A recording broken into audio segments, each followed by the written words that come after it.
Nervous System Language, The Grammar of State, How Language Regulates the Body Before the Mind. Audiobook edition written and narrated by the author, James Miller. Copyright and Notices 2026. This place called Earth Ltd. All rights reserved. James Miller is the author. No part of this publication may be reproduced, stored in a retrieval system, or transmitted in any form or by any means, electronic, mechanical, photocopying, recording, or otherwise, without the prior written permission of the publisher, except for brief quotations used in critical articles or reviews. First edition, 2026 audiobook format. This is a work of non-fiction based on the author's life experiences, perspectives, and independent research. The views expressed are the author's personal views and do not reflect those of any organization or institution. Any resemblance to actual persons, living or dead, is purely coincidental unless otherwise stated. AI-generated content acknowledgement. This book contains content and imagery created with the assistance of OpenAI's ChatGPT, including editorial collaboration, structural formatting, and image generation. All final content was curated, edited, and approved by the author. Any AI-generated images are licensed for commercial use by the author and created explicitly for this publication. Cover and interior design. James Miller. OpenAI's ChatGPT ISBN to be confirmed for permissions, questions, or speaking engagements. Contact j.c.miller@live.company. UK disclaimer. This book is intended for educational and informational purposes only. It reflects the author's personal experiences, perspectives, and independent inquiry, and is not a substitute for professional medical, psychological, psychiatric, legal, or financial advice. The concepts discussed, including nervous system regulation, trauma-related patterns, communication dynamics, and the Mirror-Linguistic Hypothesis, are presented as a framework for reflection and exploration. They are not presented as clinical diagnoses, treatment protocols, or guarantees of outcome. Readers should not use this book to self-diagnose, to discontinue or modify prescribed treatment, or to delay seeking professional help. If you are experiencing mental health distress, persistent anxiety or depression, intrusive thoughts, trauma symptoms, suicidal ideation, or any condition that affects your safety or daily functioning, please seek support from a qualified healthcare professional. If you believe you may be at immediate risk of harm to yourself or others, contact emergency services or your local crisis support provider right away. Any references to research, theory, or physiology are included to support discussion and should be interpreted within the limits of this book's scope. The author is not providing medical or clinical services, and no professional relationship is created by reading this book. To the fullest extent permitted by law, the author and publisher disclaim liability for any loss, injury, or damages arising from the use of or reliance upon the information in this book. You are solely responsible for how you interpret and apply the material. Preface. Why this book exists. Language is usually treated as a tool of meaning. We are taught to think of words as labels, descriptions, explanations, arguments, instructions, stories, and symbols. We use them to tell people what we think, feel, remember, believe, and want. But language does more than communicate meaning. It moves through the body. It alters the atmosphere. It changes the field between people. It can soften the nervous system or sharpen it. It can create space, threat, shame, dignity, collapse, repair, orientation, or defense before the conscious mind has fully understood what has been said. This book exists because language cannot be reduced to information alone. A sentence is never only a sentence. It arrives with tone, timing, rhythm, pace, pressure, expectation, memory, implication, and relational charge. The body receives all of that before the intellect begins its explanation. We know this in ordinary life, even if we do not always name it. Someone can say, "I'm fine," and the words may suggest calm, while the tone communicates distance, anger, hurt, or withdrawal. Someone can say, "Can we talk?" and the nervous system may tighten before a single detail has been shared. Someone can say, "Take your time," and depending on tone, it may feel like kindness, impatience, sarcasm, or control. Meaning is not carried by words alone. The state carries meaning. That is why this book is not a dictionary. A dictionary tells us what words mean. But the nervous system is not regulated by definition alone. It is shaped by pattern. It listens to grammar in the deeper sense, the arrangement of signals, the structure of approach, the rhythm of contact, the difference between invitation and demand, the difference between repair and performance, the difference between being spoken to and being spoken at. Nervous system language is therefore not about finding perfect words. It is about understanding the grammar of the state. By state, I mean the embodied condition from which we perceive, speak, listen, react, protect, connect, withdraw, or repair. A person in a state of safety does not hear the same sentence as a person in a state of threat. A person in shame does not process feedback in the same way as a person who feels held in dignity. A person in a fight may hear disagreement as an attack. A person in fun may hear another person's disappointment as danger. A person in collapse may hear encouragement as pressure. The sentence may be the same, but the receiving system is not. This is one of the central misunderstandings in human communication. We often assume that if we explain ourselves clearly enough, the other person will understand. But clarity alone does not guarantee reception. A nervous system in defense does not simply receive content. It filters. It scans, it predicts, it searches for tone beneath words, threat beneath explanation, abandonment beneath silence, control beneath help, rejection beneath correction, and danger beneath uncertainty. This does not mean we are irrational. It means we are embodied. The body is not an obstacle to intelligence. It is part of intelligence. Before thought becomes reflective, the body has already made assessments about safety, belonging, power, shame, urgency, and emotional risk. This does not happen because we are weak or broken. It happens because we are relational beings and organisms.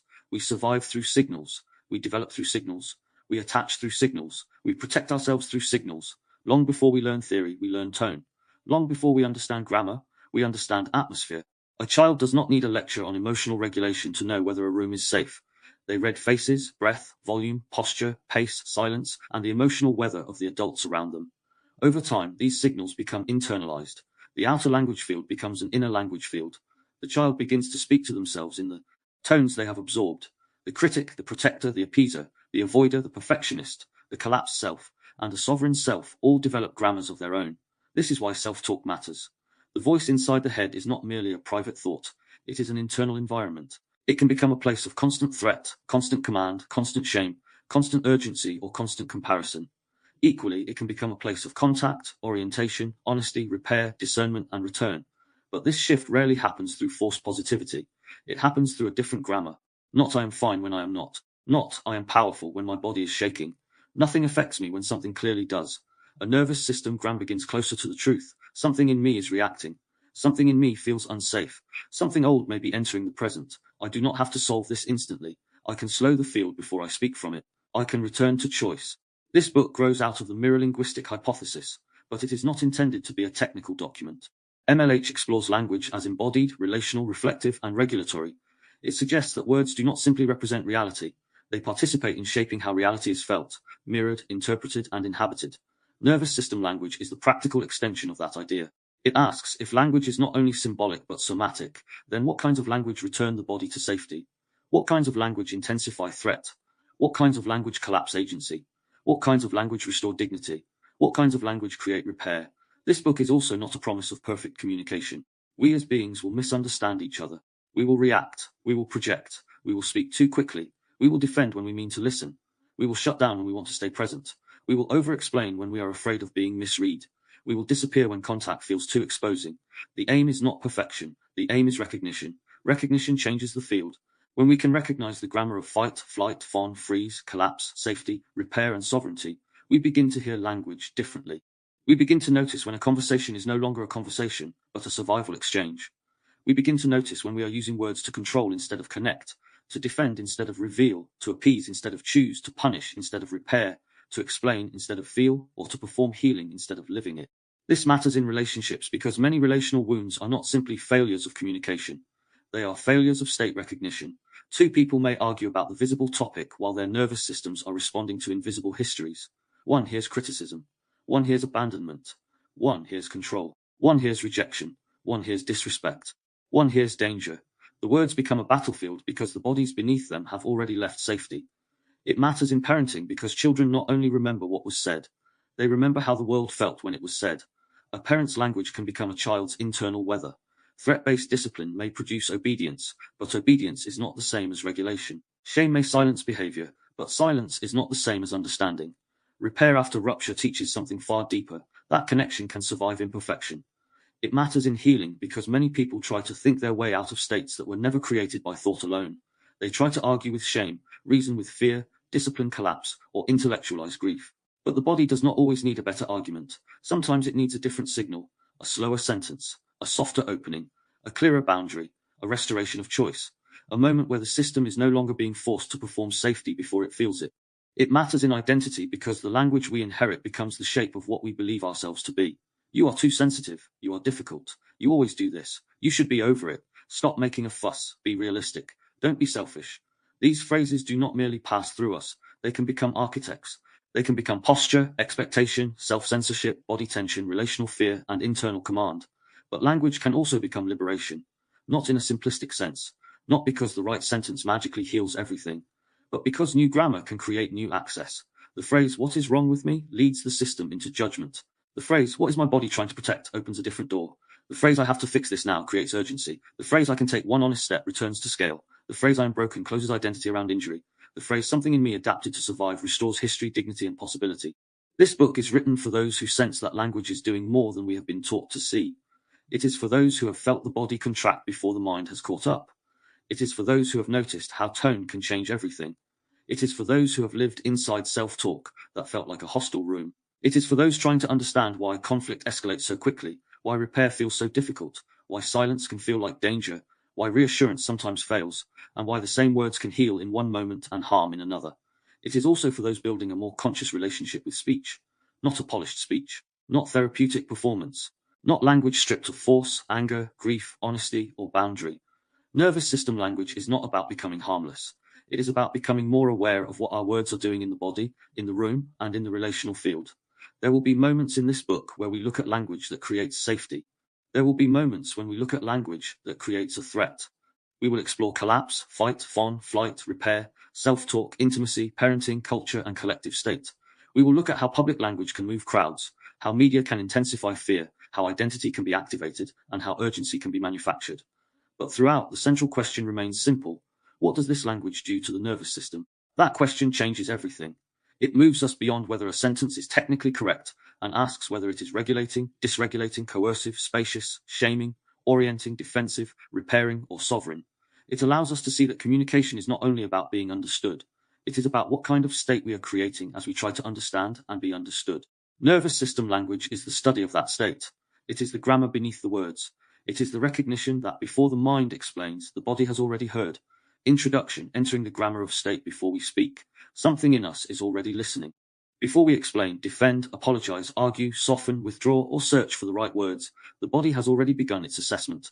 It has registered tone, pace, timing, pressure, silence, and emotional charge. It has already started forming a response. This is where nervous system language begins. Not with vocabulary, with the state. Most of us were taught to understand language as a system of words and meanings. A sentence says something. A question asks something. A command instructs. A conversation exchanges information. We as beings do not receive language as neutral information. We receive it through the body. We receive it through memory, expectation, attachment, identity, and protection. This book is an attempt to make that visible. Nervous system language is not a method for speaking perfectly. It is not a script for avoiding conflict. It is not a set of rules to place over an already complex human experience. It is a way of noticing what language does before it is explained. It asks us to listen beneath the sentence, not only what was said, but what did it signal? What state did it come from? What state did it invite? What did the body register? What did the relationship become in that moment? The Mirror-Linguistic Hypothesis underpins this book as a foundational idea, that language is not merely symbolic, but embodied, relational, reflective, and regulatory. Words do not only describe reality. They participate in shaping how reality is felt, interpreted, resisted, defended, or entered. Language mirrors the state, but it also shapes the state. Nervous system language is the practical grammar of that process. Grammar is not simply a list of words. It is the structure through which meaning is formed, carried, received, and transformed. In the same way, the grammar of state is not only about what we say. It includes rhythm, timing, pressure, space, repetition, silence, rupture, repair, boundary, invitation, and return. This is why the book moves through different layers. We begin with the recognition that language is registered before it is fully understood. The body hears first. State forms before story, and language operates as a living relational signal. From there, we move into the grammar itself, the patterns of safety, threat, collapse, fight, fawn, and flight. These are not moral categories. They are survival grammars. There are ways the system organizes around protection. We then move into relational language fields, conversation, conflict, repair, attunement, and misattunement, where language is no longer treated as isolated speech, but as something happening between nervous systems. From there, we turn inward. Because the voice inside the mind is not just a private thought. It becomes an internal environment. It can become a place of pressure, shame, urgency, and collapse, or a place of contact, orientation, and return. Finally, we explore how language operates beyond the individual, in parenting, relationships, culture, media, and the collective state, where language does not influence people, but shapes shared emotional realities.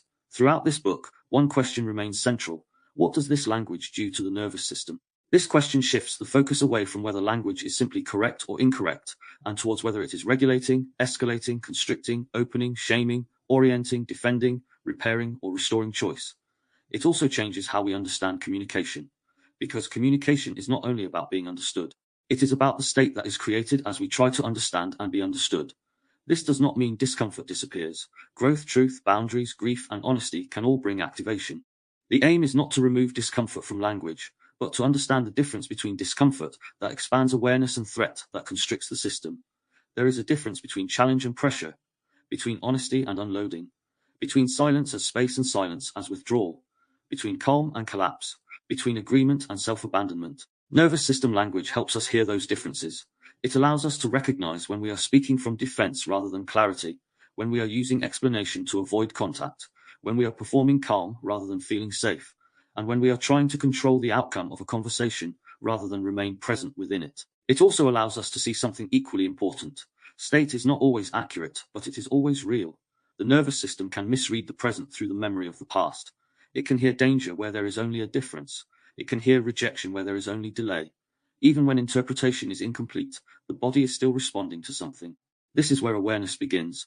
Not by obeying every reaction, but by understanding what the reaction is made of. Not by suppressing the state, but by recognizing it. Not by forcing clarity, but by creating the conditions where clarity can be received. This is where sovereignty begins, not in control, not in emotional numbness, not in having the perfect response, but in recognizing the state we are speaking from, the state we are inviting, and the state we are willing to return to. That is the deeper purpose of this book, to make language visible as a state-shaping force, to make self-talk recognizable as an internal environment, to make repairs more accessible, to make conflict more understandable, to make communication more embodied. The pages ahead are not a doctrine. They are a map, a way of noticing, a way of orienting, a way of listening beneath what is said. Because once we recognize that language regulates the body before the mind, speech is no longer neutral. Every sentence enters the nervous system. Every silence carries weight. Every tone shapes interpretation. Every repair changes the field. Every boundary defines the self. Every moment of conscious speech becomes an opportunity to return. Part 1: Language before meaning. Before language becomes meaning, it becomes sensation. Before we interpret a sentence, agree with it, reject it, analyze it, defend against it, or turn it into a story, the body has already begun to listen. It listens for tone before logic. It listens for pace before explanation. It listens for pressure, softness, threat, safety, urgency, distance, warmth, sarcasm, hesitation, silence, and emotional charge. Long before the intellect has assembled a clear interpretation, the nervous system has already started forming a response. This is the ground of part 1. If this book is about nervous system language as a grammar of state, then we first have to understand why language cannot be approached as meaning alone. Words do not arrive in a neutral space. They arrive in a body. They arrive through memory, attachment, expectation, history, fear, longing, protection, and previous experience. They enter a living system that is constantly asking whether the world is safe enough to remain open, uncertain enough to stay alert, or threatening enough to defend against. This is why the same sentence can land in completely different ways, depending on the state of the person receiving it. A simple phrase like, "Can we talk?" may feel gentle in one moment and alarming in another. "I need some space" may be heard as healthy honesty by one nervous system and abandonment by another. "I'm only trying to help" may feel supportive when trust is present and invasive when the body already senses pressure. The words matter, but the state receiving them matters just as much. Part 1 begins with the body because the body is where language first becomes real. Chapter 1, The Body Hears First, explores the idea that language is registered before it is fully understood. Tone, rhythm, prosody, pace, silence, and timing are not decorative additions to meaning. They are part of the message itself. The body does not wait for a complete intellectual explanation before it begins to respond. It receives the whole field of communication. This is why a calm sentence can still feel threatening, why a soft voice can still feel manipulative, why silence can feel spacious or punishing, and why certain words can activate us before we know why. Chapter 2, State Comes Before Story, moves deeper into the process beneath interpretation. Before we create a narrative about what has happened, the nervous system has already made an assessment. It has already moved towards safety, threat, uncertainty, defense, collapse, appeasement, or withdrawal. We often believe we are arguing about facts, opinions, or beliefs, but many conflicts begin because people are speaking from different states. One person may be trying to explain. Another may be trying to protect themselves. One may be seeking clarity. Another may be hearing criticism. One may be asking a question. Another may be reliving an old pattern of being judged, dismissed, controlled, or abandoned. This does not mean the nervous system is always accurate. State is not the same as truth. A person can feel threatened when no threat was intended. A person can hear rejection where there is only a delay. A person can hear control where there is only care. But even when the interpretation is incomplete, the state is still real. Nervous system language asks us to take that seriously without becoming trapped inside it. It teaches us to ask, what is being heard beneath the words? Chapter 3, The Mirror-Linguistic Hypothesis, introduces the theoretical foundation behind this book. The Mirror-Linguistic Hypothesis suggests that language is not merely symbolic. It is embodied, relational, reflective, and regulatory. We do not simply use words to describe reality. We use language to enter, shape, mirror, defend, repair, and reorganize reality as it is felt in the body. Language reflects state, but it also transmits state. It mirrors what is happening within us, while also affecting what happens between us. This is where nervous system language begins to take shape as a practical grammar. A dictionary asks, what does this word mean? A grammar of state asks, what does this language do? Does it open the field or close it? Does it restore choice or remove it? Does it invite contact or create pressure? Does it regulate, escalate, shame, soften, orient, defend, collapse, repair, or return? Does it speak to the intellect while the body is still bracing? Does it offer an explanation of where the nervous system first needs safety? These questions will guide the rest of the book. Part 1 is therefore the foundation. It slows us down before we move into specific patterns of safety, threat, collapse, fight, fawn, and flight. It asks us to pause before assuming that communication is only about clarity. Clarity matters, but clarity alone does not guarantee reception. The listener must be in a state where meaning can be received. The speaker must become aware of the state they are speaking from. The relationship itself becomes part of the language. Language before meaning is not vague. It is precise in a different way. It is the precision of tone, breath, timing, pressure, rhythm, and relational atmosphere. It is the precision of noticing when the body tightens before the mind has a reason. It is the precision of recognizing that a sentence can be technically harmless, yet somatically loaded. It is the precision of understanding that language does not simply enter the mind, it enters the whole system. This first part invites a shift in attention. Not away from words, but beneath them. Not away from meaning, but towards the body that receives meaning. Not away from intellect, but towards the nervous system that prepares the ground for thought. Because before we can understand the grammar of safety or threat, before we can understand repair or sovereignty, before we can understand how language shapes relationships, identity, parenting, culture, and self-talk, we have to begin with one simple recognition: the body hears first. Once we understand that, language is no longer just something we use, it becomes something we inhabit. Chapter 1. The body hears first. There are sentences the body hears before the mind has time to understand them. Can we talk? Nothing has happened yet. No accusation has been made. No explanation has been given. No argument has started. It is only 3 words. For many people, the body has already moved. The chest tightens. The stomach drops. The breath becomes shallow. The shoulders lift slightly. The mind begins searching for what might be wrong before anything has been said. This is where nervous system language begins, not with the dictionary meaning of the sentence, but with the way the sentence lands. The phrase "can we talk" can be gentle, it can be loving, it can be respectful, it can be an invitation to honesty, but it can also carry a memory of confrontation, criticism, abandonment, punishment, disappointment, or emotional pressure. The words themselves are simple, the body's response may not be. This is because language does not enter us as neutral content, it arrives as a signal. It arrives through sound, tone, pace, breath, timing, posture, silence, facial expression, relational history, and emotional charge. The intellect may eventually form a clear interpretation, but the body does not wait for the full explanation. It begins listening immediately. It begins assessing. It begins preparing. Before the mind asks, what does this mean? The nervous system is already asking, what does this require of me? Do I need to defend? Do I need to soften? Do I need to explain? Do I need to stay still? Do I need to disappear? Do I need to prove I am not wrong? Do I need to perform calm? Do I need to protect the relationship? Do I need to protect myself? We often imagine communication as something that happens between minds. One person expresses an idea, another person receives it, thinks about it, and responds. But real communication is rarely that clean. Language moves through bodies first. It passes through the nervous system before it becomes reflective thought. This does not mean the body understands grammar in the same way the intellect does. The body is not quietly parsing nouns, verbs, and clauses before the conscious mind catches up. It is doing something older and faster. It is reading the signal around the words.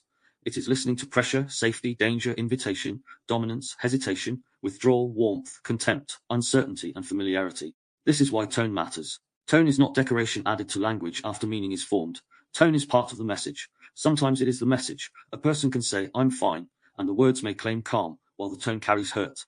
A person can say, "Take your time," and the words may suggest patience, while the delivery communicates irritation. A person can say, "Do what you want," and the words may suggest freedom, while the emotional field communicates punishment. The body hears this. It hears the split between content and signal. It notices when the words and the field do not match. It notices when the voice says one thing and the atmosphere says another. It notices when politeness has pressure inside it. It notices when kindness has control inside it.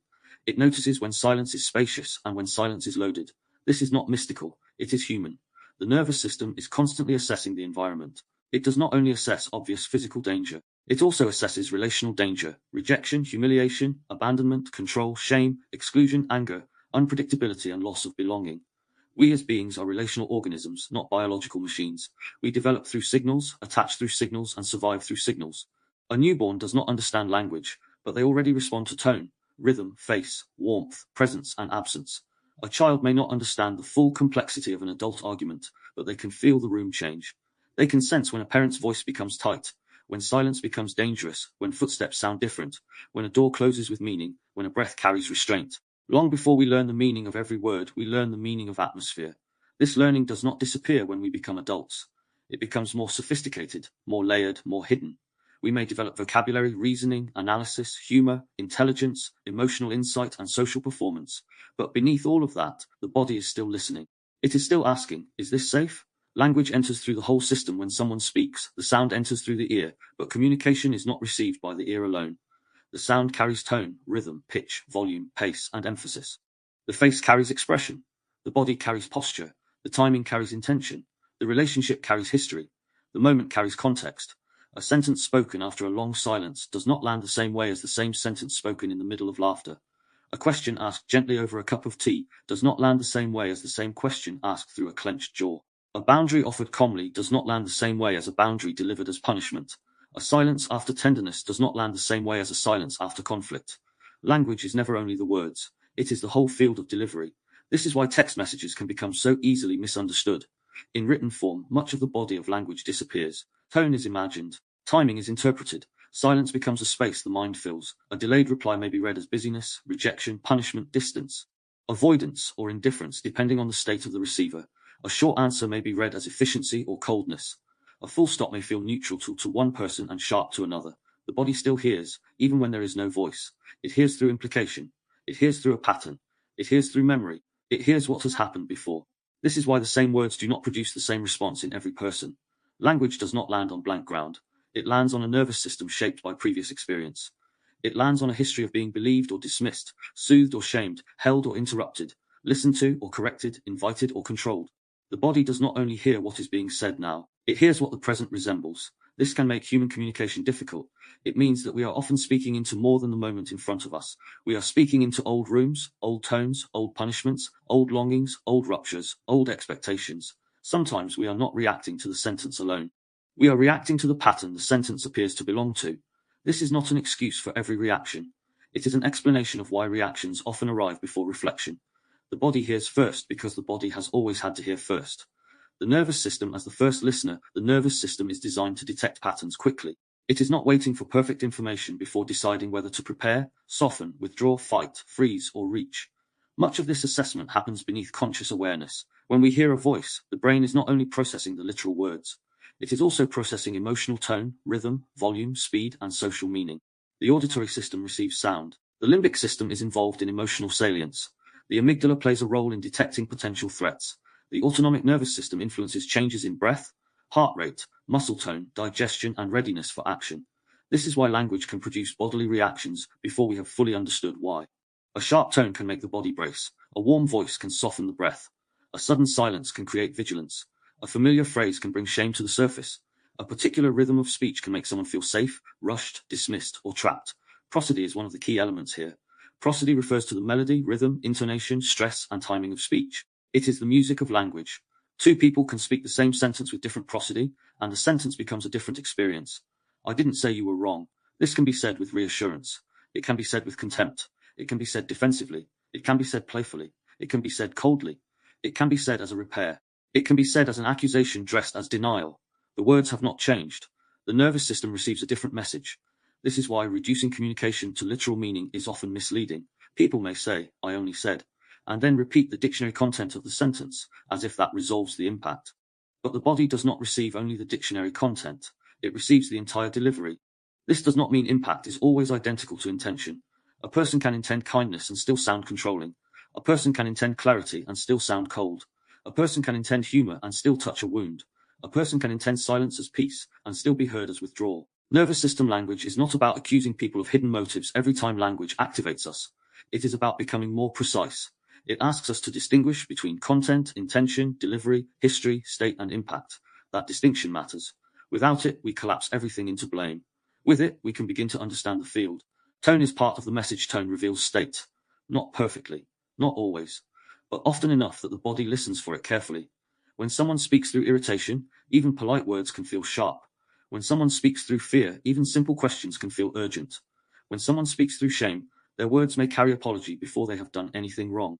When someone speaks through control, their kindness may feel like pressure. When someone speaks through care, even difficult truths can sometimes be received with less defensiveness. Tone does not merely decorate language. It reveals the nervous system behind the language. This is why people often respond not to what was said, but to how it was said. The argument becomes about tone because tone is where the body hears the state. The words may be vocally acceptable, but the tone may carry dismissal, superiority, disgust, impatience, coldness, or threat. Of course, tone can also be misread. A tired person may sound blunt when they are simply exhausted. A direct person may sound harsh to someone used to indirectness. A neurodivergent speaker may be misunderstood because their tone, facial expression, or timing does not match social expectations. A person under stress may sound distant while internally overwhelmed. Cultural differences may shape what counts as warmth, respect, enthusiasm, or rudeness. These questions do not make communication weaker, they make it more honest. Safety before logic. A nervous system that feels safe can usually process more complexity. It can stay curious for longer. It can tolerate uncertainty. It can hear feedback without immediately turning it into an attack. It can ask questions. It can be repaired. It can consider another perspective without feeling annihilated by it. A nervous system under threat does not process language in the same way. When the body detects a threat, it begins prioritizing protection. Attention narrows. The mind searches for danger. Words are filtered through suspicion, shame, anger, fear, or urgency. A neutral phrase may feel loaded. A delay may feel like rejection. Disagreement may feel like disrespect. A boundary may feel like abandonment. A question may feel like an interrogation. This is why logic often fails during activation. It is not because people are stupid. It is because the system is not oriented towards open interpretation. It is oriented towards survival. The body has shifted the meaning-making process. It is no longer asking, what is the most balanced interpretation? It is asking, what do I need to do to stay safe? This can happen in ordinary arguments. Two people may be discussing something relatively small, but the nervous system has already expanded the meaning. The dishes are not just the dishes. The delayed reply is not just a delayed reply. The tone is not just a tone. The mistake is not just a mistake. It becomes proof of not being respected, not being valued, not being safe, not being heard, not being chosen, not being enough. Once state changes, language changes. One person may start over-explaining, another may become silent. One may attack, another may appease. One may become sarcastic, another may try to restore peace too quickly. One may intellectualize, another may cry, one may demand an answer, another may feel unable to speak. From the outside, this can look like poor communication. Beneath the surface, it may be nervous systems attempting to regain safety in different ways. This is why reassurance sometimes does not land. Reassurance offered too quickly may sound like dismissal. Reassurance offered with impatience may sound like an obligation. Reassurance offered without attunement may feel like someone trying to end the discomfort rather than understand it. A nervous system under threat often needs more than correct information. It may need a slower pace. It may need a softer opening. It may need space to orient. It may need a clear boundary. It may need the pressure to be reduced. It may need the relationship to become less dangerous before the words can be received. This does not mean every conversation must become delicate or overmanaged. It means that language is more effective when it respects the state of the system receiving it. Safety is not weakness. It is the condition that allows complexity to return. Prosody, rhythm and timing. If words are the visible structure of language, prosody is its movement. Prosody is the rise and fall of the voice, the rhythm of speech, the length of pauses, the speed of delivery, the emphasis placed on certain words, and the emotional music beneath the sentence. It is one of the ways the body decides whether language feels inviting, threatening, sincere, dismissive, warm, cold, rushed, or safe. A slow voice can be grounding. It can also feel patronizing. A fast voice can be energizing. It can also feel overwhelming. A soft voice can be tender. It can also feel manipulative. A firm voice can be clear. It can also feel dominating. Silence can be spacious. It can also feel like punishment. The signal is not only in the behavior itself. It is in the state, context, relationship, timing, and history around it. This is why there are no universal scripts that work for every person in every situation. A phrase that regulates one person may irritate another. A calm tone may comfort one's nervous system and trigger another, if calmness was used in the past to disguise control. Directness may feel refreshing to one person and unsafe to another. Softness may feel loving to one person and suffocating to another. Nervous system language is not about memorizing perfect phrases. It is about learning how language behaves in living systems. Timing is part of this. The right words at the wrong time may still fail. A beautiful apology offered before the other person has had space to feel may sound performative. A boundary delivered after weeks of resentment may arrive with more force than intended. A question asked when someone is already overwhelmed may become pressure. A repair offered too quickly may feel like a demand to move on. Sometimes language regulates not because the words are extraordinary, but because the timing is respectful. A pause can say, I am not rushing you. A slower pace can say, there is room here. A clear sentence can say, you do not have to guess. A boundary can say, I will not abandon myself to keep a connection. A repair can say, the relationship matters more than being right. But the same tools can be distorted. A pause can become withholding. A slower pace can become superior. A clear sentence can become control. A boundary can become punishment. A repair can become performance. This is why state matters. Language cannot be separated from the nervous system that carries it. When the body misreads the present because the body hears first, it can also mishear first. This is important. The nervous system is powerful, but it is not infallible. It is shaped by history. It learns from repetition. It predicts from memory. It not only responds to what is happening, it responds to what the present resembles. A person who grew up around criticism may hear feedback as an attack. A person who experienced abandonment may hear distance as danger. A person who was controlled may hear guidance as domination. A person who was mocked may hear humor as humiliation.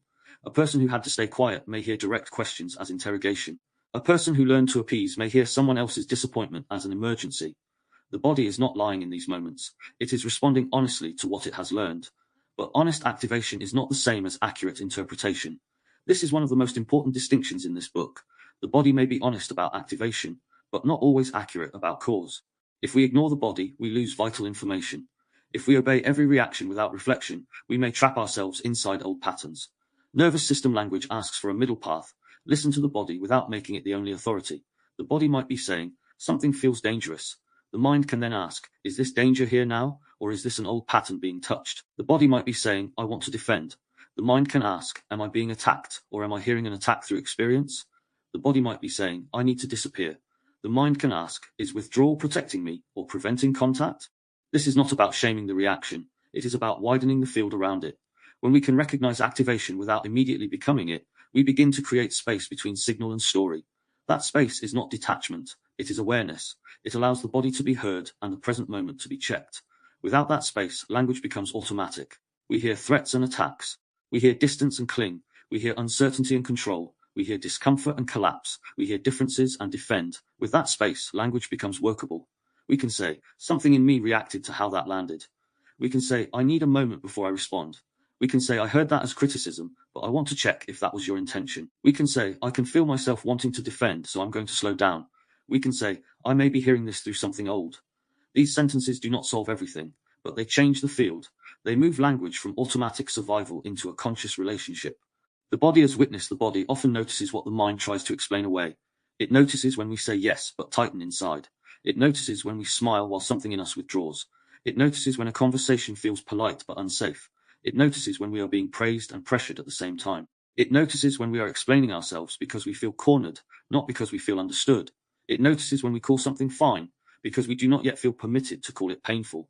This does not mean every bodily signal is a command. It means the body is a witness. It holds state information. A tight throat may reveal words that feel unsafe to speak. A clenched jaw may reveal restrained anger. A sinking stomach may reveal shame or dread. Numbness may reveal overwhelm. Restlessness may reveal the urge to escape. Heat may reveal embarrassment, anger, or exposure. Shallow breathing may reveal that the system is preparing. These signals are not always easy to interpret.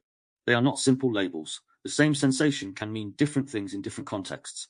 They are worth noticing because they often arrive before the polished explanation. Many people are trained to override these signals.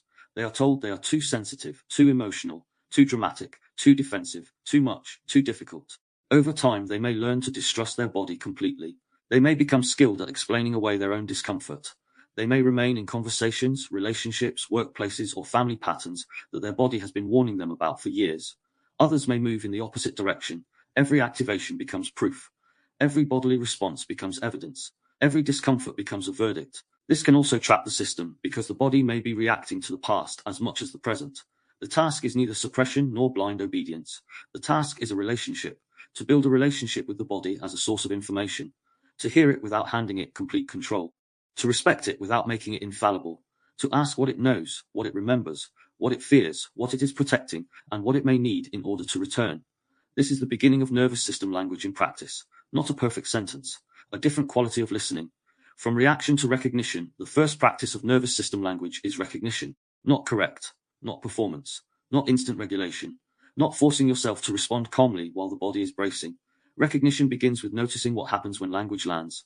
Does the breath change? Does the chest tighten? Does the stomach drop? Does the jaw clench? Does the face heat? Does the mind race?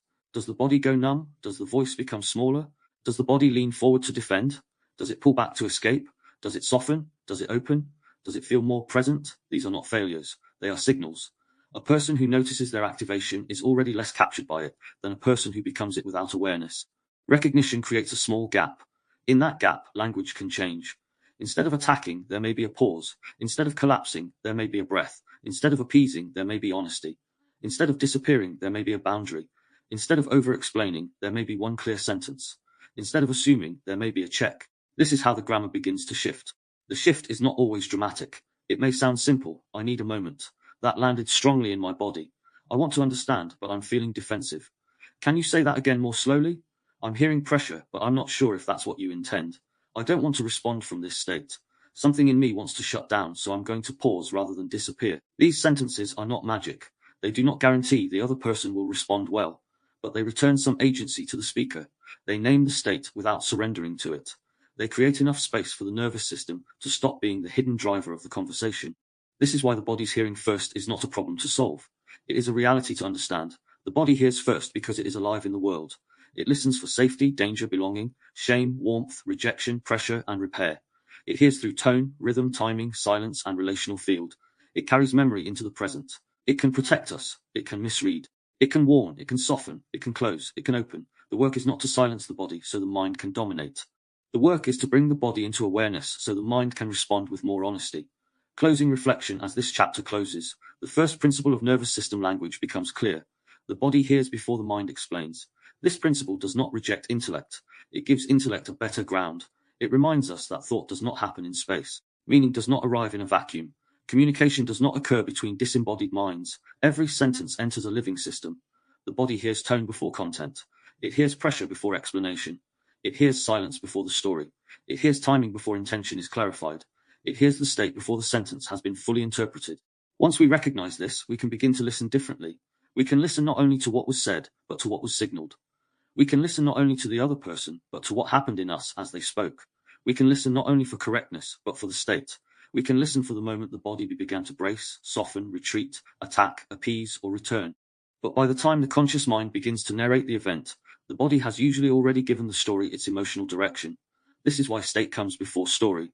We often imagine that we first interpret reality and then feel something in response. Sometimes that is true, but often the sequence is more embodied than that. Something happens. The nervous system registers it. The body moves into some degree of safety, threat, uncertainty, collapse, defense, or longing. Then the mind begins building a narrative around the state. The story appears to explain the feeling, but very often the feeling has already shaped the story.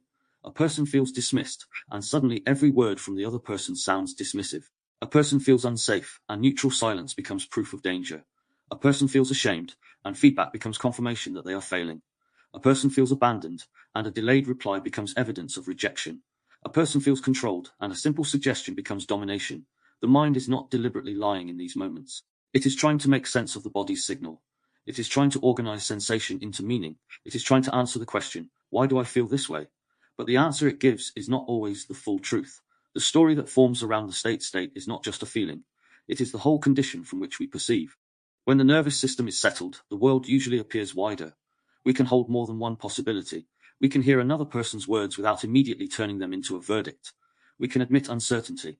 We can pause before reacting. We can tolerate not knowing everything instantly. But when the nervous system moves into threat, the world narrows. The mind becomes more selective. It searches for confirmation. It notices the tone that sounded cold, the pause that felt loaded, the phrase that seemed sharp, the expression that looked distant. Other possibilities may still exist, but they become harder to feel. This is how the state begins shaping the story. The story may sound like logic, but beneath it is often a body trying to protect itself. The body tightens, and the story becomes, they are attacking me. The stomach drops, and the story becomes, something bad is about to happen. The face heats, and the story becomes, I have been humiliated. The breath shortens, and the story becomes, I need to get out of here. The chest aches, and the story becomes, I am not wanted. These stories can become convincing because they arrive with sensation. They do not feel like guesses. They feel like the truth. The body has given them weight. The nervous system has supplied urgency. The mind then builds a case. This is why arguments can escalate so quickly. Two people may think they are arguing about what happened, but each is also arguing from the state the moment produced inside them. One person is trying to prove they were not attacking. The other is trying to prove they were hurt. One is defending intention. The other is defending impact. One is asking for logic. The other is asking for safety. Neither may realize that the visible disagreement is being shaped by an invisible state. A conflict can begin with a sentence, but it rarely remains only about the sentence. It becomes about what the sentence seemed to reveal. Emotional preloading. Sometimes a conversation is charged before it begins. This is emotional preloading, the state that enters the room before the words do. We know this in everyday life. If someone has been distant for days, even a neutral comment may feel loaded. If a person has been repeatedly criticized by someone, a simple "can I ask you something?" may already carry danger. If a relationship has unresolved tension, even kindness may be received cautiously, because the nervous system is waiting for the other edge to appear. The current conversation is then not really current, it is layered. It contains past conversations, previous ruptures, patterns of avoidance, old disappointments, unmet needs, family histories, attachment wounds, social conditioning, and the private meanings each person has built around certain tones and phrases. By the time words are spoken, the nervous system may already have chosen a posture. This is why people can seem to overreact to small things. The thing in front of them may be small, but the field behind it is not. The reaction may not belong entirely to the present sentence. It may belong to a sequence. It may belong to years of being spoken over, dismissed, mocked, managed, corrected, abandoned, or made responsible for someone else's emotional weather. When this is not recognized, people become trapped in surface arguments. One person says, "I only asked a question." The other feels interrogated. One says, "I was only joking." The other feels humiliated. One says, "I just needed space." The other feels abandoned.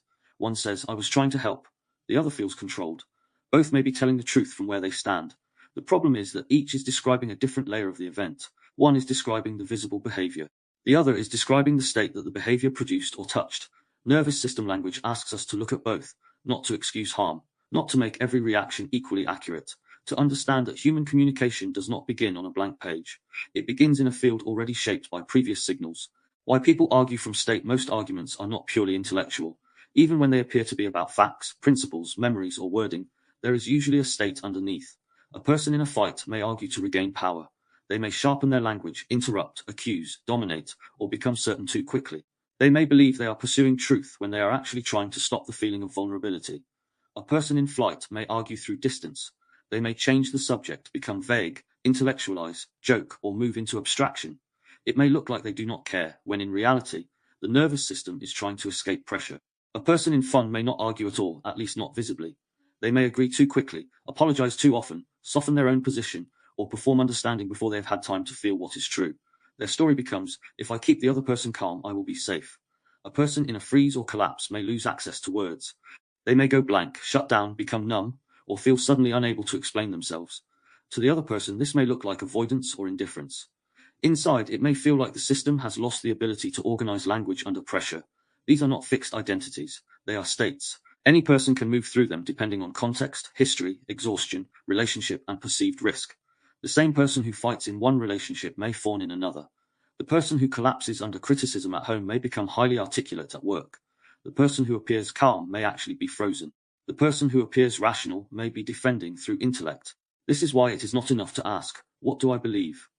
We also have to ask, "What state am I speaking from?" The same belief spoken from different states becomes a different language. A boundary spoken from sovereignty sounds different from a boundary spoken from punishment. Honesty spoken from care lands differently from honesty spoken from contempt. Silence held as reflection feels different from silence used as withdrawal. A question asked from curiosity is not the same as a question asked from suspicion. Even truth changes shape depending on the state that carries it. The state is the atmosphere inside the sentence. The nervous system as meaning maker. The nervous system is not only reacting to events, it is helping construct meaning from them. It does this through prediction. It takes what is happening now and compares it with what has happened before. It looks for familiar patterns. It anticipates what may come next. This is useful. Without prediction, we would be overwhelmed by every moment as if it were entirely new. But prediction also means the present can be colored by the past. If someone grew up with unpredictable anger, a shift in tone may feel dangerous before any anger is expressed. If someone learned that love was withdrawn without explanation, silence may feel like abandonment before the other person has done anything wrong. If someone was repeatedly shamed for their needs, even gentle feedback may feel like exposure. The nervous system is not trying to sabotage the present. It is trying to protect the person using the information it has. This is why state-based stories often feel immediate and convincing. They are not random. They are built on pattern recognition. The body recognizes something, even if the mind has not yet worked out what has been recognized. The difficulty is that recognition is not the same as reality. A pattern can be familiar without being identical. A tone can resemble the past without carrying the same intention. A silence can feel like abandonment while actually being someone else's overwhelm. A boundary can feel like rejection while actually being a sign of honesty. A delay can feel like punishment while simply being life happening elsewhere. This is where awareness becomes essential. If we do not notice the state, the first story becomes the only story. We move from sensation to certainty too quickly. We assume the body's alarm has already explained the situation. We then act from the story as if it is complete. If we can notice the state before the story hardens, something else becomes possible. We can recognize the alarm without immediately obeying the conclusion. We can say internally or aloud, something in me is reading danger here. That is different from saying this person is dangerous. We can say, I am feeling dismissed. That is different from saying you are dismissing me. We can say this silence is touching something in me. That is different from saying you are punishing me. The difference is subtle, but it changes the field. It leaves room for reality to be checked. When the story becomes a cage, a story is useful when it helps us understand. It becomes a cage when it prevents new information from entering. Once a state-based story takes hold, the mind may begin filtering everything through it. If the story is I am being attacked, then clarification may sound like manipulation. If the story is I am being abandoned, then reassurance may not be enough. If the story is I am being controlled, then even care may feel invasive. If the story is I am failing, then support may sound like pity. At this point, the nervous system is no longer simply receiving language. It is translating language through the story it has already formed. This is where many relational loops become painful. One person tries to repair, but the other hears performance. One person tries to explain, but the other hears defensiveness. One person tries to give space, but the other hears withdrawal. One person tries to move closer, but the other feels pressure. The story decides what the signal means. This does not mean the story is always wrong. Sometimes the body is accurately perceiving something that the mind has tried to deny. Sometimes the overreaction is a clear response to a pattern that has been minimized for too long. Sometimes the nervous system notices contempt, coercion, avoidance, or emotional danger before the intellect has language for it. The point is not to doubt the body automatically. The point is to keep the story open long enough to test it. A closed story says, I already know what this means. An open story says, this is what I am feeling, but I am willing to check the field. That willingness is not weakness, it is precision. The difference between feeling and a feeling is an experience. A framing is the meaning placed around it. I feel tense is a feeling. You are trying to control me is a framing. I feel scared is a feeling. This conversation is unsafe is a framing. I feel hurt is a feeling. You do not care about me is a framing.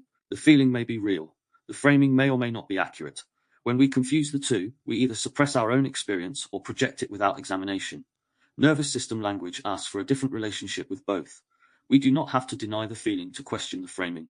This matters because many people are taught only two options, either trust the reaction completely or dismiss it completely. But there is a third path. We can respect the body's signal while remaining curious about the meaning we have attached to it. This third path sounds like, I felt something shift in me when you said that. I want to understand whether I heard you correctly. It sounds like, part of me is taking this as criticism, but I am not sure that is what you meant. It sounds like, I can feel myself building a story here and I need to slow down before I respond to it. These sentences are not polished performances. They are acts of state recognition. They create space between sensation and conclusion. They allow communication to become less automatic. They also restore dignity to both people. The person experiencing activation does not have to pretend they are unaffected. The person being interpreted does not have to be trapped inside a meaning they did not intend. The relationship has room to breathe. State and memory is not only stored as images or facts, it is also stored as expectation, posture, body response, emotional pattern, and relational readiness. This is why certain words can affect us more strongly than they appear to deserve. The word itself may not be severe. The tone may not be extreme. The situation may not look threatening from the outside. But the body is not responding only to the visible moment. It may be responding to a remembered pattern. A person who was constantly told they were too much may feel their body contract whenever they express need. A person who was mocked for being upset may feel shame rise before tears even arrive. A person who was punished with silence may become hyper-alert when someone withdraws. A person who grew up around emotional volatility may scan every change in tone for signs of danger. In these moments, the nervous system is not being irrational. It is historical. It is bringing the past into the present in an attempt to prevent repetition. This is why healing cannot only involve changing thoughts. Thoughts matter, but the body also needs new experiences of language. It needs to feel what happens when a boundary does not destroy connection, when honesty is not punished, when repair follows rupture, when silence is not abandonment, when disagreement does not become humiliation, when someone can be upset without becoming dangerous. New stories require new signals. This is one of the quiet powers of nervous system language. It does not try to argue the body out of history. It offers new grammar through which history can be met differently. The first interpretation is often not verbal. It may be a tightening, a sinking, a heating, a pulling back, a rushing forward, a blankness, a sudden need to explain, or a sudden need to disappear. The story comes later, but the body has already given the moment a direction. This first interpretation matters because it often determines the path of the conversation. If the body interprets a question as a threat, the answer may become defensive. If the body interprets a silence as rejection, the next message may become anxious or accusatory. If the body interprets feedback as shame, the response may become collapse or counterattack. The conversation then develops around the state, not the original meaning. This is why slowing down is not just a self-help technique. It is a way of interrupting the automatic conversion of state into story. Even a brief pause can allow the mind to notice what the body has already decided. What did I just feel? What story is forming? Am I sure this story belongs now? What else could be true? These questions do not remove emotion. They create enough space to relate to emotion rather than be governed entirely by it. The aim is not to become detached. Detachment can become another form of avoidance. The aim is to have enough awareness to avoid collapsing into the first available story. Speaking from state because the state shapes the story, it also shapes speech. When we speak from threat, we often speak in ways that create more threat. We may accuse, demand, withdraw, over-explain, criticize, appease, perform certainty, or make the other person responsible for regulating us. The language becomes an extension of the state that produced it. This is not a moral failure, it is a pattern. The fight state may use language as a weapon. Flight may use language as an escape route. Fawn may use language as a peace offering. Freeze may lose language altogether. Collapse may use language to confirm helplessness. Safety may use language to orient, clarify, and connect. Sovereignty may use language to hold boundaries without needing domination. This is why the grammar of the state matters. It helps us recognize not only what we are saying, but what our language is trying to do. Am I trying to connect, or am I trying to win? Am I trying to understand, or am I trying to escape? Am I apologizing because I caused harm, or because someone else is? Another might notice I am in fawn, so I am agreeing before I know what I feel. Another might notice I am in a fight, so my language is becoming sharper than my actual intention. Another might notice I am in collapse, so I am making this feel impossible before I have taken one step. These recognitions do not instantly regulate the nervous system, but they begin to loosen the story. They create space for a different sentence. Instead of "you always attack me," there may be "I am hearing this as criticism and I want to slow down." Instead of "fine, do whatever you want," there may be "I am hurt and I do not want to punish you with silence." Instead of "it does not matter," there may be "it does matter, but I am struggling to stay present." Instead of "I am sorry, I am sorry, I am sorry," there may be "I need a moment to understand what I actually feel responsible for." This is not about making language soft. It is about making it more truthful. A state-recognizing sentence is often stronger than a reactive one because it carries less distortion. It does not deny feeling, but it does not weaponize it. It does not pretend neutrality, but it does not collapse into blame. It lets the body speak without letting the body drive blindly. The story beneath the story. In many conversations, two stories are happening at once. There is the surface story, the topic being discussed, the words being exchanged, the visible disagreement. Then there is the deeper story, what the nervous system believes is at stake. The surface story might be about chores, money, messages, tone, plans, parenting, time, intimacy, or responsibility. The deeper story might be about respect, safety, autonomy, abandonment, shame, control, belonging, or worth. If we only argue at the level of the surface story, the deeper story keeps leaking through. The conversation becomes repetitive because the real threat has not been named. People keep trying to solve the visible issue while the nervous system is still defending against the invisible one. This is why some arguments feel strangely larger than the subject. The visible topic is too small to explain the intensity. Something else has entered the room. Nervous system language helps us ask what that something might be, not as an accusation, not as a diagnosis, but as orientation. What is this really touching? What does this moment seem to mean beneath the words? What state has entered the conversation? What story is my body forming about what is at stake? When these questions are asked honestly, language can begin to move differently. The conversation may shift from "you did not reply quickly enough" to "a part of me felt unimportant." It may shift from "you are controlling me" to "I am sensitive to feeling managed." It may shift from "you never listen" to "I am scared that my reality does not matter here." The second version is not weaker. It is more precise. It reveals the state beneath the story. Closing reflection. Chapter 1 showed that the body hears first. This chapter has followed what happens next. The nervous system begins forming meaning around what the body has registered. That meaning becomes a story. Sometimes the story protects us. Sometimes it warns us. Sometimes it helps us name what we have been avoiding. But sometimes it narrows the field too quickly. It turns sensation into certainty before the present moment has been fully checked. This is why state comes before story. The story we tell is rarely created from pure thought. It is shaped by the state we are in when we begin telling it. A settled body can usually hold wider possibilities. A threatened body searches for danger. An ashamed body searches for proof of defect. An abandoned body searches for signs of distance. A controlled body searches for pressure. A collapsed body searches for confirmation that nothing can change. The work is not to distrust every story. The work is to notice the state from which the story is being formed. That noticing creates space. In that space, language can become less automatic, less defensive, less performative, and more truthful. We can begin to separate feeling from framing, activation from conclusion, memory from present reality, and protection from perception. Chapter 2 has asked us to recognize the story beneath the story. Chapter 3 now turns to the foundation that holds this whole book together, the Mirror-Linguistic Hypothesis. If language enters the body and state shapes story, then language is not merely a tool of description. It is part of the field through which reality is mirrored, regulated, and reorganized. This is where nervous system language becomes more than observation. It becomes a grammar. Chapter 3, the Mirror-Linguistic Hypothesis. There is a point where observation becomes a pattern. Up until now, we have been looking at what happens when language enters the body. We have followed how tone, timing, and relational signals are registered before conscious interpretation, and how the state begins to organize meaning into a story. This is something most people recognize once it is pointed out. It is not abstract, it is lived. Chapter 3 turns towards the structure beneath those observations. If the body hears first, and if state shapes story, then language cannot be understood as a neutral tool of description. It is not simply something we use to represent reality after it has already been formed. It is part of the process through which reality is experienced, interpreted, and shaped in real time.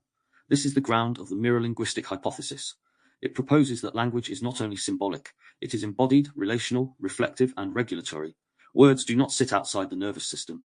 They move through it, they carry the state, they mirror state, they alter state, they influence the field between people as it is happening. This is not a claim that language controls everything, nor that every sentence has a predictable effect. It is a shift in perspective. Instead of asking only what language means, we begin asking what language does. What does it do to the body that receives it? What does it do to the relationship it enters? What does it do to the state it is spoken from? What does it do to the state it invites?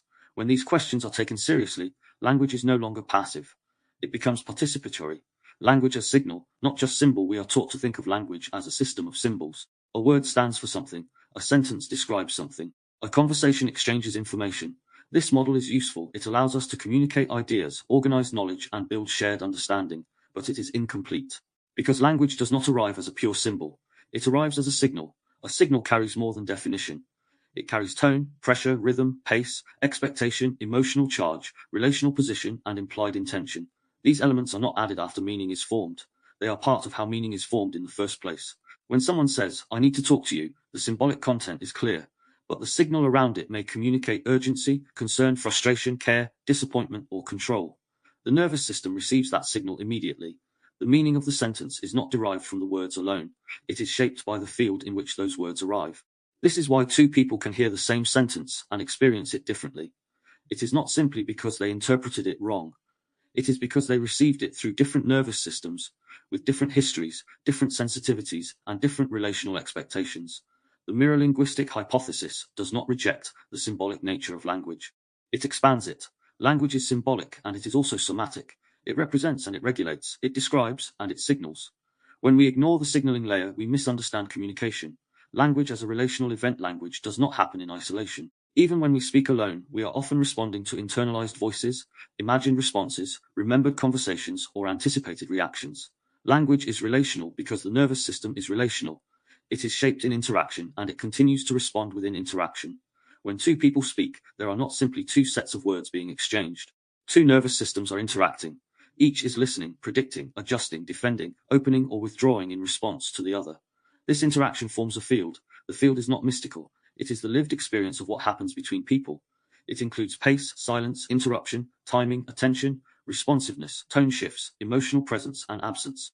It includes how quickly someone replies, how they hold eye contact, how they pause, and how they enter and leave the conversation. Language moves through this field, and it also shapes it. A rushed tone can tighten the field. A clear boundary can stabilize it. A defensive explanation can harden it. An honest admission can soften it. A withdrawal can fragment it. A repair can reorganize it. This is why communication is rarely solved by improving wording alone. A perfectly structured sentence delivered in a pressured state may still feel unsafe. A simple sentence delivered with presence may regulate more effectively than a complex explanation delivered from defense. The mirror-linguistic hypothesis places language back into a relationship, not as isolated content, but as a living interaction. Language mirrors state. One of the simplest ways to understand this hypothesis is through mirroring. Language often reflects the state of the person speaking. A person in urgency tends to speak in urgency. Their sentences may be faster, sharper, more compressed, more demanding, or more insistent. A person in uncertainty may speak in a fragmented or hesitant way. A person in shame may soften their language, apologize excessively, or withdraw their position before it is challenged. A person in anger may sharpen tone, increase volume, or reduce nuance. These are not conscious strategies most of the time. They are expressions of the state. The language carries the nervous system. But mirroring does not stop there. The language we receive can begin to shape our state in response. A pressured sentence may create pressure in the listener. A calm, clear tone may slow the system down. A dismissive response may create contraction. A validating response may create space. This is not mechanical.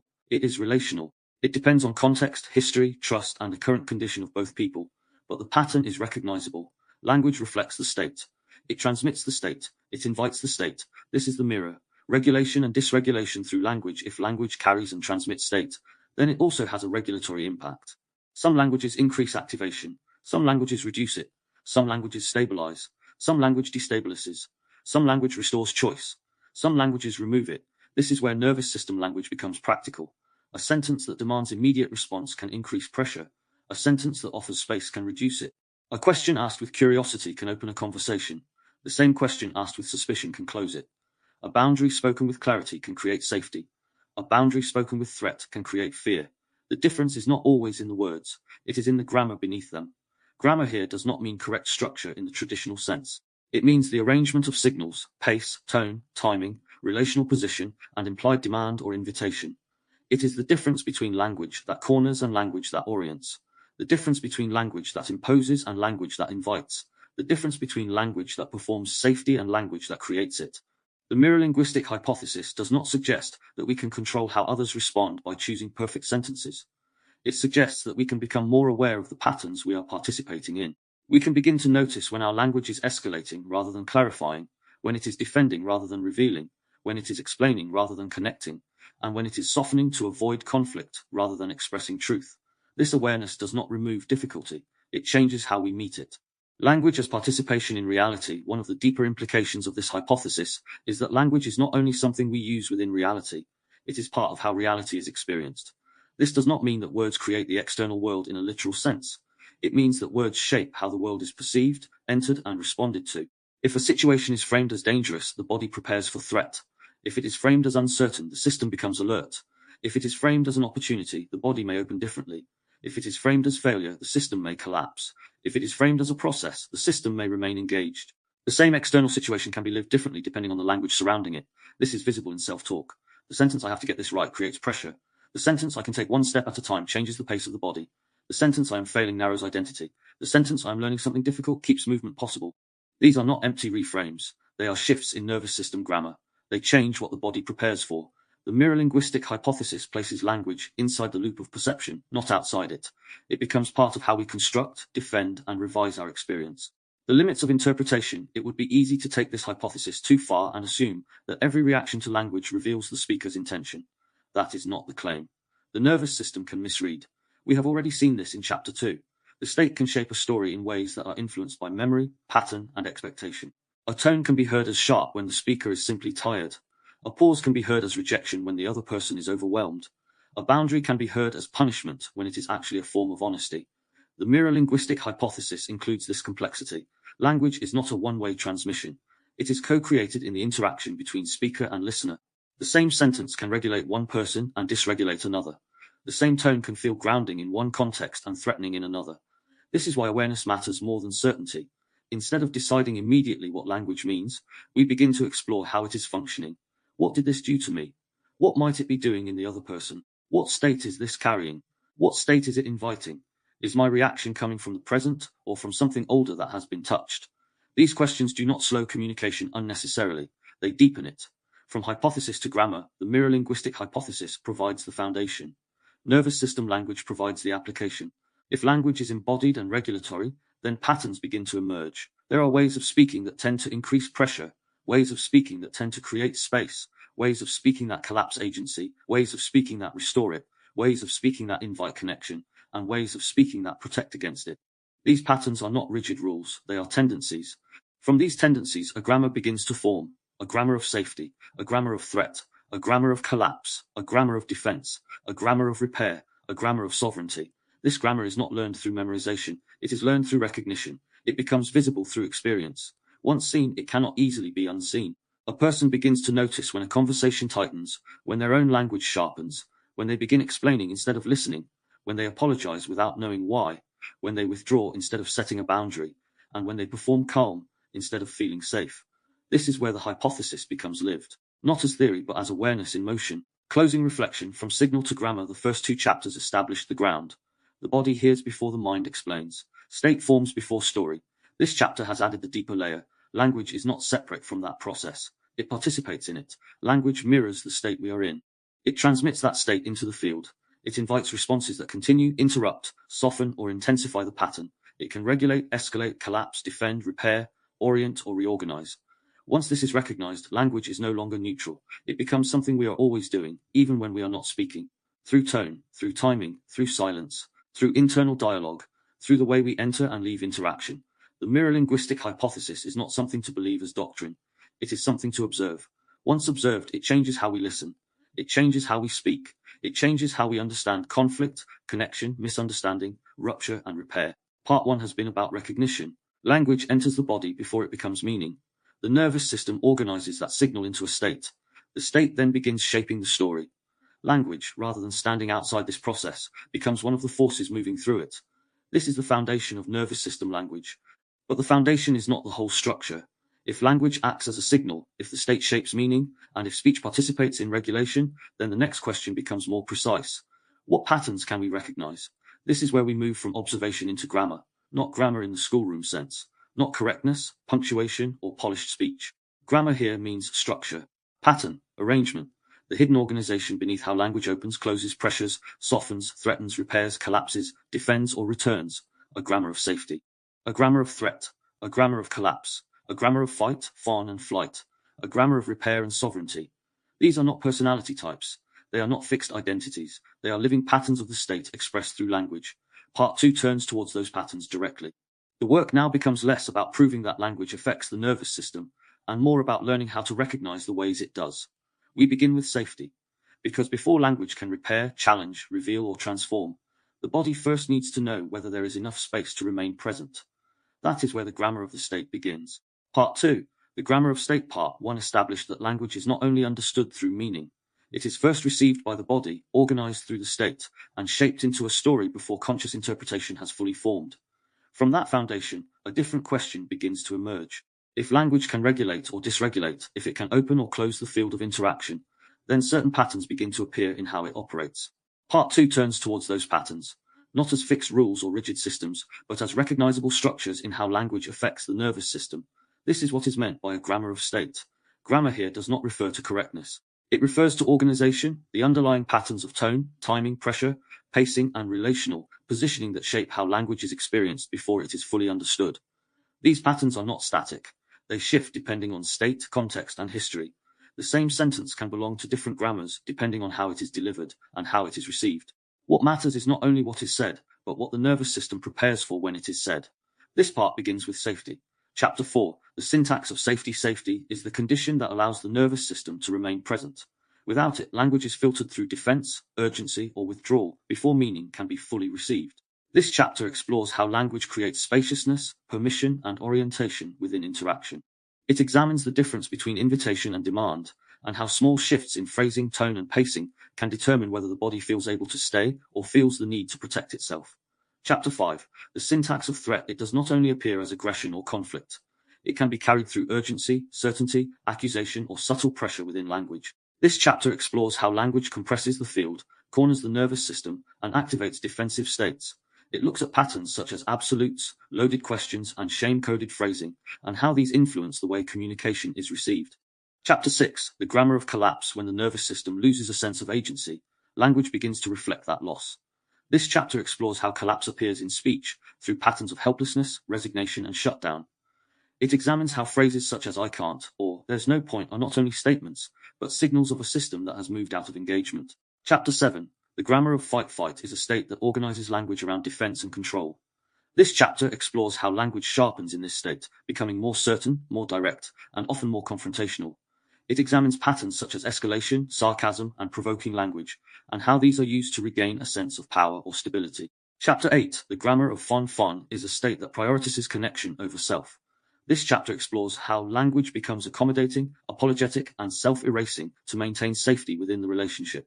It looks at patterns of over-agreement, reassurance, and appeasement, and how these can obscure authentic expression. Chapter 9, The Grammar of Flight, is a movement away from contact. This chapter explores how language shifts into avoidance, abstraction, or redirection when the nervous system seeks distance from pressure or discomfort. It examines patterns such as intellectualization, humor, and vagueness, and how these can function as forms of escape within communication. Chapter 4, The Syntax of Safety. Safety is often misunderstood as comfort, but safety, in the nervous system sense, is not the absence of difficulty. It is not the removal of challenge, honesty, tension, or emotional discomfort. A conversation can be uncomfortable and still be safe. A truth can be difficult and still be safe. A boundary can be firm and still be safe. What matters is whether the nervous system has enough space, dignity, orientation, and choice to remain present while the moment unfolds. This distinction matters because many people confuse safety with agreement. If someone agrees with us, we feel safe. If they approve of us, we feel safe. If they reassure us quickly enough, we feel safe. But that is not always true safety. Sometimes it is relief. Sometimes it is confirmation. Sometimes it is the nervous system temporarily settling because nothing has challenged it. Real safety is deeper than that. It is the felt sense that something difficult can be met without the self needing to disappear, defend, collapse, perform, or attack. The syntax of safety begins there. It begins in the way language gives the body enough room to remain. Part 1 showed that the body hears first, and that state begins shaping the story before conscious thought has fully caught up. Part 2 now begins with the grammar that allows the body to stay open long enough for meaning to be received. Before language can repair, challenge, reveal, or transform, there must be enough safety for the nervous system not to turn every signal into a threat. Safety is not created by telling someone to feel safe. The sentence "you're safe" may be true, but it may not be received as true by the body. A person can be physically safe and still feel relationally unsafe. A person can be in a calm room and still feel exposed. A person can be speaking with someone who means well and still feel braced, because the nervous system is not only responding to the present words, it is responding to tone, history, expectation, power, timing, and previous experience. This is why safety has a syntax. It has a structure. It is carried through small signals that tell the body it does not need to rush, prove, defend, submit, or guess. It is carried through tone that does not corner, timing that does not ambush, questions that do not invade, and boundaries that do not punish. It is carried through language that leaves room for the other person to remain a person, not merely a problem to be corrected, managed, or overcome. A safe sentence does not always sound soft. Sometimes safety sounds like clarity. Sometimes it sounds like a calm no. Sometimes it sounds like, I want to understand this properly, but I need to slow down. Sometimes it sounds like, I care about this conversation, and I do not want to rush it from a reactive place. Sometimes it sounds like, I disagree, but I am still here. Safety is not sentimental. It is not the avoidance of truth. It is the condition that allows truth to arrive without becoming a weapon. Spaciousness. One of the first features of safety is spaciousness. Spacious language does not flood the nervous system. It does not push too much too quickly. It does not demand immediate clarity from someone who is still trying to orient. It gives the interaction room to breathe. This does not mean becoming vague or passive. Spaciousness is not avoidance. It is not refusing to say what needs to be said. It is the difference between entering a conversation with force and entering it with enough awareness that the other person's system has time to meet what is being spoken. A sentence like "we need to talk right now" may be necessary in some situations, but it often carries pressure. This is the syntax of safety at work. It is not about diluting meaning. It is about creating enough relational space for meaning to be received. Permission safety also carries permission. Not permission in a submissive sense, and not permission as weakness. Permission means the nervous system is not being forced into one acceptable response. There is room to think, feel, pause, disagree, clarify, or say, I need a moment. Language without permission often creates contraction. It tells the body that there is only one safe answer, one acceptable emotion, one correct speed, one permitted interpretation. This can happen subtly. Phrases like "don't be upset, you need to calm down, you're overthinking it," or "just listen" may be intended to manage the conversation, but they often remove choice from the nervous system. They tell the person how they are allowed to be before their state has been understood. Permission-based language does something different. It does not mean all behavior is acceptable. It means the person is allowed to have an inner experience without being immediately corrected for it. A sentence like "you might need a moment with that" can create more safety than "don't react like that." A sentence like "I'm not asking you to answer immediately" can soften the pressure. A sentence like "you can disagree with me, I still want to understand, creates room for truth rather than performance. This is especially important in relationships where one person has learned to monitor the emotional climate closely. For someone who grew up around volatility, disappointment, withdrawal, or criticism, permission is not always assumed. They may feel they have to answer quickly, agree quickly, explain quickly, or repair the other person's emotional state before checking their own. Nervous system language recognizes this. A safe language field does not demand immediate self-abandonment. It allows the person to remain in contact with themselves while remaining in contact with another. That is a subtle but profound difference. Orientation: the nervous system settles more easily when it knows where it is. This is why orientation matters. Orientation is the language of clarity without pressure. It helps the body understand what kind of moment it is entering. Is this a conversation, a criticism, a request, a boundary, a repair, a decision, a disagreement, or a reflection? When the frame is unclear, the nervous system may fill the gap with threat. Many people know the feeling of receiving a vague message that says, "We need to talk later." The mind begins to search, the body begins to prepare. The imagination enters the silence and turns it into possibility, usually not a neutral possibility, but danger.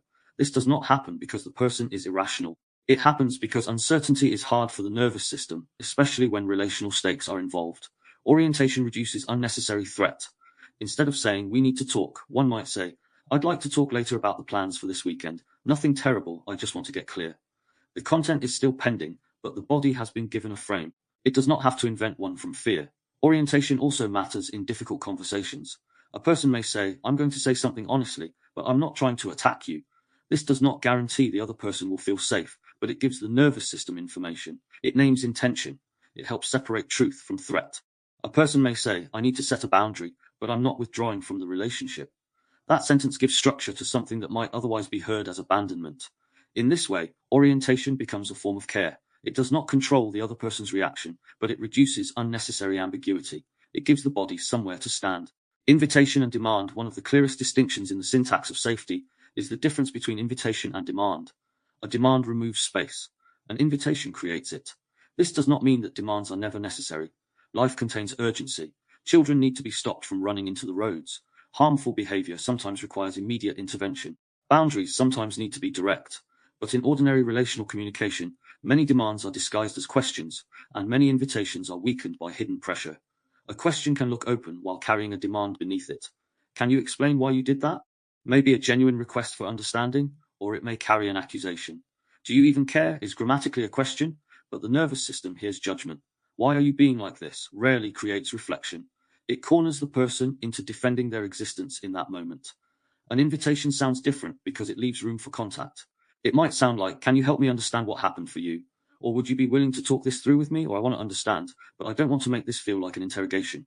These sentences do not erase accountability. They simply change the field in which accountability is being approached. Demand says, "Respond now in the way I need, or you are unsafe for me." The invitation says, "There is room to meet this without losing yourself."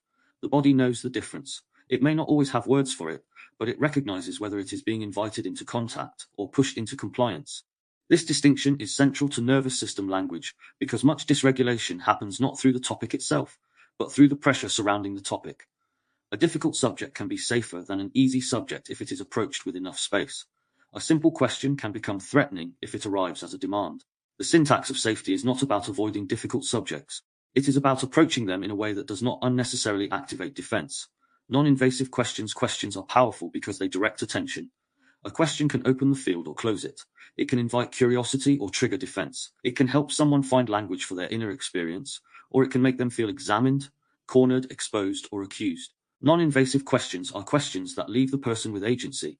They do not force immediate disclosure. They do not assume guilt. They do not smuggle judgment into the structure of the sentence. They make room for the person's internal reality to emerge without being dragged out. There is a difference between "Why did you ignore me?" and "I noticed I didn't hear back from you, and I felt something in me react." What was happening on your side? The first question has already decided the meaning. The second names impact, while leaving room for reality. It does not surrender the speaker's experience, but it does not turn the other person into a verdict before they have spoken. There is a difference between "What's wrong with you?" and "Something feels different between us. Are you able to talk about what's happening?" The first collapses a person into a problem. The second names a shift in the field and invites contact. The safest questions are often not the softest ones. They are the cleanest ones. A clean question does not pretend neutrality while carrying an accusation. It does not hide control inside concern. It does not require the other person to agree with a story before they have had a chance to speak. It allows truth to have more than one entrance. This is where language becomes more precise. Instead of asking a question designed to prove what we already believe, we ask a question that allows reality to become more visible. Choice-based phrasing. Choice is one of the strongest signals of safety. When the nervous system senses that it has no choice, it often moves into defense. It may fight, fawn, freeze, collapse, or escape.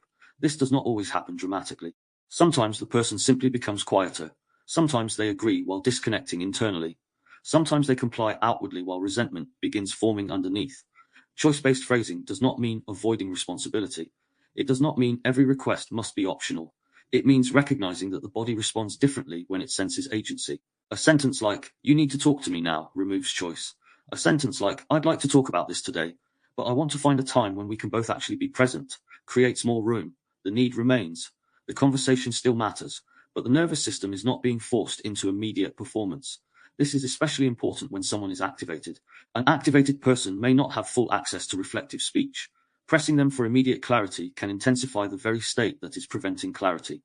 Choice-based language might say, "Would it help to pause for 10 minutes and come back to this? Or do you want to speak now? Or would writing it down help?" These are not scripts to memorize. They are examples of a deeper pattern, returning some agency to the system. In safety, choice is not chaos. It is orientation. It tells the body, "You are still here. You are not trapped. You can participate rather than merely react." The difference between softness and safety. Softness is not the same as safety. This distinction matters because unsafe language can be spoken softly. Control can be gentle in tone. Manipulation can sound calm. Dismissal can be quiet. A person can use a soothing voice while removing choice, minimizing reality, or pressing for compliance. The nervous system often detects this mismatch. It may not trust a soft voice if the language underneath it is invasive. It may not relax around calmness if that calmness has historically been used to dominate, dismiss, or conceal anger. This is why safety cannot be reduced to tone alone. Safety requires congruence. The words, tone, timing, and relational intention need to carry the same general direction. If someone says, "Take your time," but their body communicates impatience, the nervous system may hear the impatience more loudly than the words. If someone says, "I'm not angry," while their jaw is tight and their speech is clipped, the body may stay alert. If someone says, "I just want to understand," while asking questions that feel prosecutorial, the field does not become safe simply because the stated intention is understanding. This is not about demanding perfect congruence from people. Human beings are mixed. We can be caring and frustrated, calm and afraid, honest and defensive. But safety increases when there is enough honesty about the state present. Sometimes the safer sentence is not, "I'm fine." It is, "I'm frustrated, but I don't want to confront you." Sometimes the safer sentence is not, "Don't worry." It is, "This is difficult, but I want us to move through it carefully." Sometimes the safer sentence is not, "Everything is okay." It is, "Something is unsettled, but I am still here." Safety is not created by pretending there is no charge in the room. It is often created by naming the charge without weaponizing it. Safety and truth. There is a fear that if we talk about safety, the truth will become diluted. This fear is understandable. It means reducing unnecessary threats so the difficult language can actually be heard. A person who feels attacked may defend against even accurate feedback. A person who feels shamed may collapse before learning anything. A person who feels cornered may focus more on escape than responsibility. But a person who feels held in dignity may be more able to stay with discomfort, hear impact, and respond without needing to disappear or counterattack. This is why safety is not opposed to truth. It is often what makes truth receivable. The body's sense of enough room. The body has a sense of space. In conversation, this does not only mean physical distance. It means emotional and relational room. Can I pause? Can I ask for clarification? Can I say no? Can I disagree? Can I be affected without being punished? Can I be honest without the relationship collapsing instantly? Can I make a mistake and remain human? When the answer feels like no, the body often contracts. When the answer feels like yes, the system may still be activated, but it can remain more available. This is the subtle power of safety. It does not remove reaction, but it changes the relationship to reaction. The body can feel something without needing to become entirely organized around protection. It can stay close enough to the present moment to keep learning from it. They attack because vulnerability feels too dangerous. They go silent because words no longer feel safe. This is where many conversations break down, not because people have no vocabulary, because the nervous system no longer trusts the field. Once trust in the field is lost, even good words may not land. Apologies may sound strategic. Reassurance may sound false. Clarification may sound defensive. Silence may sound threatening. Honesty may sound like an attack. The syntax of safety is the work of rebuilding enough trust in the field for language to become usable again. Sometimes that means slowing down. Sometimes it means naming what is happening. Sometimes it means saying less, but saying it more cleanly. Sometimes it means stopping a conversation before it becomes destructive. Sometimes it means admitting, I am not in a state where I can speak about this well yet. That admission can itself be a form of safety. It tells the field, I recognize my state. I do not want to let it drive the whole conversation. Safety as a grammar of return. The syntax of safety is not a collection of perfect phrases. It is a grammar of return. Return to the body, return to the present, return to the choice, return to clarity, return to dignity, return to the relationship without abandoning the self. This grammar might show up as a slower opening, a clearer frame, a less invasive question, a boundary that does not punish, or a pause that does not disappear. It might show up in the decision not to send a message while activated, not to force an answer when someone has gone blank, not to use someone's vulnerability as evidence against them. These choices may seem small, but they alter the field. They tell the nervous system that communication does not have to become combat. They show that honesty does not have to arrive as an attack. They make it possible for discomfort to remain connected to dignity. This is why Chapter 4 begins Part 2, because every other grammar becomes clearer when contrasted with safety. Threat will show us what happens when space is removed. Collapse will show us what happens when the agency disappears. The fight will show us what happens when protection sharpens into attack. Fawn will show us what happens when connection costs the self. Flight will show us what happens when distance becomes the only available safety. But safety is the reference point, not perfectly calm, not constant agreement, not emotional comfort. Safety is the presence of enough room for the nervous system to remain in contact with what is happening. Closing reflection. The syntax of safety begins with the recognition that language can give the body room, or it can remove it. Before repair, there must be enough safety to return. Before accountability, enough safety to stay present. Before vulnerability, enough safety not to collapse. Before truth, enough safety for the body to hear without immediately defending. Chapter 4 has explored how language creates spaciousness, permission, and orientation. Chapter 5 turns towards the opposite movement. If safety gives the body room, threat removes it. Threat is the grammar of compression. It narrows the field, corners the nervous system, and activates defense before meaning has fully formed. That is where we go next. Chapter 5, the syntax of threat. If safety gives the body room, threat removes it. Threat does not always arrive as shouting, aggression, or obvious hostility. Sometimes it arrives quietly. Sometimes it is hidden inside politeness, certainty, urgency, concern, humor, correction, or a question that is not really a question. The nervous system does not only respond to visible danger, it responds to pressure, implication, narrowing, judgment, unpredictability, and the loss of choice. This is why threat has a syntax. It has a structure. It can be carried by the arrangement of words, the pace of delivery, the timing of the conversation, the emotional charge behind the sentence, and the degree of space allowed to the person receiving it. A sentence does not need to be openly cruel to become threatening. It only needs to make the body feel cornered before the mind has had time to orient. Threat is the grammar of compression. Where safety creates space, threat reduces it. Where safety allows the nervous system to remain present, threat pushes the system towards protection. The body begins to narrow, attention sharpens. The mind starts searching for danger, escape, defense, or appeasement. The conversation may still appear ordinary on the surface, but beneath the words, the system is preparing. This chapter is not about labeling all discomfort as a threat. Discomfort can be necessary. Accountability can be uncomfortable. Boundaries can be uncomfortable. Truth can be uncomfortable. The question is not whether language creates discomfort, but whether it removes dignity, choice, orientation, or enough space for the nervous system to remain in contact with what is happening. A difficult sentence can still leave room. A threatening sentence removes it. Compression. The first movement of threat is compression. Compression happens when language tightens the field before the person has had time to understand what is being asked of them. It may happen through speed, tone, accusation, emotional pressure, or a demand for immediate response. The body feels that there is no room to breathe, pause, question, or stay connected to itself. A compressed field often sounds like urgency. We need to sort this out right now. The nervous system hears that there is no room for processing. It must perform now. This is why compressed language often produces distorted language in return. Someone who feels cornered may become sharper than they intended. Someone who feels rushed may go blank. Someone who feels pressured may agree before they mean it. Someone who feels accused may start defending, even if the other person has a valid concern. The threat is not only in the topic. It is in the loss of room around the topic. Accusatory framing. Threat often enters language through framing. A frame tells the nervous system what kind of moment it is in. If the frame is open, the body may remain curious. If the frame is accusatory, the body prepares to defend. Accusatory framing happens when language smuggles judgment into the structure of the sentence. The words may appear to ask a question or describe a concern, but the meaning has already been decided. The person receiving the language is not being invited into understanding. They are being placed inside a verdict. Why are you always so defensive is not really a question. It already defines the person as defensive. Why do you never listen is not a connection request. It turns a moment into a pattern and a pattern into an identity. "What's wrong with you?" does not open a reflection. It collapses the person into a defect. The body hears the verdict before the mind forms an answer. This is why accusations often create more of the very behavior they criticize. A person accused of being defensive may become defensive. A person accused of not listening may stop listening because their system is now protecting against shame. A person accused of not caring may shift from feeling hurt to proving they care, or proving they do not deserve the accusation. Accusatory framing narrows the field because it removes innocence before the conversation begins. The person must now argue for their humanity before they can discuss the issue. This does not mean impact should be hidden. It does not mean we should avoid naming harm. There is a difference between saying, "When this happened I felt dismissed," and saying, "You are dismissive." The first names impact. The second defines identity. The first leaves room for context. The second turns the person into the problem.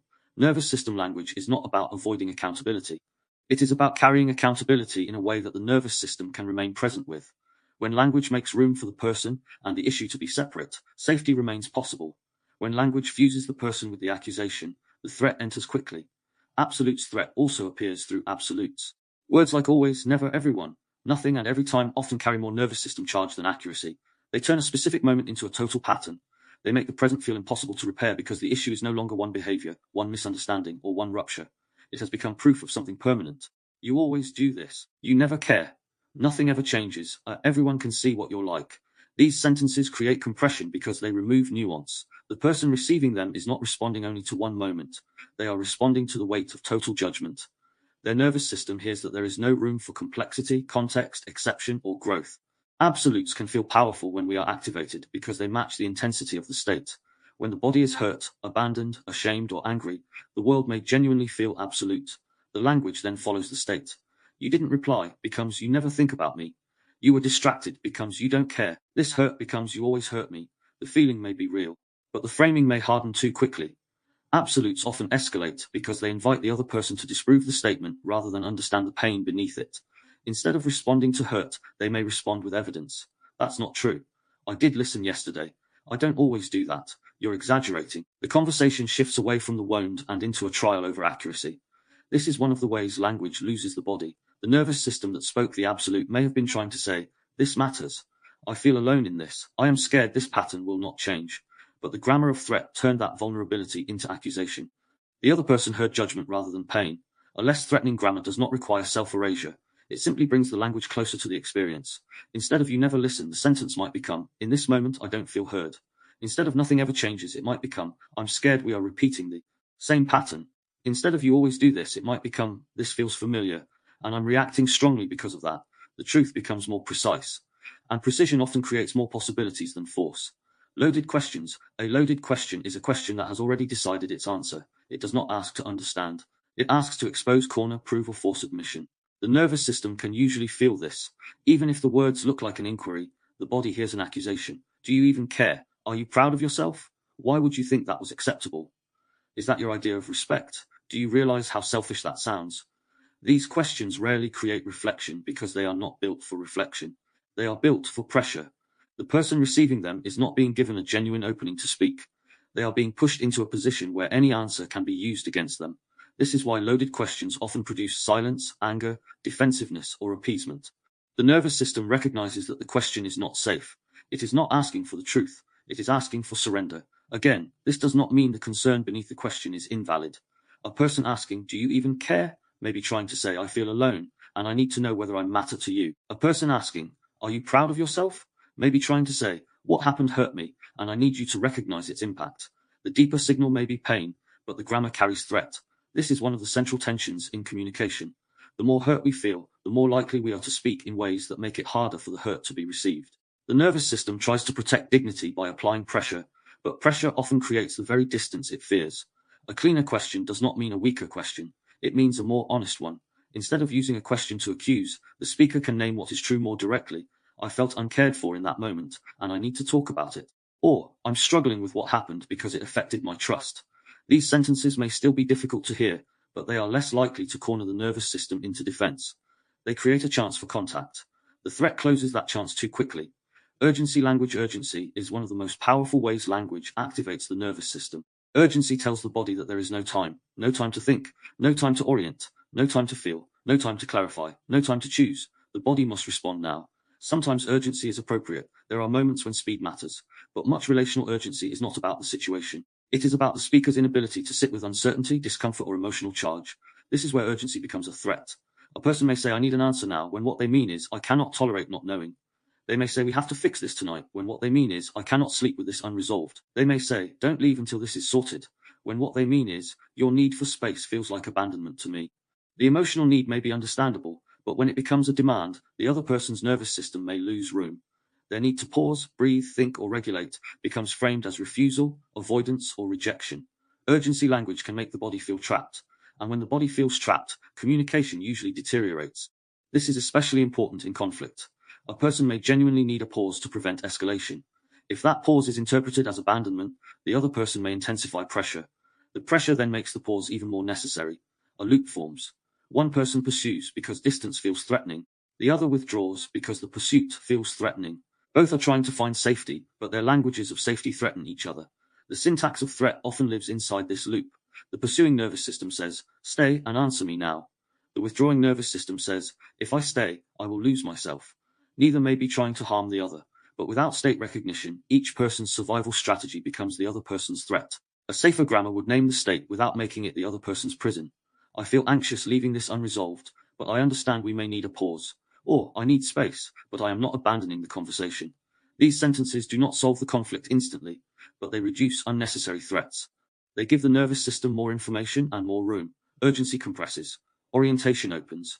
Shame-coded statements threat becomes especially powerful when language touches shame. Shame is not the same as guilt. Guilt says, I did something wrong. Shame says, something is wrong with me. Guilt can sometimes lead to repair. Shame often leads to collapse, defense, hiding, or attack. Shame-coded language does not only name behavior, it attacks identity. It makes the person feel exposed, defective, foolish, childish, selfish, weak, dramatic, unstable, or unworthy. The nervous system hears that belonging is at risk. This kind of language can appear directly. You're pathetic. You're too much. You're impossible. But it can also appear more subtly. Here we go again. You're being dramatic. No normal person would react like this. You always make everything difficult. These phrases do more than criticize an action. They place the person under a social and relational judgment. The body often responds quickly to shame because shame threatens connection. For some people, shame produces collapse. Their voice becomes smaller. Their thoughts slow down. They may apologize even if they do not yet understand what they are apologizing for. For others, shame produces fight. They strike back because the feeling of exposure is unbearable. Others move into fawn, trying to restore approval by becoming agreeable, useful, or small. Shame-coded language may create compliance in the short term, but compliance is not regulation. It may silence a person, but silence is not understanding. It may stop a behavior for the moment, but it often leaves the nervous system carrying fear, resentment, or self-rejection. Nervous system language separates accountability from shame. Accountability says, this behavior had an impact. Shame says, this behavior proves something bad about you. Accountability leaves a path towards repair. Shame often closes that path because the person is no longer responding from dignity. They are responding to a threat. This matters deeply in parenting, relationships, workplaces, and self-talk. Many people believe they are motivating themselves through shame when they are actually dysregulating themselves into paralysis or resentment. The internal phrase, what is wrong with me? Rarely produces clean change. It produces contraction. The phrase something in me is struggling here and I need to understand what is happening opens a different path. Shame narrows identity. Safety restores enough dignity for change to become possible. Certainty as threat certainty can be grounding when it is clean. Clear boundaries, honest statements, and stable commitments can all regulate the nervous system, but certainty becomes threatening when it leaves no room for complexity, dialogue, or correction. This kind of certainty often sounds like a final judgment. I know exactly what you're doing. You're just trying to manipulate me. You don't care. You're only saying that because that's not how you feel. The threat here is not only disagreement. It is the removal of inner reality. One person claims authority over another person's motives, feelings, or intentions. The receiving nervous system may feel invaded because its own experience has been replaced by someone else's conclusion. This is one of the more subtle forms of linguistic threat. To be misread is uncomfortable. To be told that someone else's reading of you is more real than your own inner experience can feel deeply destabilizing. The body may fight to reclaim itself. It may over-explain, become angry, withdraw, or collapse into the futility of not being believed. Certainty becomes coercive when it refuses contact with reality as it unfolds. A more spacious grammar does not require abandoning perception. A person can still say, I am experiencing this as manipulative, or I am struggling to trust what is happening, or something about this feels unclear to me. These statements are still honest. They still protect the speaker's reality, but they do not completely confiscate the other person's. This distinction matters. Threat says, I know what you are. Safety says, this is what I am experiencing, and I am willing to stay close enough to reality to test it. The body under threat. When language is experienced as a threat, the body begins to organize around protection. This may happen through heat, tightness, shallow breathing, mental speed, numbness, blankness, a sudden need to explain, a sudden need to leave, or an impulse to attack. The body is not trying to sabotage communication. It is trying to survive the moment as it understands it. Once a threat is active, meaning becomes harder to receive. The nervous system filters words through defense. It listens for danger more than nuance. It may miss the part of the sentence that was careful, and hear only the part that felt sharp. It may overlook intention and focus on impact. It may become unable to distinguish between discomfort and danger. This is why threat language can derail even important conversations.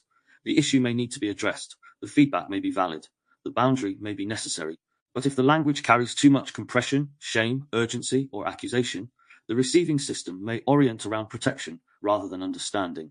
That does not mean the speaker is responsible for managing every possible reaction. People can be triggered by language that is not objectively threatening. The nervous system can misread. Old wounds can enter the room. But it does mean that we can become more aware of when our language is adding unnecessary threat to an already difficult moment. This is the practical value of recognizing the syntax of threat. It gives us a chance to pause before language becomes a weapon for our state. A person may be controlled through concern, shamed through guidance, pressured through advice, or silenced through support. The language appears kind, but the nervous system experiences narrowing. Again, the issue is not the care itself. The issue is whether care preserves choice and dignity. Support that removes agency can become a threat. Advice that ignores timing can become pressure. Concern that assumes superiority can become humiliation. Help that does not listen can become control. Safety asks, is there room for the other person to remain themselves inside my care? Threat often says, I care, therefore I am entitled to override you. The difference is felt. Threat and self-talk. The syntax of threat does not only appear between people, it also appears inside the mind.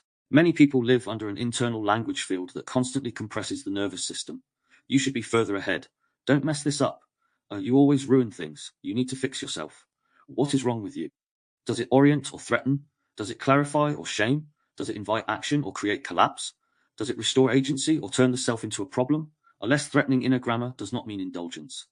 It does not mean avoiding responsibility. It means speaking to the self in a way that allows movement without humiliation. There is a difference between I need to take responsibility for this and I am useless. There is a difference between this needs attention and I always fail. The first creates possibility. The second narrows identity around threat. Interrupting the syntax of threat language can become automatic. When the nervous system feels unsafe, it often reaches for the grammar it knows best. It may accuse, rush, exaggerate, shame, demand, interrogate, or become certain too quickly. These patterns can appear before we have chosen them consciously. The goal is not to become perfectly regulated before speaking. The goal is to recognize the moment language begins to carry more threat than truth. Sometimes this recognition happens after the sentence has already been spoken. That still matters. Repair is part of the grammar. A person can say, I came in too sharply there, or that sounded more accusatory than I intended, or I can feel I'm trying to force an answer because I'm anxious. These sentences do not erase impact, but they change the direction of the field.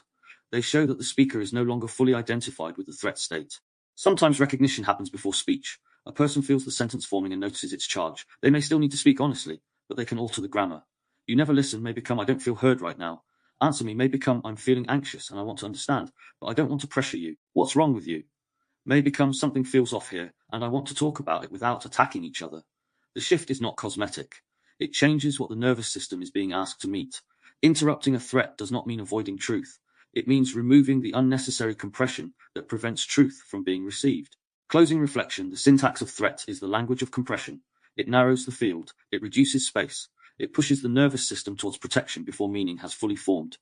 It can appear through accusation, urgency, absolutes, loaded questions, shame-coded statements, certainty or care that quietly removes agency. Threat is not the same as discomfort. This distinction is essential.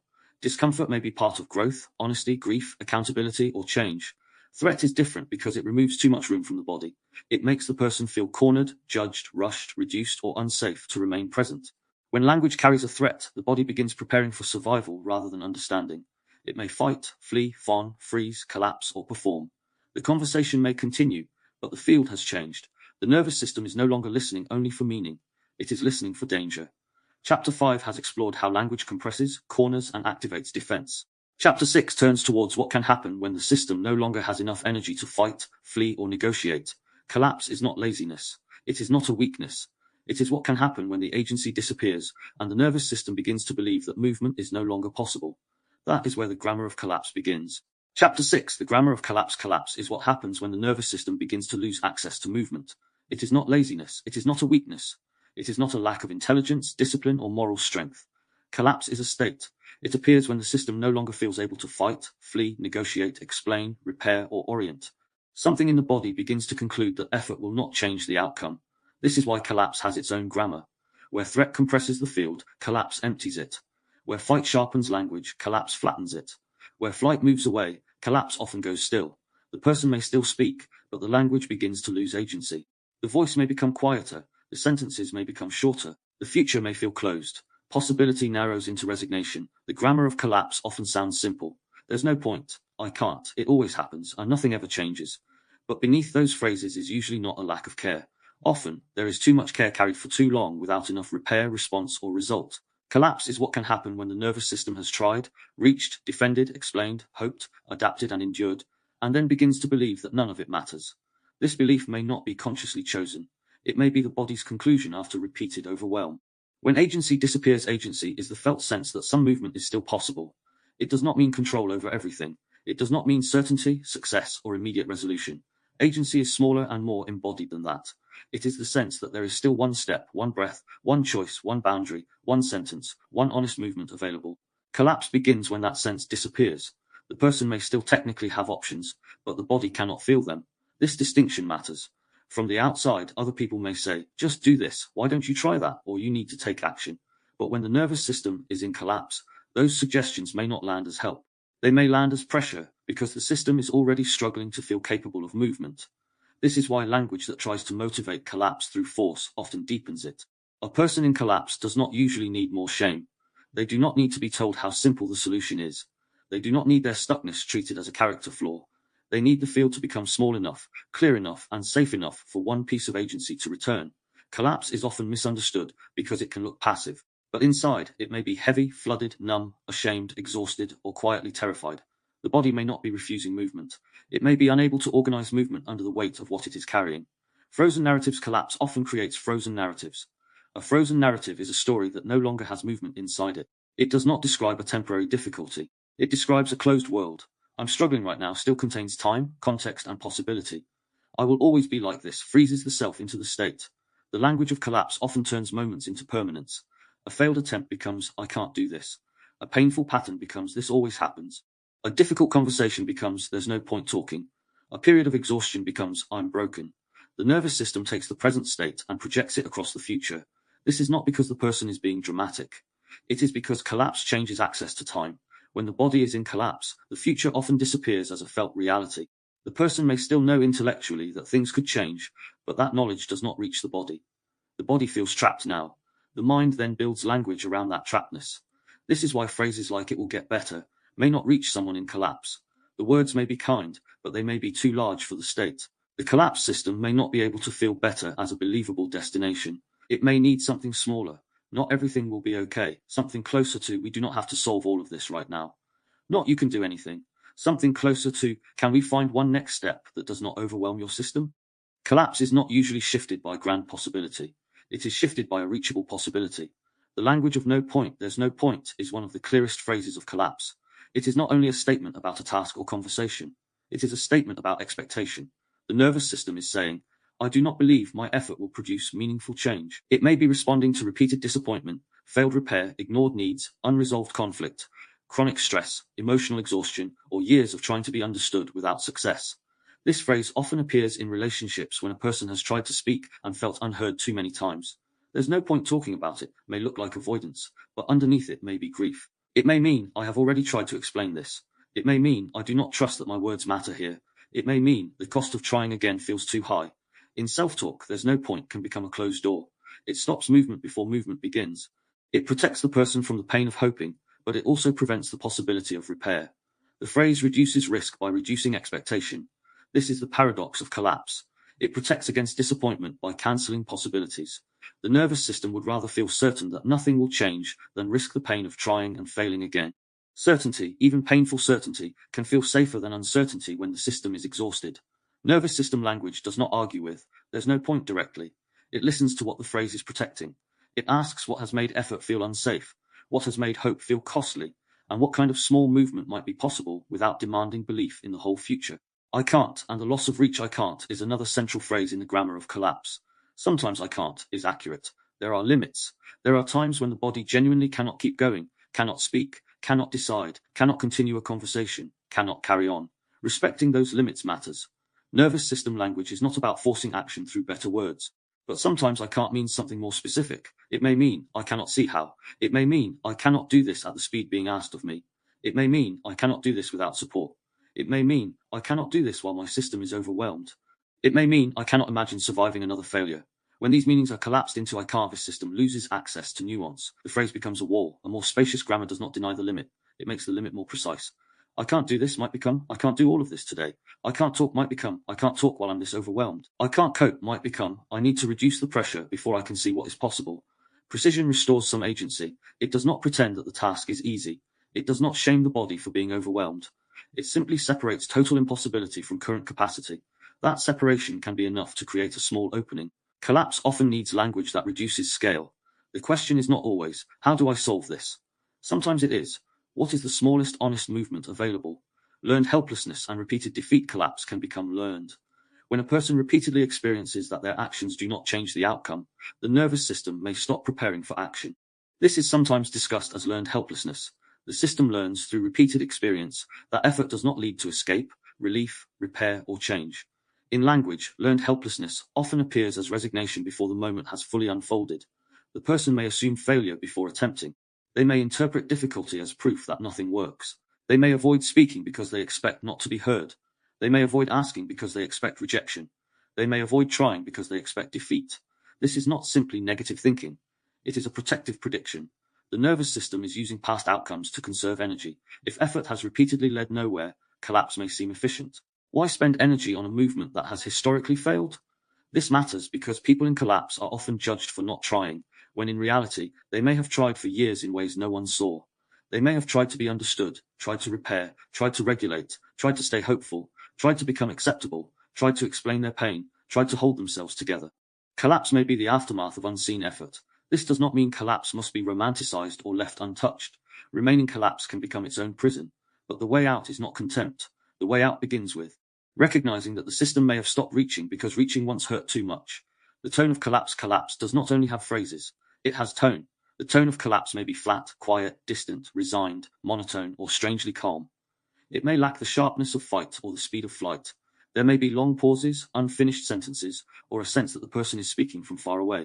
Sometimes the person may say very little, not because they have nothing inside, but because language feels difficult to access. This can be confusing for others. A collapsed person may be interpreted as uncaring, cold, stubborn, lazy, passive-aggressive, or unwilling. But collapse can look like absence when it is actually overwhelmed. The system has reduced output to preserve what little energy remains. In relationships, this often creates painful loops. One person sees the other shutting down and experiences it as rejection. They respond with more urgency, more questioning, more pressure. The collapsed person then feels even less able to speak. Their silence becomes heavier. The other person feels more abandoned. The field tightens. Collapse and pursuit can become locked together. One nervous system says, "Come back." The other says, "I can't." The more one pushes, the more the other disappears. The syntax of safety becomes especially important here. A collapsed system usually needs less pressure before it can produce more language. It may need the conversation slowed, the demand reduced, the expectation clarified, or the permission to return later made explicit. A sentence like, "I can see this is too much right now. Let's pause and come back," may create more movement than another 10 questions. Collapse in self-talk collapse is often sustained by inner language. The inner voice may sound defeated, resigned, or quietly brutal. "I'm useless. I always mess things up. I'll never change. I can't handle life. Nothing works for me." These phrases do not simply describe despair. They reinforce the state that produced it. When repeated often enough, collapsed language becomes an internal atmosphere. The body begins to live inside a world where possibility is constantly denied before it can form. Even small tasks may feel heavy because they are no longer just tasks. They are tests of identity. If the person struggles, the collapse story confirms itself. If they succeed, the success may be dismissed as temporary or meaningless. This is why forced positivity rarely helps. A collapsed system often cannot believe statements that are too far from its current state. "I am powerful" may feel false. "Everything is fine" may feel insulting. "I can do anything" may create more pressure. The body does not need exaggerated optimism. It needs believable language that restores a small amount of contact. Something in me feels defeated. This is hard, but it may not be the whole story. I do not have to solve everything to take one step. I can reduce the scale. I can ask for help before I disappear completely. These sentences do not deny collapse. They create room inside it. They allow the nervous system to feel seen without being sentenced to remain where it is. Collapse and identity. One of the dangers of collapse is that it can become identity. A person does not only feel stuck, they begin to believe they are stuckness itself. They not only feel unable, they begin to believe they are incapable. They do not only feel exhausted, they begin to believe they are broken. Language plays a role in this. I am in a collapsed state is very different from I am a failure. The first describes a condition. The second defines a self. The first leaves room for movement. The second closes around identity. This distinction is central to nervous system language. The state is not self. A person can be in collapse without being collapsed. They can feel helpless without being helpless as an identity. They can feel defeated without being permanently defeated. They can lose access to agency without having any agency at all. This matters because once a state becomes identity, change feels like a betrayal of what the person believes themselves to be. The collapsed self may become familiar. Painful but familiar. The nervous system may cling to it because familiarity feels safer than the unknown. A grammar of return must therefore separate the person from the state, not by denying the state, but by naming it accurately. This is collapse moving through me, creates a different internal field from this is who I am. The difference may seem small, but the nervous system hears it. The hidden protest inside collapse can sometimes contain protest.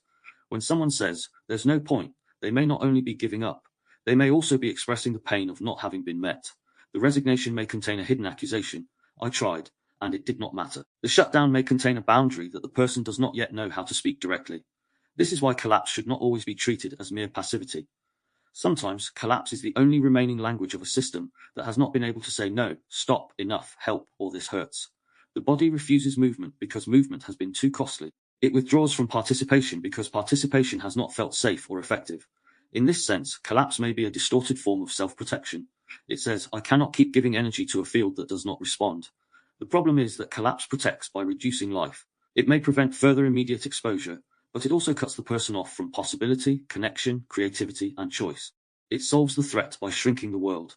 Nervous system language listens for the need inside collapse, without treating collapse as the final answer. What was the body trying to stop? What effort went unseen? What boundary was never allowed to form? What support was missing? What would make one small movement feel less dangerous? These questions do not accuse the collapse system. They begin to understand it. Language that deepens collapse. Some languages push collapse further down. You're just making excuses. You need to try harder. Other people have it worse. Stop feeling sorry for yourself. You're being lazy. These phrases may be intended to provoke action, but they often add shame to a system already low on agency. The body hears that its state is unacceptable. It may then collapse further, or it may mask collapse through performance. The person may push themselves temporarily, but the movement is driven by threat rather than restored agency. Over time, this can create cycles of forced effort followed by deeper shutdown. Language that deepens collapse usually misunderstands the state. It treats immobility as refusal rather than incapacity. It treats resignation as an attitude rather than a protection. It treats low agency as moral weakness rather than a nervous system response. This does not mean we never challenge collapse. Challenge can be necessary, but the challenge must be scaled to the state. If it is too large, too shaming, or too fast, it becomes another threat. The collapse system cannot organize around it. The more useful language is often steady, specific, and small.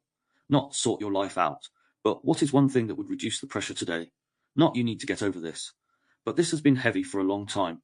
Let's find the smallest place where movement is possible. Not stop saying you can't, but when you say you can't, what part feels impossible right now? This kind of language does not flatter or collapse. It meets it accurately. The small return of agency, the grammar that begins to move collapse, is usually modest. Collapse does not tend to respond well to grand declarations. It responds to small, believable openings. The nervous system needs to feel that movement will not immediately overwhelm it again.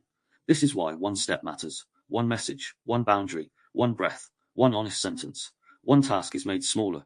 One request for help, one pause before disappearing. The goal is not to transform the entire state instantly. The goal is to interrupt the belief that no movement is possible. When the body experiences one small successful movement, the story can begin to soften. Not completely, not always immediately, but enough for the nervous system to register that the future may not be entirely closed. Language can support this return. I do not have to fix everything to begin. I can do this badly and still begin. I can take the next honest step. I can ask for support without proving I deserve it. I can pause without disappearing. These sentences are not motivational slogans, they are attempts to restore agency at a scale the body can tolerate. A collapsed system often needs language that is smaller than ambition. It needs language that makes it feel survivable. Collapse in relationships, collapse can be mistaken for indifference. A person may go quiet in a difficult conversation. They may stop trying to explain. They may agree without conviction. They may say fine, not because they are fine, but because language no longer feels useful. They may withdraw from repair because every attempt at repair has felt like another opportunity to fail. The other person may experience this as abandonment, avoidance, or lack of care. Sometimes it is, but often, collapse is not the absence of feeling. It is too much feeling without enough access to organized expression. This is why relational collapse requires care in interpretation. If the collapsed person is pressured to speak before they can access language, they may disappear further. If their silence is attacked, shame may increase. If they are allowed to avoid indefinitely, the relationship may remain unresolved. The task is not to let collapse control the field, but to create enough safety and structure for return. This might sound like, I don't want to force this conversation while you're shut down, but I also don't want us to abandon it. It might sound like, let's pause and come back at a time we agree on. It might sound like, I need to know this matters, even if you can't speak about it right now. These sentences hold both realities. They respect the state without surrendering the need for repair. That balance is important, because collapse can become a way of avoiding accountability if it is never brought back into a relationship. But pressure can also turn necessary accountability into a deeper shutdown. Nervous system language asks for enough precision to recognize the difference. Collapse and the body in collapse often feels heavy. The limbs may feel slow. The chest may feel dull. The mind may become foggy. Speech may take effort. There may be a sense of sinking, numbness, distance, or being behind glass. Time may feel thick. Even simple decisions may become difficult. This is not merely emotional, it is physiological. The nervous system is no longer mobilizing in the same way.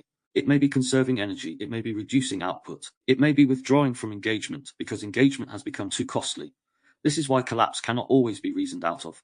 A person may understand the situation intellectually and still be unable to move. They may know what would help and still feel unable to do it. They may know the conversation matters and still have no words. The body has shifted state, and thought alone may not immediately restore access. Language can help, but only if it respects the body's scale. A collapsed body does not need to be dragged into performance. It needs signals of manageable movement, reduced threat, and restored orientation.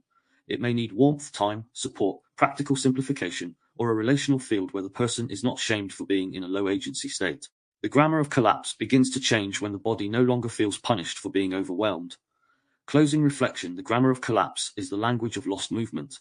It appears when the nervous system begins to believe that effort will not matter, that speech will not be heard, that repair will not come, or that the future has closed around the present state. Its phrases are often simple, but the state beneath them is complex. I can't, there's no point, and nothing ever changes are not just thoughts. They are signals of a system struggling to access agency. Collapse narrows the possibility not by attacking, but by draining movement from the field. It can flatten speech, freeze narratives, shrink identity, and make even small choices feel too large. It can appear in self-talk, relationships, conflict, parenting, work, and healing. It can be misunderstood as laziness, avoidance, stubbornness, or lack of care when, beneath the surface, the body may be overwhelmed, exhausted, ashamed, or protecting itself from another failed attempt. The way through collapse is rarely forced. It is recognition, scale, and a gradual return of agency. The language that helps collapse does not shame the system for being where it is. It does not pretend that everything is easy. It brings the state into view and asks what small movement might still be possible. It separates the person from the collapse. It makes room for honesty without turning helplessness into identity. Chapter 6 has explored what happens when language loses access to movement. Chapter 7 turns towards a very different grammar. If collapse goes still, fight sharpens. Fight is the state where language becomes a weapon, shield, proof, and defense. It is where certainty hardens, tone intensifies, and the nervous system tries to regain safety through force. That is where we go next. Chapter 7. The grammar of fight. If collapse loses movement, fight gathers force. Fight is the state where the nervous system attempts to regain safety through pressure, certainty, dominance, defense, or control. It is not always violent. It does not always look explosive. Sometimes the fight is loud and obvious. Sometimes it is cold, precise, sarcastic, intellectual, morally certain, or quietly contemptuous. What defines fight is not volume alone, but the way language sharpens in order to protect. The grammar of fight is organized around threat. Something has been registered as unsafe, humiliating, unfair, invasive, disrespectful, abandoning, controlling, or exposing. The body moves towards mobilization. Energy rises. The voice may become sharper. Words may become faster. Nuance may reduce. The other person may begin to feel less like someone to understand, and more like something to overcome. A fight is often judged harshly because it can cause real harm. It can wound, dominate, intimidate, shame, and escalate conflict. But fight is also a nervous system state. Beneath the sharpness, there is often a felt need to survive the moment, protect dignity, reclaim power, or prevent further hurt. This does not excuse the harm fight can cause. It helps us understand the grammar beneath it. Fight is what can happen when the system believes that softness is unsafe, silence is submission, vulnerability is exposure, and force is the only available route back to control. Language as weapon in a fight, language often becomes a weapon. The purpose of speech shifts. It is no longer mainly about understanding, connection, repair, or clarity. It becomes about impact. Words are used to pierce, push back, expose, dominate, prove, or win. The nervous system is trying to create distance from the threat by becoming more threatening in return. This can show up in obvious ways such as insults, accusations, threats, raised volume, or verbal aggression. But it can also appear more subtly through sarcasm, dismissive humor, intellectual superiority, cold precision, or the deliberate use of someone's vulnerability against them. A person in a fight may not experience themselves as attacking. They may experience themselves as defending. From inside the state, the force can feel justified. The body may say, I have to say this strongly because they are not listening. Or, I have to push back because I am being cornered. Or, I have to prove this because if I do not, I will be made wrong. This is why a fight can feel righteous. The nervous system often frames its own aggression as necessary protection. The problem is that language used as a weapon usually creates more threats in the field. The other person's body begins to defend, withdraw, appease, freeze, or counterattack. The original issue becomes harder to reach because both systems are now organized around survival. The topic may still be present, but the field has become combat. The loss of nuance fight narrows complexity. When the nervous system mobilizes, it often loses access to subtlety. The mind begins sorting quickly, right and wrong, guilty and innocent, strong and weak, ally and enemy, disrespect and respect, winning and losing. This narrowing can feel powerful because it removes uncertainty. It gives the system a target. In language, this often appears as overcertainty. A person in a fight may speak as though they know exactly what the other person meant, exactly why they behaved as they did, and exactly what the situation proves. Phrases such as "you knew what you were doing," or "you're just trying to control me," or "don't pretend you care" may feel like clarity from inside the state, but they often collapse complexity into accusation. Fight does not like ambiguity. Ambiguity feels dangerous because it creates space where the self might be affected, questioned, softened, or exposed. Certainty becomes a shield. If I can be certain enough, I do not have to feel the vulnerability underneath. If I can prove my position strongly enough, I do not have to stay with the pain of not being understood. If I can make the other person wrong, I do not have to risk being hurt by their reality. This is why fights often occur with such force. It is not always about arguing only about facts. It is arguing for safety. Proving language. One of the clearest forms of fight is proving language. Proving language is not simply explaining. Explanation can be useful, honest, and necessary. Proving language carries a different charge. It is driven by the fear of being dismissed, misread, blamed, humiliated, or made powerless. It not only wants to be understood, it wants to win the right to exist as valid. This can happen when someone feels falsely accused. It can happen when old experiences of not being believed are activated. It can happen when someone has spent years defending their perception against people who minimized, mocked, or distorted it. In those cases, proving language may come with deep emotional history. The person may speak quickly, pile up examples, return to the same point repeatedly, or become increasingly frustrated when the other person does not respond in the needed way. They may believe that if they can just explain enough, provide enough evidence, or make the logic impossible to deny, then safety will return. But proving often exhausts the field. The more one person proves, the more the other may feel pressured. The more pressured they feel, the less receptive they become. The less receptive they become, the more the provoking person escalates. The loop tightens. This does not mean the need to be believed is wrong. It means proving is not always the grammar that brings belief closer. Sometimes the more regulated sentence is not another argument, but a boundary. I know what I experienced, and I do not want to keep debating my reality. Sometimes it is a clarification. I want to explain this once, but I do not want to turn this into a courtroom. Sometimes it is a pause. I can feel myself trying to prove my worth here, and I need to step back. Fight often wants the final word. Safety may require a different kind of ending. Sarcasm and contempt. Sarcasm can be humor, but in a fight, it often becomes disguised aggression. It allows the speaker to strike while maintaining distance from the strike. If challenged, they can say they were only joking, that the other person is too sensitive, or that it was not meant seriously. But the nervous system often hears the contempt beneath the humor. Sarcasm in a fight says what cannot be said directly, but says it with a blade. It can be used to humiliate, diminish, expose, or establish superiority. It often carries the message, I am above you, you are ridiculous, I do not respect your position, or your feelings are not worthy of serious engagement. Contempt is one of the most corrosive forms of relational language because it not only disagrees, it looks down. It turns the other person into something smaller. Once contempt enters the field, safety becomes very difficult to maintain because the body does not feel met by another human being. It feels judged from above. This does not mean every sharp joke is harmful. Humor can release tension. It can bring perspective. It can even create closeness when both people are inside the joke together. But sarcasm becomes threatening when it moves against someone rather than with them. The difference is felt. Shared humor says, we are still connected. Contemptuous humor says, I am safe because I have made you smaller. In the grammar of fight, sarcasm can become a way of avoiding vulnerability. Instead of saying, that hurt, the person says, well, that was impressive. Instead of saying, I feel dismissed, they say, nice to know I matter. The pain is real, but it comes out armored. The armor may protect the speaker temporarily, but it often wounds the field. Verbal escalation, the fight tends to escalate. A conversation begins with a concern, then becomes a disagreement, then a defense, then an accusation, then a character judgment. Each step may feel justified in the moment because the nervous system is responding to increasing threat. The language rises to meet the state. Escalation does not always mean shouting. It can also mean intensifying certainty, adding heavier claims, widening the argument, bringing in older wounds, or shifting from behavior to identity. This hurt me becomes you always do this. I felt ignored becomes you don't care about anyone but yourself. I disagree becomes you're impossible to talk to. The grammar becomes heavier than the moment. This often happens because the body is trying to make the other person feel the seriousness of the issue. If the first sentence does not seem to land, the next one becomes stronger. If that still does not land, the language becomes sharper.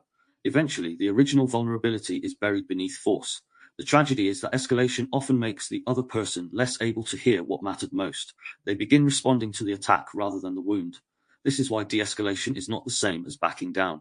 Sometimes it is the only way to protect the truth from being lost inside the force used to deliver it. A person can remain firm without escalating. They can say, this matters to me, and I do not want to make it larger than it is. Or, I am angry, but I want to stay accurate. Or, I do not want to turn this into an attack, because I need you to hear the actual issue. Accuracy is one of the antidotes to fight. Fight exaggeration to create impact. Regulation returns to proportion. Power statements, the fight often tries to regain power through language. This can appear as dominance. That's final. I don't care what you think. You'll do it because I said so. It can appear as dismissal. I'm done with this. You're not worth my time. This conversation is beneath me. It can appear as moral superiority. At least I'm honest. I'm the only one who sees what's really going on. Unlike you, I actually take responsibility. Power statements are not always loud. Some are calm and controlled. Their purpose is to reposition the speaker above the other person or above the vulnerability of the moment. The speaker may be trying to stop feeling powerless by making the other person feel smaller, less legitimate, or less able to affect them. This is where fight can become confused with strength. Real strength does not need to humiliate. It does not need to dominate the field to feel safe. It can hold a boundary without making the other person an enemy. It can say no without contempt. It can disagree without needing to destroy the other person's position. Fight, by contrast, often treats power as something that must be taken back immediately. This makes sense if the nervous system has associated vulnerability with danger. If being open once meant being used, mocked, controlled, ignored, or abandoned, then force may feel like the only trustworthy protection. The grammar of fight becomes a shield against helplessness. But force and agency are not the same thing. A person can sound powerful and still be deeply dysregulated. They can dominate a conversation and still be acting from fear. They can win an argument and still lose contact with themselves. The grammar of sovereignty, which comes later in the book, will return to this distinction. For now, it is enough to notice that the fight often uses power to cover exposure. Righteous certainty is one of the most seductive forms of fight. It feels clean. It feels moral. It feels justified. The nervous system finds relief in the belief that the other person is wrong and we are right, that our anger is pure, that our interpretation is complete, that our position requires no further examination. Sometimes anger is justified. Sometimes harm has occurred. Sometimes a person does need to take a firm stand. Nervous system language is not asking us to become passive or endlessly self-questioning in the face of real violation. But righteous certainty becomes dangerous when it removes curiosity completely. When certainty hardens, the other person's reality no longer matters. The possibility of misunderstanding disappears. The speaker no longer has to examine their own state because the moral frame seems to explain everything. Language becomes sharper because the speaker believes the sharpness is earned. This can happen in intimate relationships, families, politics, communities, workplaces, spiritual groups, and online spaces. Once a group or individual enters a righteous fight, language often becomes punitive. People are no longer engaged with, they are exposed, mocked, corrected, defeated, or removed. The nervous system may experience this as safety because the world has become simple. But simplicity created through threat is not the same as truth. A more conscious grammar does not abandon conviction. It simply keeps conviction in contact with humility. It allows someone to say, I believe this strongly and I still want to remain accurate. Or, I am angry and I need to make sure I do not turn that anger into harm. Or, something here feels wrong but I want to understand before I decide fully. This is not a weakness. It is a refusal to let threat state become a moral identity. Fight in self-talk. The fight also turns inward. The inner critic is often a fight state directed at the self. It uses pressure, attack, contempt, and accusation in an attempt to produce control. Get yourself together. Stop being pathetic. What is wrong with you? You should be better than this. The voice may believe it is helping. It may believe it is preventing failure, rejection, laziness, weakness, or humiliation. But the body receives attack as attack, even when it comes from within. An internal fight can create movement for a while. A person may push harder, perform better, stay disciplined, or suppress emotion. But over time, this language keeps the nervous system in a state of inner conflict. One part of the self becomes the attacker, another becomes the attacked. The internal world becomes a battlefield. This is exhausting. It also often creates the very states it is trying to prevent. Harsh self-talk may produce collapse. It may produce avoidance. It may produce secret resentment, perfectionism, anxiety, or numbness. The person may appear functional while living under constant internal threat. A less violent inner grammar does not mean the absence of discipline. It means discipline without self-attack. It means being able to say, this needs my attention, without saying, I am worthless. It means saying, I made a mistake, without turning the mistake into identity. It means holding standards without using humiliation as fuel. The self does not become more whole by being conquered. It becomes more integrated when the language inside it stops treating vulnerability as an enemy. Fight as protection. To understand the fight clearly, we have to understand what it protects. Fight often protects against helplessness. It protects against shame. It protects against being dismissed, controlled, invaded, or made small. It protects against the unbearable feeling of not affecting the field.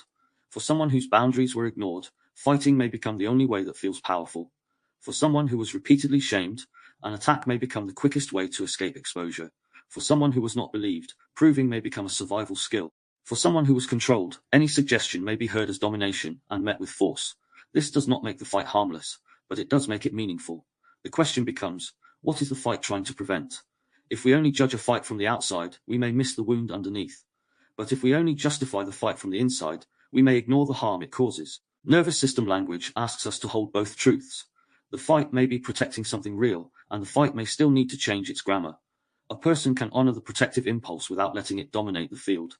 They can say, something in me wants to attack because I feel cornered. That sentence changes everything. It does not deny the fight, it names it. It creates space between the person and the state. Once that space exists, choice can begin to return. The difference between anger and fight are not the same. Anger is an emotion. Fight is a survival organization around that emotion. Anger can be clean. It can reveal where a boundary has been crossed. It can bring energy back into a system that has collapsed or been silenced. It can say this matters. It can say, no, it can say, something here is not right. Fight takes the energy of anger and organizes it around defense, attack, or control. This distinction matters because many people either fear anger completely or glorify it as truth. But anger itself is not the problem. The grammar carrying anger determines whether it becomes destructive or clarifying. Clean anger can say that was not okay. Fight may say, you are disgusting. Clean anger can say, I need this to stop. Fight may say, you'll regret this. Clean anger can say, I feel disrespected. Fight may say, you never respect anyone. Clean anger protects dignity. Fight often tries to restore dignity by threatening someone else's. The aim is not to remove anger from language. That would make language dishonest. The aim is to let anger become boundary, clarity, and truth, without letting it become unnecessary harm. This is one of the most important movements in nervous system grammar. Anger without contempt, force without domination, boundary without punishment. Returning from fight does not always happen instantly. When the body is mobilized, it may not want to soften. Softening may feel like losing. Pausing may feel like surrender. Acknowledging the other person's point may feel like self-betrayal. This is because fight often equates openness with danger. The first step is usually not softness, it is recognition. I am in fight. I am trying to win now. I am speaking more sharply than I want to. I am using certainty because I feel exposed. I am turning pain into attack. These recognitions do not make the anger disappear. They simply stop the fight state from being unconscious. From there, the language can shift. The person might say, I need to pause because I do not want to speak with this much force. Or, I am angry, but I want to stay accurate. Or, I still disagree, but I do not want to turn this into contempt. These sentences preserve dignity without pretending the state is calm. This is important. Returning from fight does not mean becoming agreeable. It does not mean abandoning the boundary. It does not mean accepting harm. It means refusing to let the nervous system turn protection into unnecessary damage. A person can still be firm. They can still say no. They can still leave. They can still name harm. but they do not have to become ruled by the grammar of attack in order to protect themselves. Fight in the wider field fight language does not only appear in private relationships. It appears in public life, media, politics, workplaces, institutions, and online culture. It appears wherever language becomes organized around winning, exposing, humiliating, defeating, or proving superiority. Entire groups can enter fight together, especially when identity, belonging, fear, or moral certainty are activated. In collective fight, language becomes tribal. It reduces complexity and increases emotional force. The other side becomes stupid, evil, dangerous, brainwashed, weak, corrupt, or less human. Once this happens, the nervous system receives belonging through opposition. The group feels safer because it has identified an enemy. This is powerful because fight creates cohesion quickly. But cohesion through enemy making is unstable. It requires a continued threat to maintain itself. The language must keep sharpening. The target must remain dangerous. Nuance becomes betrayal. Questioning the group's certainty becomes weakness or disloyalty. This is why public language can become so dysregulating. It does not merely inform, it mobilizes. It invites the body into fight before reflection has had time to widen the field. Nervous system language helps us see this not only in others, but in ourselves. It asks where our own language becomes addicted to opposition, where we feel most alive only when we are against something, where certainty gives us relief from complexity, where contempt disguises itself as clarity. This awareness does not require neutrality in the face of harm. It requires precision. Closing reflection, the grammar of fight is the language of mobilization. It appears when the nervous system tries to regain safety through force, certainty, attack, proving, sarcasm, domination, or control. It can be loud and explosive, but it can also be quiet, cold, intellectual, morally certain, or disguised as humor. Its central movement is the sharpening of language to protect against a threat. Fight can contain truth. It can carry anger that matters. It can reveal where boundaries have been crossed, where dignity has been threatened, or where the self has been pushed too far. But when fight becomes unconscious, it often turns truth into weaponry. It escalates. It narrows nuance. It makes the other person smaller so the self can feel safer. The way through fight is not passivity. It is recognition, accuracy, and the return of choice. A person can be angry without becoming contemptuous. They can be firm without humiliating. They can set a boundary without punishing. They can stop harm without becoming organized around harm. The grammar changes when the nervous system no longer needs attack in order to feel real.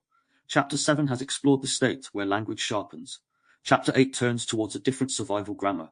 If fight is protected by pushing against, fawn protects by moving towards. It softens, agrees, apologizes, reassures, and accommodates to preserve the connection. It may look kind, mature, or peaceful on the surface, but beneath it, the self may be disappearing. That is where the grammar of fawn begins. Chapter 8, the grammar of fawn. If fight protects by pushing against, fawn protects by moving towards. Fawn is the state where the nervous system tries to create safety through agreement, appeasement, accommodation, reassurance, over-responsibility, or self-erasure.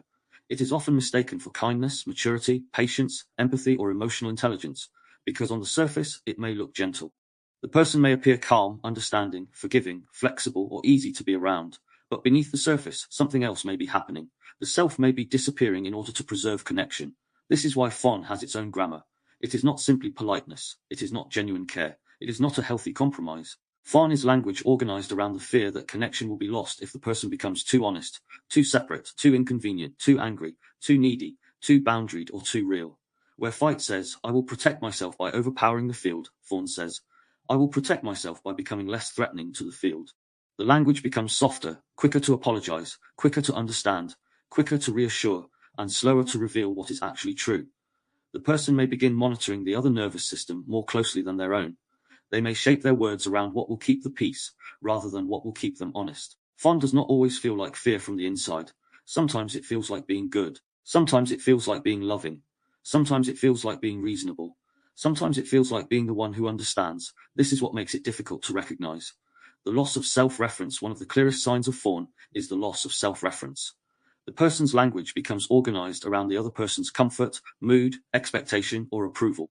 They may ask themselves, consciously or unconsciously, what do they need me to say so this stays safe? Before asking, what do I actually feel? The self becomes secondary. The relationship becomes something to manage. This can happen so quickly that the person does not experience it as a choice. A tone changes, a face tightens, a message goes quiet, and the body begins adjusting. The voice softens. The opinion shrinks. The apology arrives before reflection.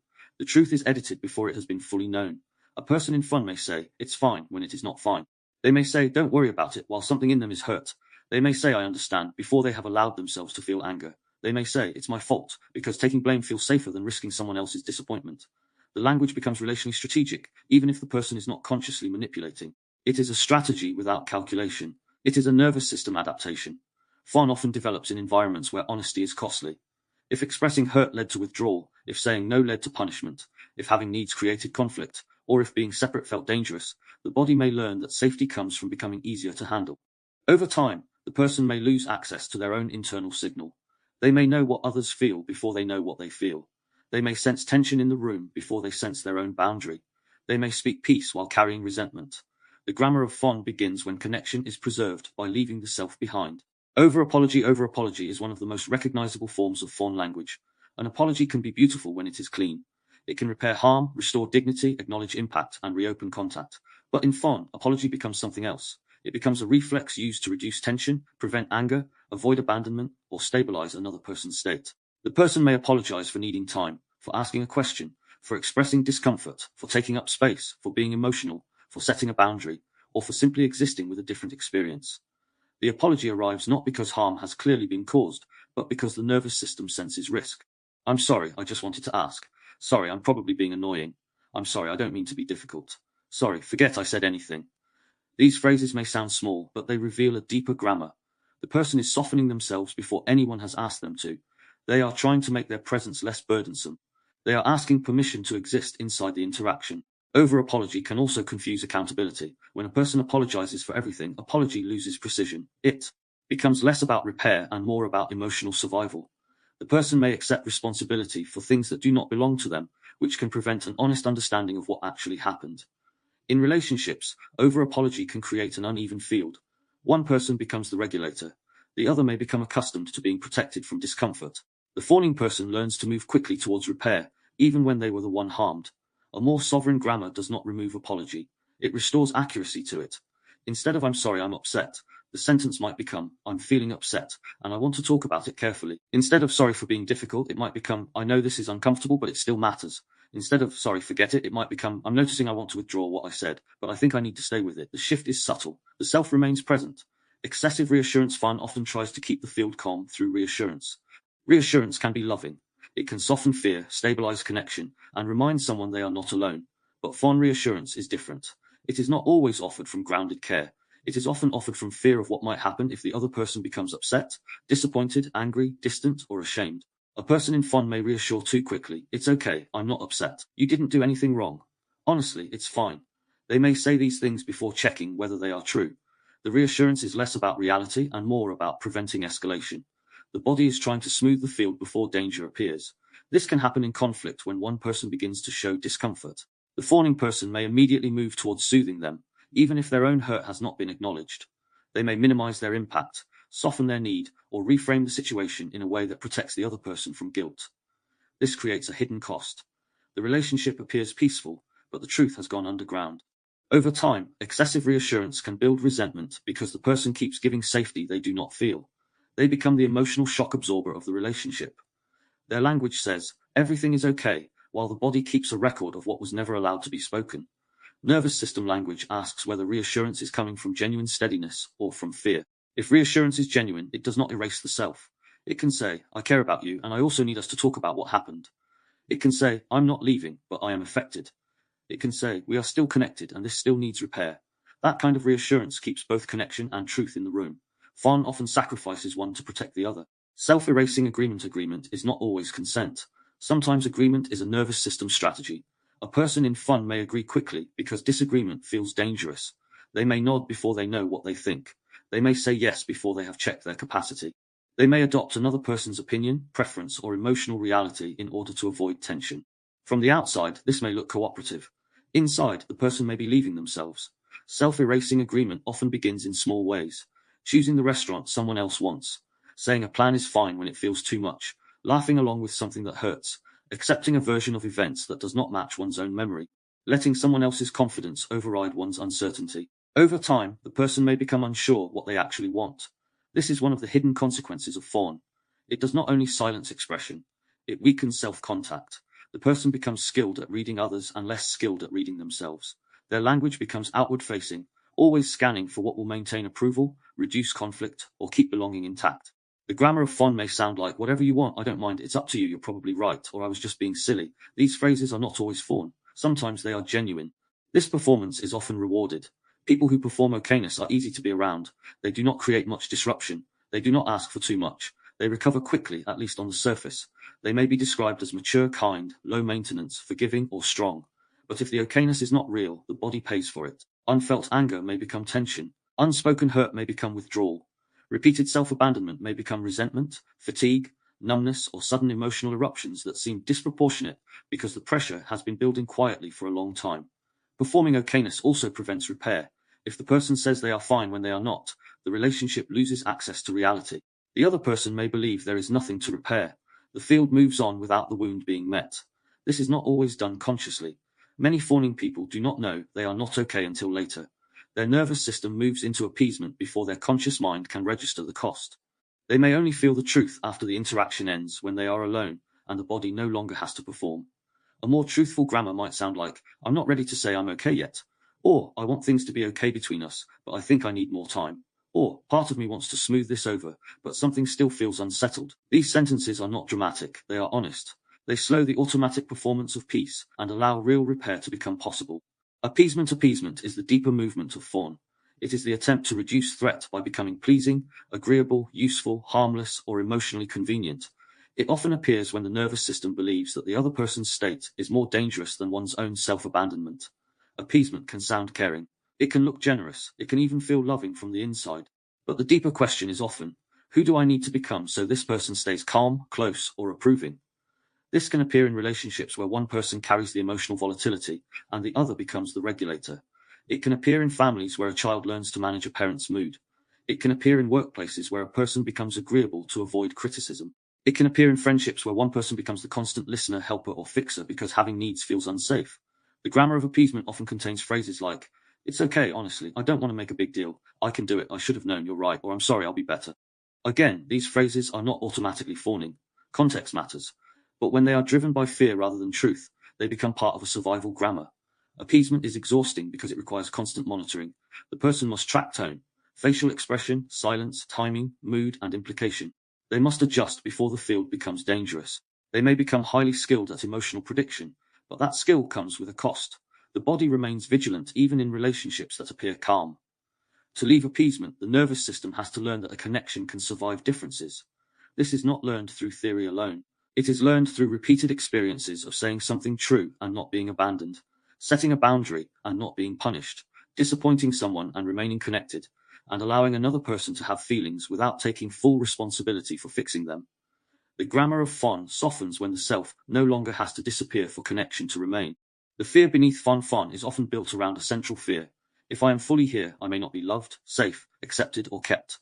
This fear may not be conscious.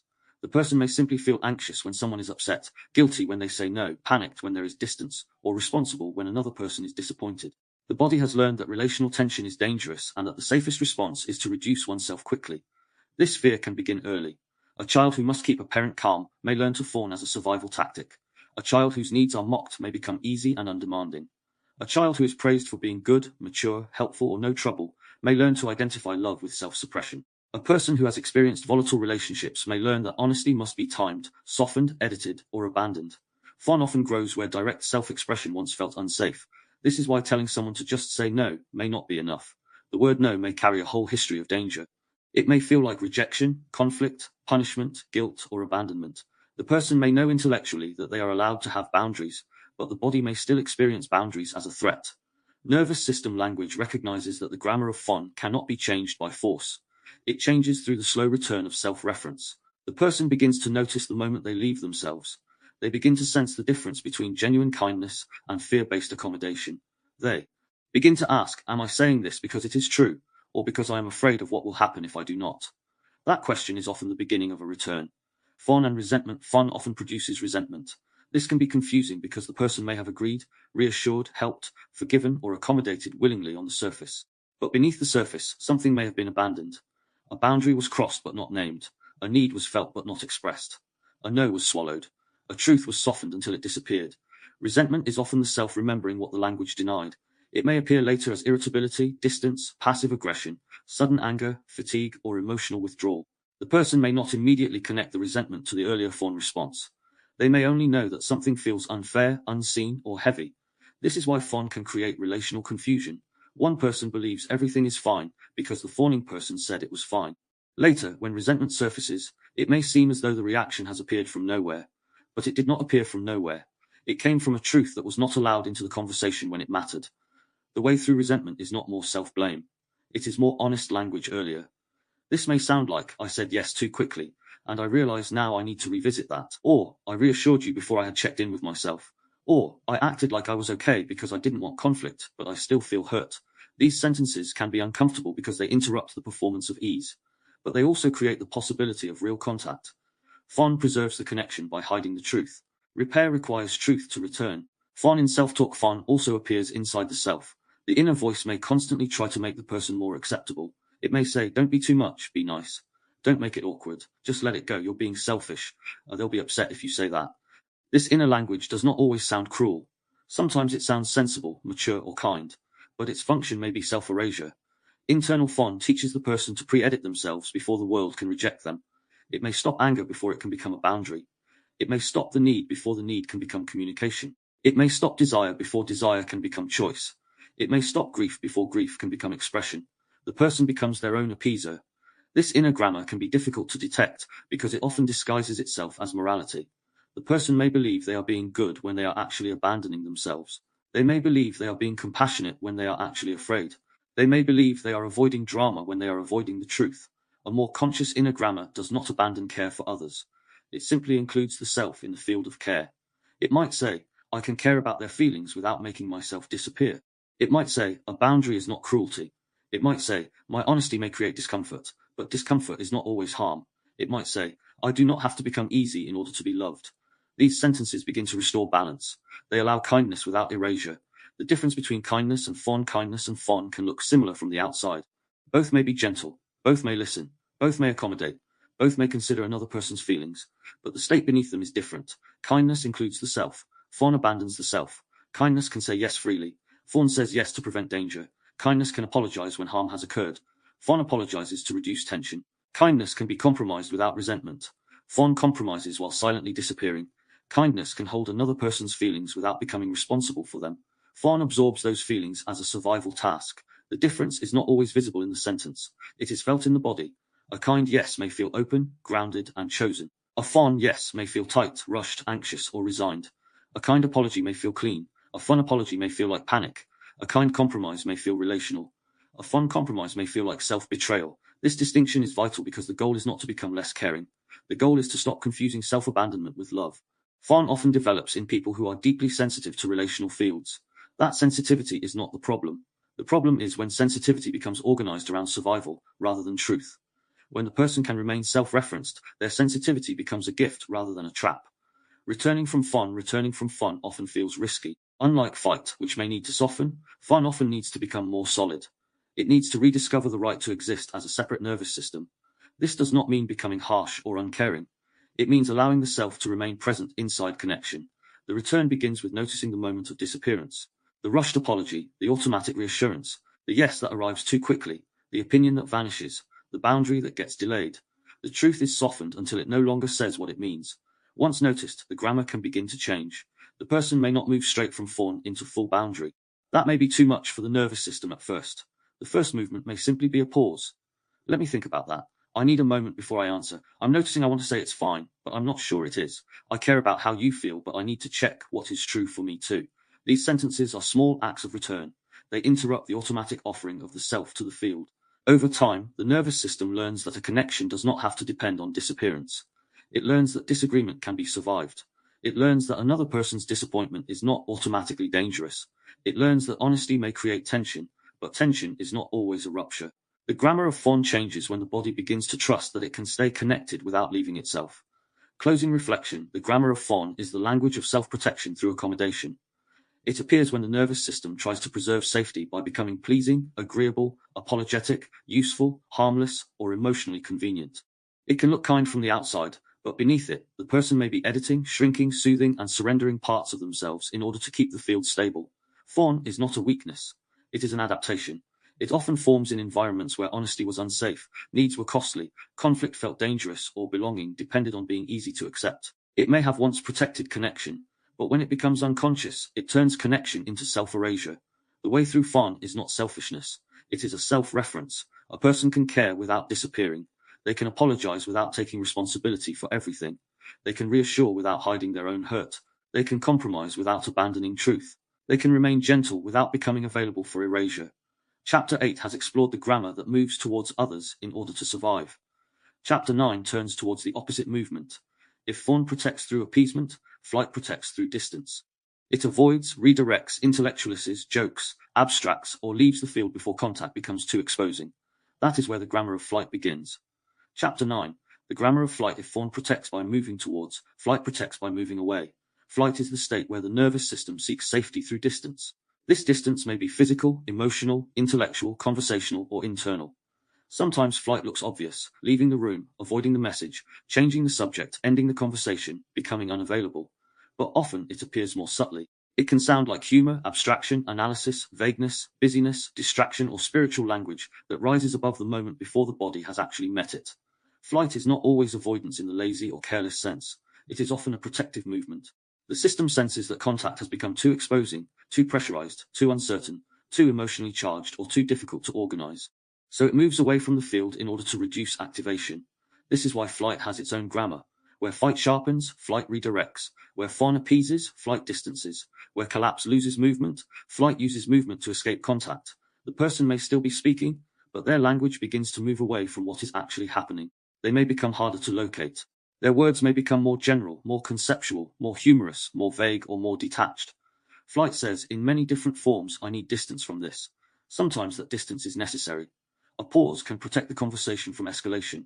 Time away can allow the nervous system to regulate. Space can prevent a person from saying something harmful or collapsing under pressure. But flight becomes a grammar of survival when distance is used not to return more clearly, but to avoid contact altogether. Avoidance is one of the clearest forms of flight. It appears when language moves around the thing that needs to be met. The subject is changed, the answer is delayed. The difficult point is softened until it disappears. The person responds to one small detail and ignores the emotional center of the conversation. They may seem present, but the core of the interaction remains untouched. Avoidance often develops when direct contact has felt unsafe in the past. If difficult conversations led to punishment, humiliation, emotional overwhelm, or loss of control, the nervous system may learn that distance is safer than engagement. Avoidance then becomes a way of preserving regulation. From the outside, avoidance can look like indifference. It can feel like the person does not care enough to stay with the conversation. But inside, the person may be overwhelmed, frightened of conflict, unsure how to respond, or afraid that entering the conversation fully will cost them too much. This does not make avoidance harmless.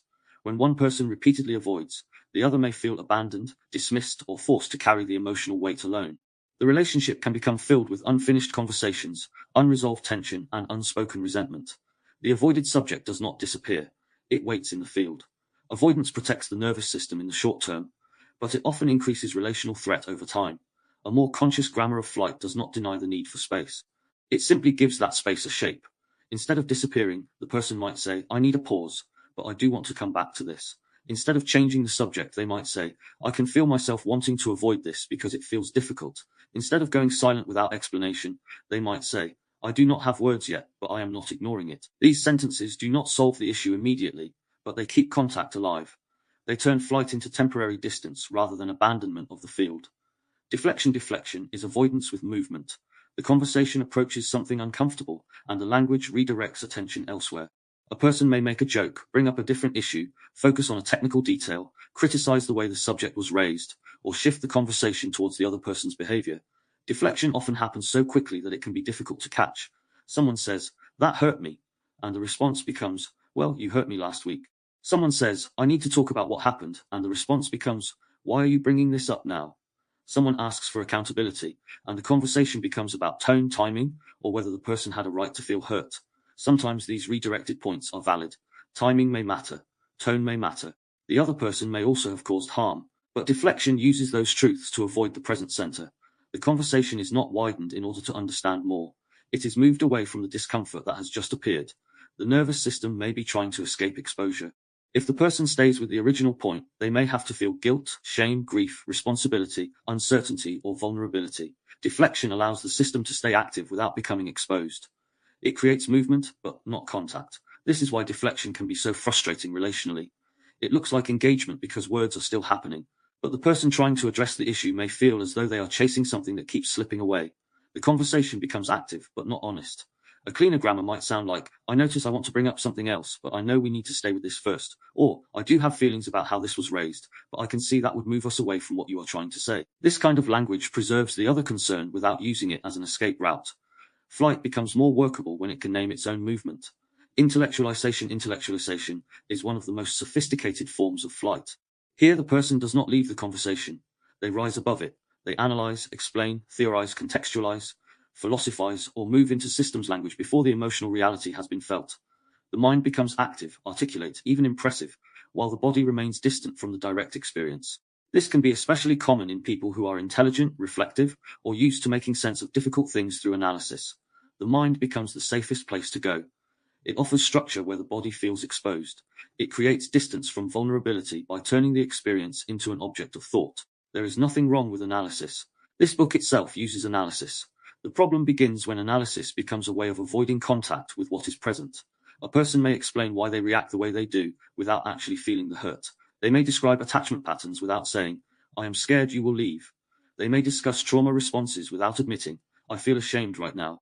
They may talk about communication theory while avoiding the simple truth that they are angry, lonely, defensive, or overwhelmed.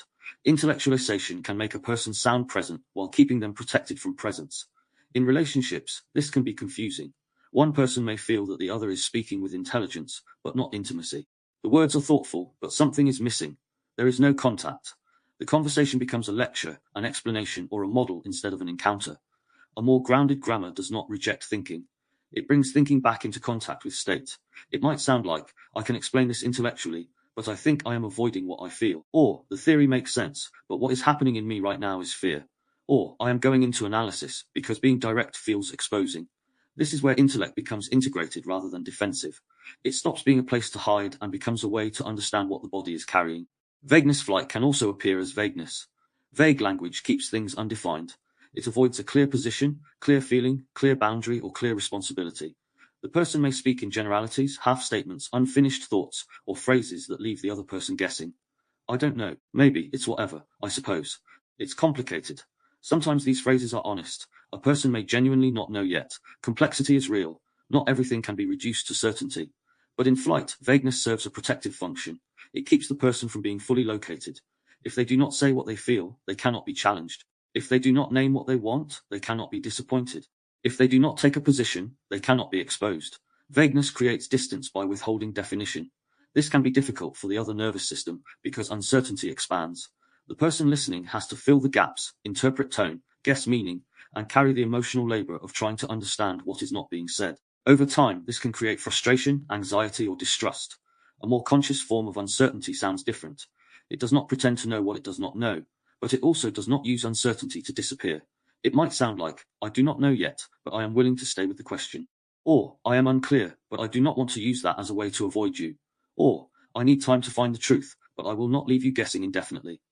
This kind of language respects complexity without turning complexity into escape. Humor as avoidance humor can regulate. It can soften tension, create connection, and help the body breathe when a moment becomes heavy. Shared humor can remind people that they are still together, that the conversation has not swallowed the whole relationship, that there is still life beyond the difficulty.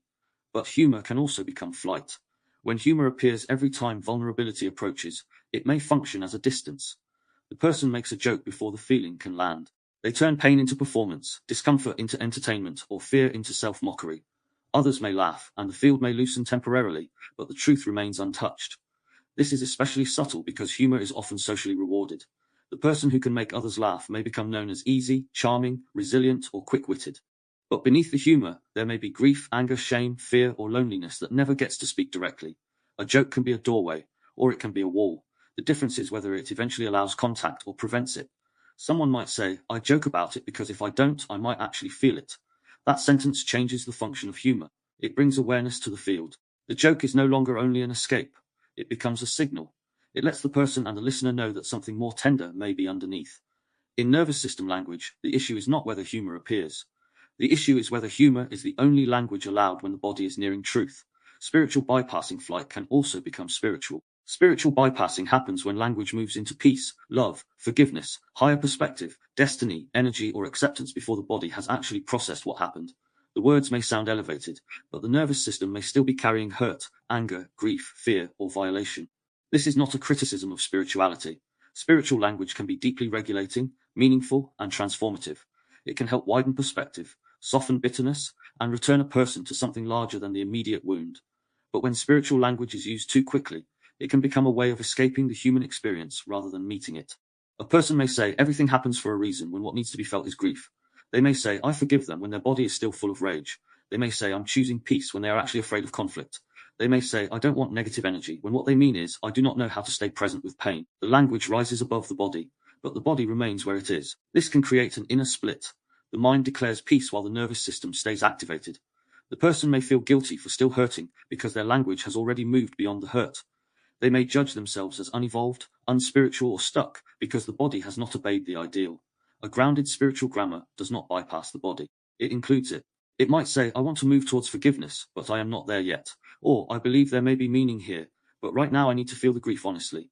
Or, I want peace, but I do not want to use peace to avoid my boundary. This kind of language does not reject transcendence. It refuses to abandon the body on the way there. Flight and busyness. Modern life offers many socially acceptable forms of flight. Busyness is one of them. A person may not say, I am avoiding this. They may say, I've just been busy. Sometimes this is true. Life can be full. Responsibilities can be real. But busyness can also become a state language. It allows the person to remain unavailable without naming the vulnerability beneath that unavailability. Busyness can protect against emotional contact, stillness, grief, intimacy, self-reflection, or difficult decisions. It keeps the system moving so it does not have to feel what catches up in stillness. The calendar becomes armor. Productivity becomes distance. Constant activity becomes a way of avoiding the quieter conversation within. In relationships, busyness can create a particular kind of ambiguity. The other person may not feel directly rejected, but they may feel continually postponed. The connection is not ended, but it is never fully entered either. The nervous system receives intermittent availability, which can create longing, frustration, anxiety, or resignation. A more honest grammar does not need to deny practical demands. It simply separates true capacity from avoidance. I have been busy, and I also notice I have been avoiding this conversation. Or, I do not have the capacity tonight, but I do not want to keep pushing this away. Or, I am using work to stay away from what I feel. These sentences bring contact back into the field. They stop busyness from becoming a hiding place. Flight in self-talk. Flight also happens inside the self. The mind may redirect attention every time something painful arises. It may reach for distraction, explanation, comparison, fantasy, planning, scrolling, consumption, or analysis. It may say, I'll deal with this later, so often that later never arrives. Inner flight often sounds reasonable. I just need to keep going. Now isn't the time. It's not that deep. I don't want to dwell. I'll think about it tomorrow. Sometimes these sentences are wise. Not every feeling needs to be processed immediately. There are moments when containment is necessary. But inner flight becomes a pattern when the self is never allowed to arrive where the body already is. The avoided state does not vanish. It waits in the nervous system. Flight protects the hidden self. It keeps the other person at a distance where connection is possible, but not too exposing. Close enough to avoid loneliness, far enough to avoid being fully known. This can create painful relational patterns. One person reaches, the other redirects. One asks for emotional presence, the other becomes abstract. One names the field, the other jokes. One tries to repair, the other becomes busy. The more one moves towards contact, the more the other may move away. Neither person may understand the nervous system logic underneath. The reaching person may feel abandoned. The fleeing person may feel invaded. Both are responding to a threat. One fears distance. The other fears are engulfment or exposure. Nervous system language helps make this visible. It allows flight to be named without accusation. I can feel myself wanting to move away. I want to stay, but being seen this directly feels exposing. I am not trying to abandon the conversation. I am trying not to feel overwhelmed. These sentences do something important. They let the person be reached without being chased. When distance is healthy, not all distance is flight. This distinction is essential. Sometimes distance is a regulation. Sometimes leaving a conversation is wise. Sometimes silence protects dignity. Sometimes space is needed to prevent harm, process truth, or return with more clarity. A person who pauses is not always avoiding. A person who leaves is not always abandoning. A person who needs time is not always escaping. The difference is whether distance preserves the possibility of return. Healthy distance has a relationship to return. It communicates where possible that space is being taken to protect clarity rather than erase contact. It does not use silence to punish. It does not use absence to control. It does not disappear indefinitely while calling it peace. Flight breaks the bridge. Regulated distance protects it. A person taking healthy space might say, I need to pause because I cannot speak well from this state, but I want to come back to it. Or, I need some time alone and I will check in tomorrow. Or, this conversation matters, but I am too activated to continue responsibly. This kind of distance can actually increase safety because it respects the nervous system without abandoning the relationship. It recognizes that staying present does not always mean staying physically in the conversation. Sometimes staying present means knowing when to pause before the field becomes destructive. The grammar of flight becomes healthier when distance includes orientation, timing, and return. Returning from a flight state requires the nervous system to re-enter contact. This can feel vulnerable. The person may have to admit avoidance, clarify what they were feeling, or stay with a conversation they previously escaped. They may fear being blamed for leaving. They may fear that returning means surrendering to pressure. They may fear that if they come back, they will be trapped again. Return, therefore, needs agency. A person is more likely to return when they feel they can come back without being swallowed. This is why clear language matters. I want to come back to this, but I need us to go slowly. I left because I felt overwhelmed, not because it did not matter. I can stay with this if we do not turn it into an interrogation. I need to be honest that I have been avoiding this. These sentences do not erase the impact of avoidance. They do not guarantee immediate repair, but they reopen the field. Flight heals through re-entry, not forced re-entry, not pressured exposure, not being dragged back into a conversation before the body has enough capacity, but chosen return, where the person begins to learn that contact does not have to mean engulfment, humiliation, or loss of self. The more this happens, the more the nervous system can update its expectations. It learns that difficult contact can be survived. It learns that distance can be temporary. It learns that truth can be approached in smaller steps. It learns that presence does not have to mean captivity. Closing reflection: from survival grammars to relational fields, the grammar of flight is the language of distance.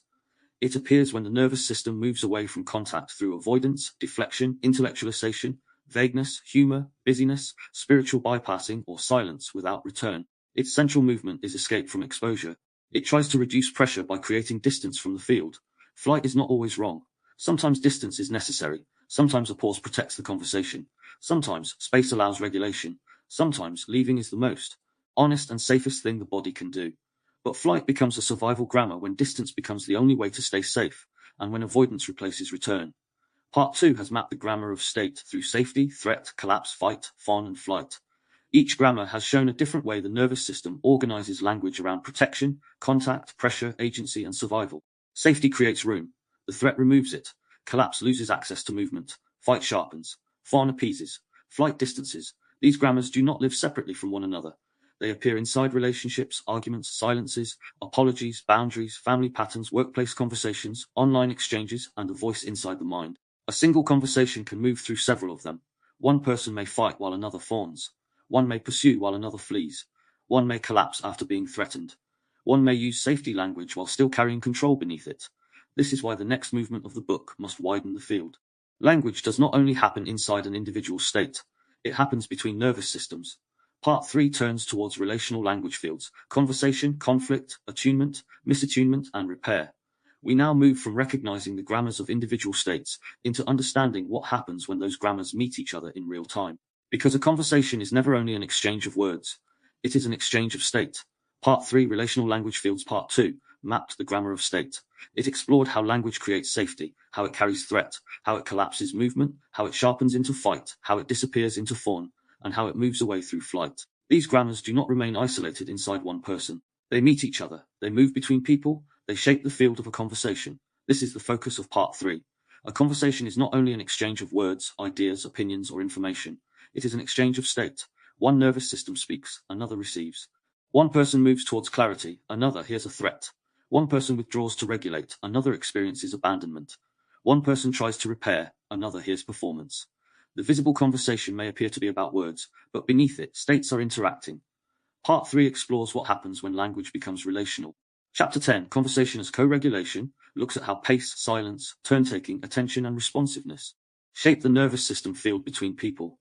It explores why some conversations settle the body while others leave it braced, even when the words themselves seem ordinary.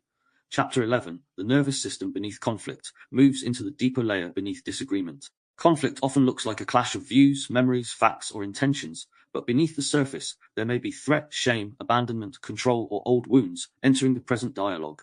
Chapter 12, The Language of Repair, turns towards reconnection. Repair is not perfect speech. It is the grammar that allows dignity, choice, ownership, and contact to return after rupture. It is where language stops trying only to win, defend, explain, or escape, and begins to restore the field. Part 3, therefore, moves from individual state into shared state. It asks what happens when the grammars of safety, threat, collapse, fight, fawn, and flight meet inside a relationship. Because language does not only reveal the nervous system, it also teaches nervous systems how to meet each other. Chapter 10, Conversation as Co-Regulation. A conversation is not only an exchange of information, it is an exchange of state. Two people may believe they are simply sharing thoughts, solving a problem, explaining what happened, or trying to be understood. But beneath the words, something else is always taking place. The nervous systems involved are listening, adjusting, bracing, softening, predicting, protecting, opening, or withdrawing in response to the signals moving between them. This is why a conversation can leave the body feeling calmer, clearer, and more settled, even if the subject was difficult. It is also why another conversation can leave the body tense, scattered, ashamed, defensive, or exhausted, even if nothing obviously severe was said. The words matter, but the field matters too. By field, I mean the living relational space created between people as they speak, listen, pause, interrupt, respond, avoid, repair, or turn away. This field is shaped through tone, timing, silence, pace, attention, eye contact, posture, facial expression, emotional honesty, and the degree of presence each person can bring. It is not mystical. It is the felt reality of what happens between nervous systems in contact. Part 2 mapped the grammar of the individual state. Safety, threat, collapse, fight, fawn, and flight all shape the way language is spoken and received. But in real conversations, these states do not remain separate. They meet each other. One person's fight may awaken another person's fawn. One person's flight may awaken another person's pursuit. One person's collapse may awaken another person's urgency. One person's attempt at safety may be misread through another person's memory of control. Conversation is where these grammars become relational. It is where language either helps nervous systems find each other or pushes them further apart. Co-regulation is the process by which one nervous system influences another towards greater steadiness, orientation, or safety. This does not mean one person is responsible for managing the other person's state. It does not mean becoming the emotional caretaker, the constant calmer, or the one who absorbs everyone else's distress. Co-regulation is not self-abandonment. It is the natural way relational beings affect each other. A calm voice can slow a room. A sharp tone can tighten it. A thoughtful pause can give the body permission to breathe. A dismissive look can create contraction. A clear sentence can bring orientation. A sudden withdrawal can create alarm. We are always participating in each other's nervous system fields, whether consciously or not. This is why conversation carries more power than content alone. Someone can say the right thing in a way that does not regulate. They can apologize while sounding resentful. They can reassure while sounding impatient. They can explain while sounding superior. They can say, "I understand," while the rest of their body communicates that they are simply waiting for the conversation to end. The nervous system hears the whole field. Co-regulation happens when the field becomes steady enough for both people to remain present. It does not require perfect calm. It does not require agreement. It does not require one person to suppress their truth. It requires enough pacing, clarity, dignity, and responsiveness for the conversation not to become a survival exchange. When co-regulation is present, even difficult words can become more receivable. The body may still activate, but it does not immediately have to defend, flee, appease, or collapse. There is enough room to stay. Pace is one of the first languages of co-regulation. A conversation can move too quickly for the nervous system to remain integrated. Questions come before answers have formed. Clarifications are interrupted. Feelings are named before they are understood. One person demands resolution while the other is still trying to locate their state. When pace becomes too fast, language can turn into pressure. This does not only happen through the speed of speech. It can happen through emotional speed. A person may move quickly from concern to accusation, from discomfort to conclusion, from uncertainty to demand. The nervous system receiving that pace may feel rushed into response before it has had time to orient. A slower pace can create safety, but only when it is genuine. Slowness used to patronize, control, or withhold can become its own form of threat. The regulating quality is not speed alone. It is whether the pace gives the field more room to breathe. A co-regulating pace allows the conversation to unfold at a speed the body can metabolize. It gives space for someone to say, "I need a moment." It allows silence without immediately filling it. It recognizes that some truths need time before they become language. This is especially important in conflict. When a nervous system is activated, the first answer may not be the truest answer. It may be the fastest protective answer. If the conversation moves too quickly, both people may end up responding from survival rather than understanding. Slowing down does not weaken the conversation. It can make it more accurate. Turn-taking is more than politeness. It is a signal of whether both nervous systems are allowed to exist in the conversation. When one person dominates the field, interrupts repeatedly, talks over the other, or controls the rhythm of exchange, the other person's body may begin to register that there is no space for them. They may fight to be heard, fawn to keep the peace, go quiet, or detach. The conversation may continue in form, but mutuality has been lost. A regulated conversation does not require perfectly equal speaking time. Some moments require one person to speak more than the other. But there needs to be a felt sense that both people can enter the field, both can affect it, both can be heard, not only as sound but as presence. Turn-taking tells the body, you are not being erased. This is why interruption can feel so activating. It not only stops a sentence, it can signal that the other person's inner world is not being given room to complete itself. For someone with a history of being dismissed, spoken over, or corrected before being understood, interruption may touch an old wound quickly. Of course, interruption is not always hostile. Some people interrupt from enthusiasm, anxiety, neurodivergent communication patterns, cultural norms, or the urgency of wanting to connect. This matters. Nervous system language does not reduce every interruption to disrespect, but the body still responds to the pattern. If someone repeatedly cannot finish a thought, their nervous system may begin to protect. They may speak faster to avoid interruption. They may stop speaking altogether. They may become sharper. They may decide it is not worth trying to be understood. Healthy turn-taking is not mechanical. It is responsive. It senses when someone has finished, when they are searching for words, when they need help clarifying, and when they need space rather than interruption. It allows language to arrive without being dragged, rushed, or overridden. Silence is one of the most powerful elements in a relational language field. It can regulate or dysregulate. Silence can create space for reflection. It can allow the body to settle. It can show that a response is being considered rather than performed. It can communicate presence without pressure.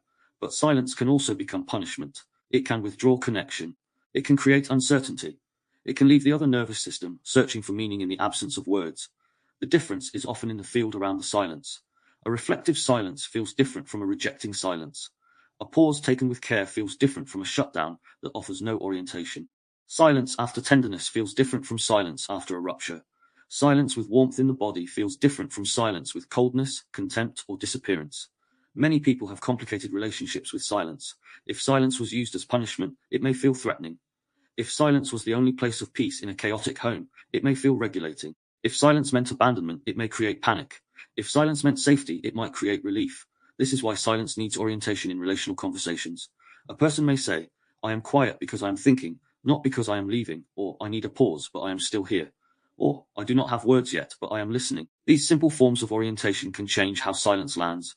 They prevent the nervous system from having to invent meaning from absence. Silence is not empty. It carries state. Attention is a regulatory signal. To be listened to with real attention can settle something in the body. It communicates that the speaker does not have to fight for existence in the field.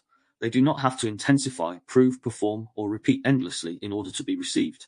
But attention cannot be faked for long. The nervous system often senses when someone is physically present but mentally elsewhere. The eyes glaze. The response becomes automatic. The timing is slightly off. The body leans away while the words say, I'm listening.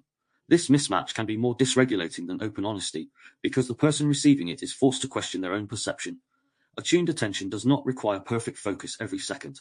Human attention moves. We become tired, distracted, overwhelmed, defensive, or unsure of what to say. The issue is not whether attention ever breaks. The issue is whether the break is denied, hidden, or repaired. A simple sentence can restore orientation. I realize I drifted for a moment. Can you say that last part again? That kind of admission can be regulating because it removes the mismatch. It tells the other person they were not imagining the absence. Attention is not only about hearing words. It is about letting the other person's presence matter. When attention is steady, language does not have to work as hard. The speaker does not need to exaggerate to be felt. They do not need to over-explain to prove their reality. They can speak more simply because the field is already receiving them. Misattunement. Every conversation contains misattunement. No one hears perfectly. No one responds perfectly. No one stays fully regulated all the time. We misunderstand tone. We miss cues. We answer too quickly. We assume. We react to old patterns. We listen through our own state and call it objectivity. Misattunement is not failure. It is part of a relationship. The problem is not that misattunement happens. The problem is when it cannot be recognized or repaired.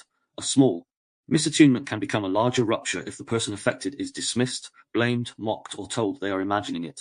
The body then learns that not only was it missed, but its signal about being missed is also unsafe. This is where many relational wounds deepen. Someone says, that felt dismissive, and the other replies, you're too sensitive. Someone says, I don't think you heard what I meant, and the other replies, I heard you fine. Someone says, I need a second, and the other pushes harder. The issue is no longer only the original mismatch. It becomes the absence of repair.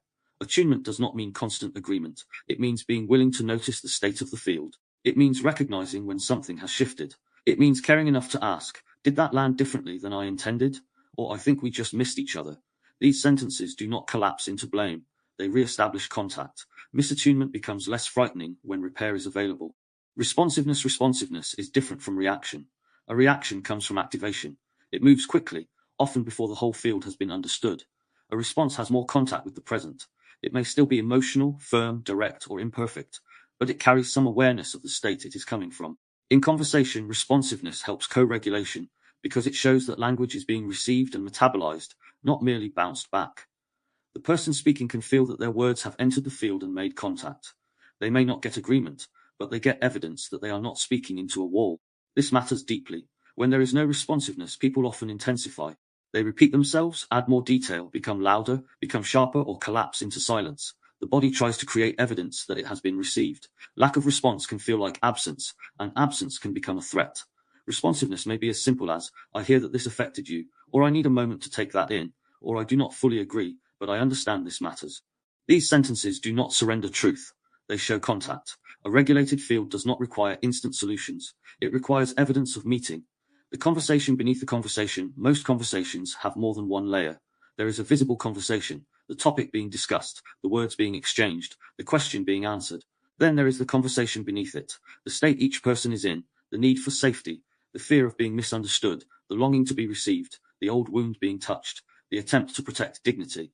When people only respond to the surface, the deeper conversation continues to drive the field.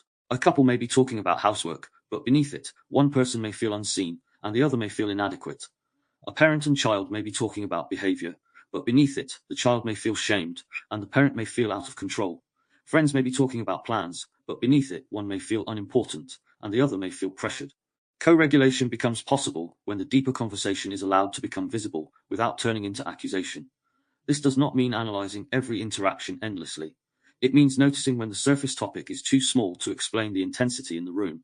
It means asking what state has entered the conversation, and what each nervous system is trying to protect. Sometimes the most regulating sentence is not the most detailed explanation. It is the one that names the deeper layer cleanly. This feels like it is about more than the plan.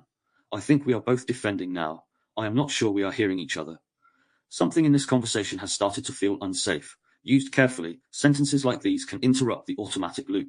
They bring attention back to the field, not just the argument. Co-regulation and boundaries. Co-regulation does not mean absorbing another person's state. This distinction is essential.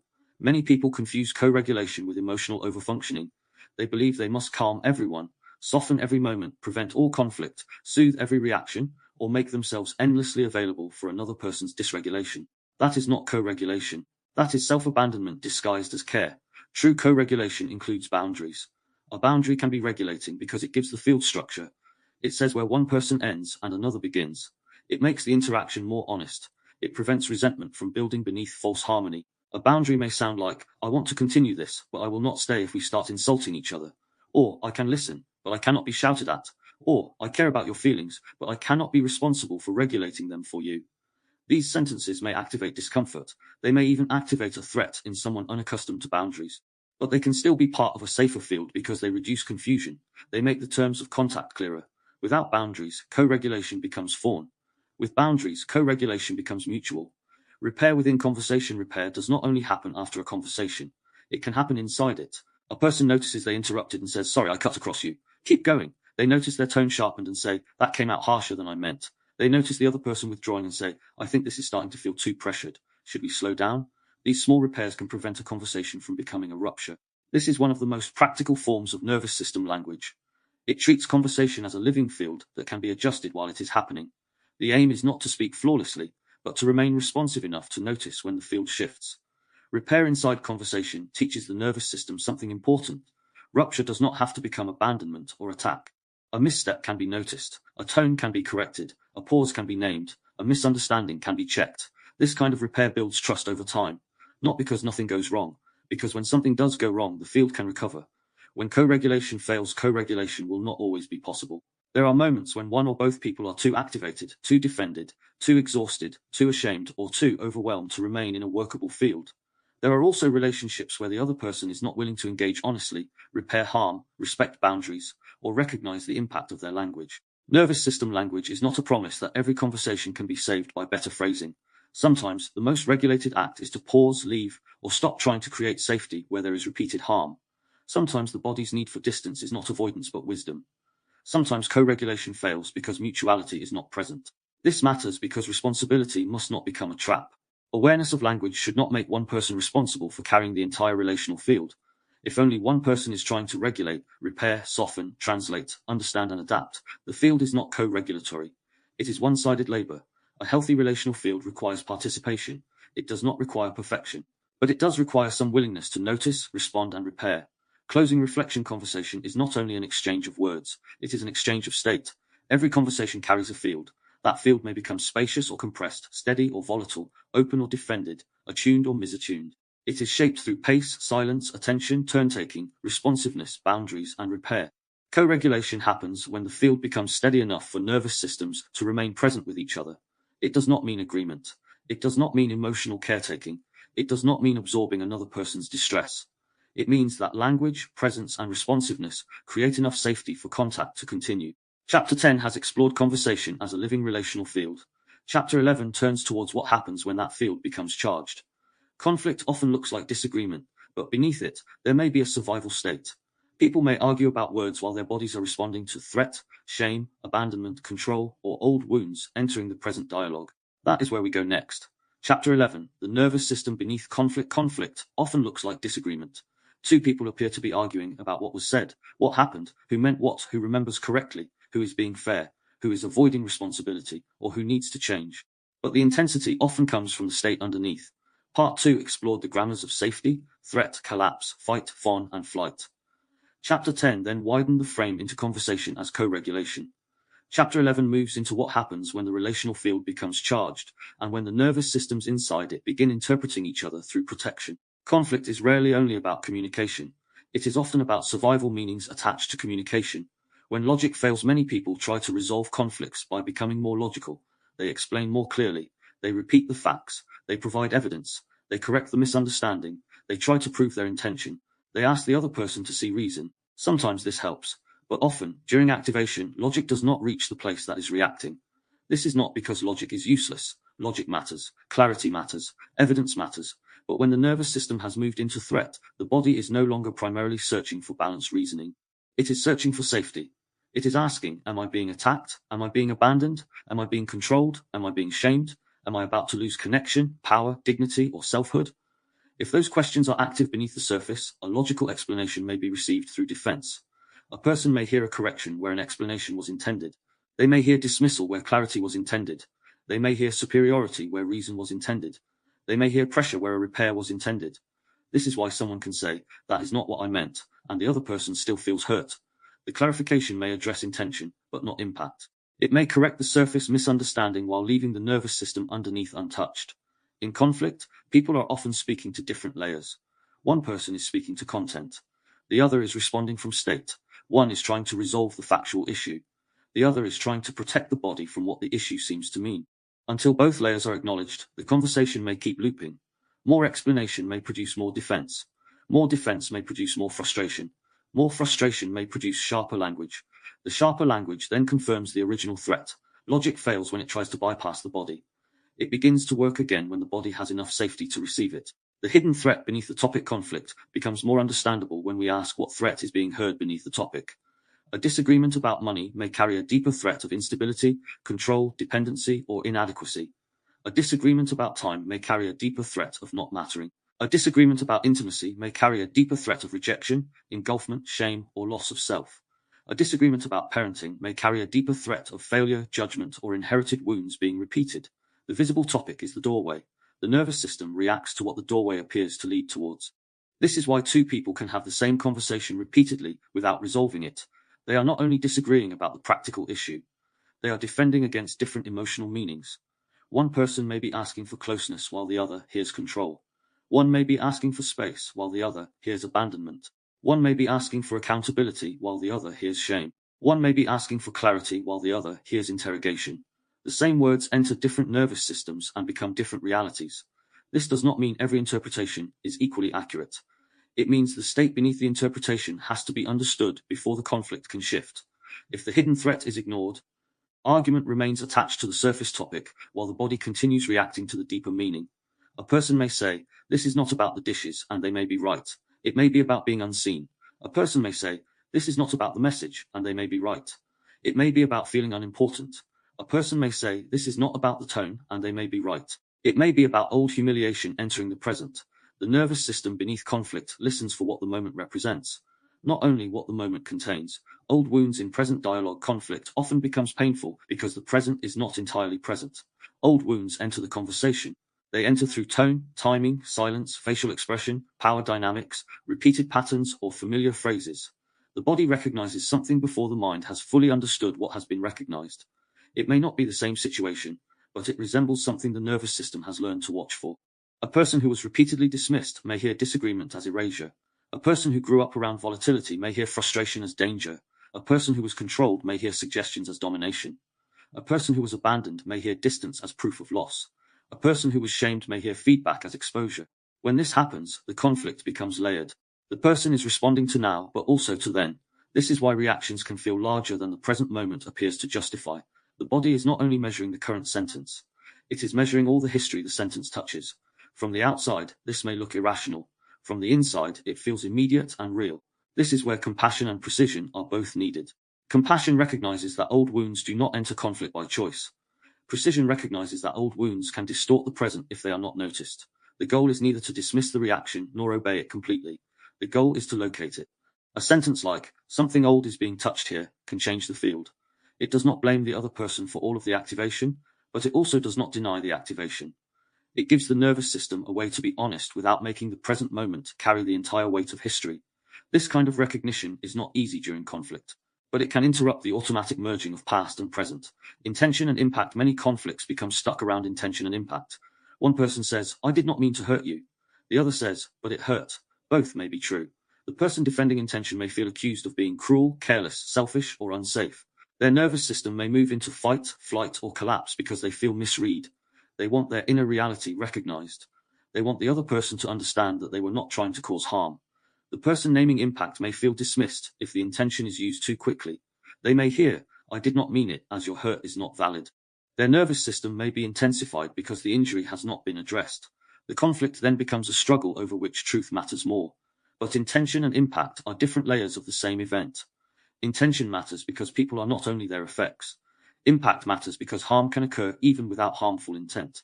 A mature relational field must have room for both. The grammar of repair begins when intention is not used to erase impact, and impact is not used to define identity.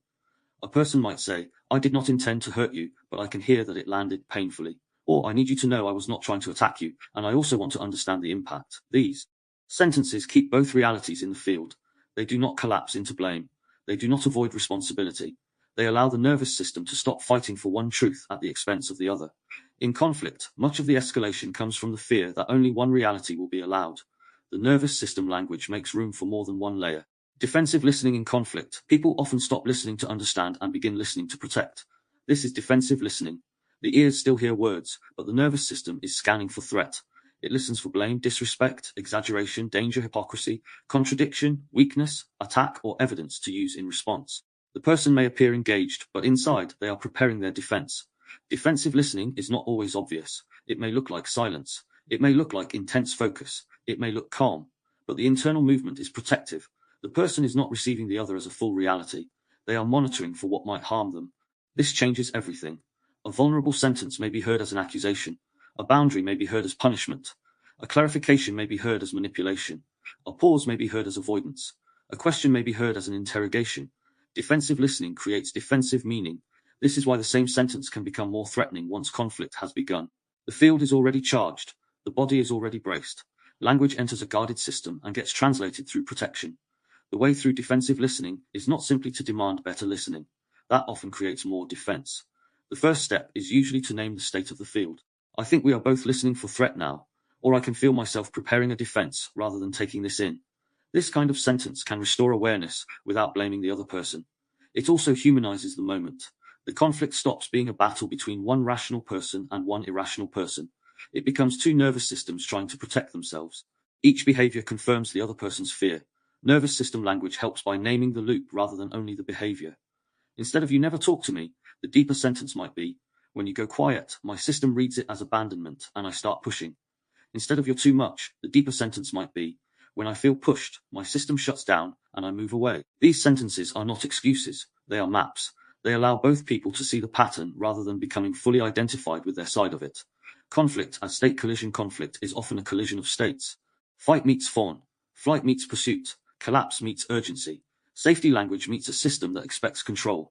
A boundary meets someone's abandonment wound. A pause meets someone's fear of rejection. A correction meets someone's shameful history. When states collide, language becomes unstable. The same sentence may mean one thing to the speaker and something entirely different to the listener. A calm tone may feel dismissive. A direct request may feel controlling. A soft opening may feel manipulative. A pause may feel like punishment. The conversation becomes less about what is happening and more about what each nervous system is predicting. This is why conflict cannot always be solved by choosing better words alone. Words matter, but the state beneath them matters more. If a person speaks safety language from a controlling state, the body may hear the control. If a person uses gentle words while carrying contempt, the field will not feel safe. If a person says, "I'm listening," while preparing a counterattack, the nervous system may sense the mismatch. Conflict reveals the difference between language as performance and language as state. This is why congruence matters.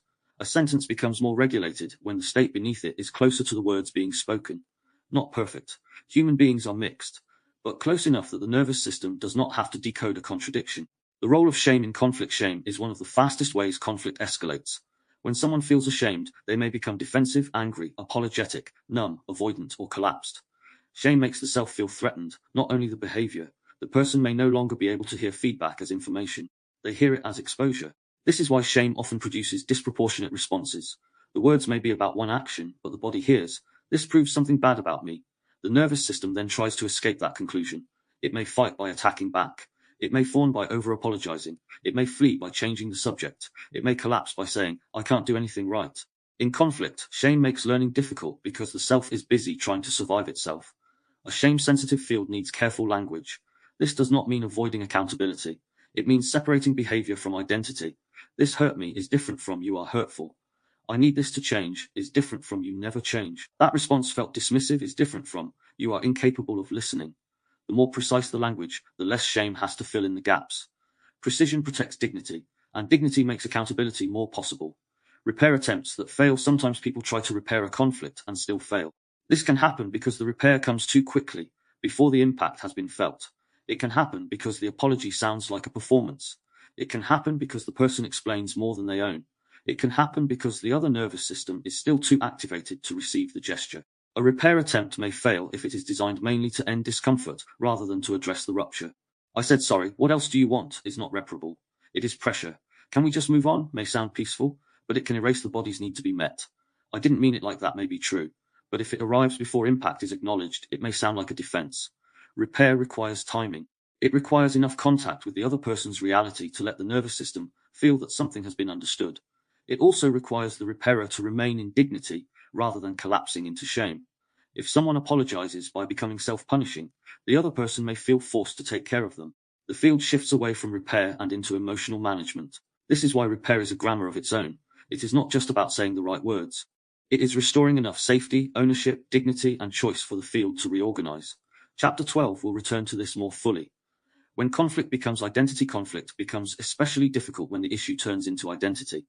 Instead of "we are in a conflict," the nervous system begins to say, "This is who they are," or "this is who I am," or "this is what always happens." Once identity enters, the field hardens. The other person is no longer someone who did something hurtful. They become selfish, impossible, controlling, weak, careless, narcissistic, dramatic, cold, or unsafe. The self is no longer someone who is struggling. It becomes broken, unlovable, too much, not enough, always wrong, or destined to be abandoned. Identity language freezes movement. It makes repair harder because the problem is no longer located in a behavior, pattern, rupture, or state. It is located at the beginning of a person. If the person is the problem, then change becomes less imaginable. Nervous system language keeps returning to the difference between state and self. A person can be in a fight state without being only aggressive. They can be in flight without being uncaring. They can fawn without being dishonest. They can collapse without being hopeless. They can cause harm without becoming harm itself. This distinction does not remove responsibility. It makes responsibility more precise. People can take responsibility for states, patterns, language, and impact more effectively when they are not collapsed into a fixed identity. The pause before the pattern in conflict. The most important moment is often the smallest one. It is the pause before the familiar pattern takes over. The moment before fight sharpens. The moment before fawn apologizes.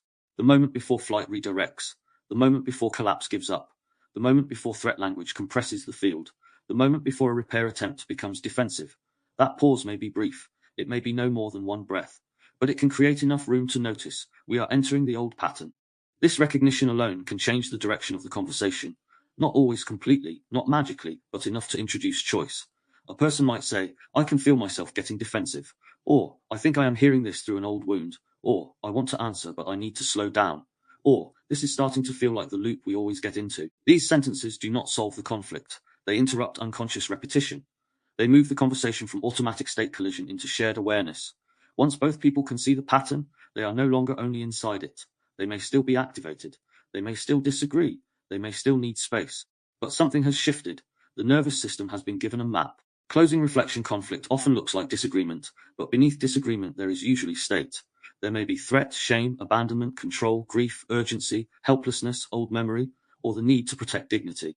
The visible argument may be about words, facts, timing, intention, or behavior, but the nervous system is often responding to what the conflict seems to mean. This is why logic alone often fails. It may address the surface while the body is still bracing underneath. It may correct facts while leaving the impact untouched. It may explain intention while the other person's system is still asking whether connection, safety, or selfhood is at risk. The nervous system beneath conflict does not make conflict hopeless. It makes conflict more understandable. When we can recognize defensive listening, hidden threat, old wounds, shame, state collision, and the pursue-withdraw loop, conflict becomes less mysterious. It becomes possible to ask not only who is right, but what state has entered the field, and what is each nervous system trying to protect. Chapter 11 has explored the charged layer beneath conflict. Chapter 12 turns towards repair. Repair is not the denial of rupture. It is the grammar that allows connection to reorganize after rupture has occurred. It is how language begins to restore dignity, ownership, choice, and contact where the field has been damaged. That is where we go next. Chapter 12, the language of repair. Repair is the grammar of return. It begins after something has shifted in the field. A tone landed too sharply, a silence became loaded, a sentence carried more force than intended. Someone felt dismissed, cornered, abandoned, shamed, misunderstood, or left alone inside the conversation. The rupture may be small, or it may be significant. It may have happened in a single moment, or it may be the latest expression of a pattern that has been forming for years. Repair does not pretend the rupture did not happen. It does not rush past the wound in order to restore comfort. It does not demand that the other person move on before the body has had time to register what occurred. Repair is not the avoidance of accountability, and it is not the performance of emotional maturity. It is the process by which language begins to restore dignity, ownership, choice, and contact where the field has been damaged. This is why repair has its own grammar. It is not only about saying sorry. An apology can be part of repair, but an apology alone is not always a repair. A person can say sorry while remaining defensive. They can apologize in order to end the discomfort rather than meet the impact.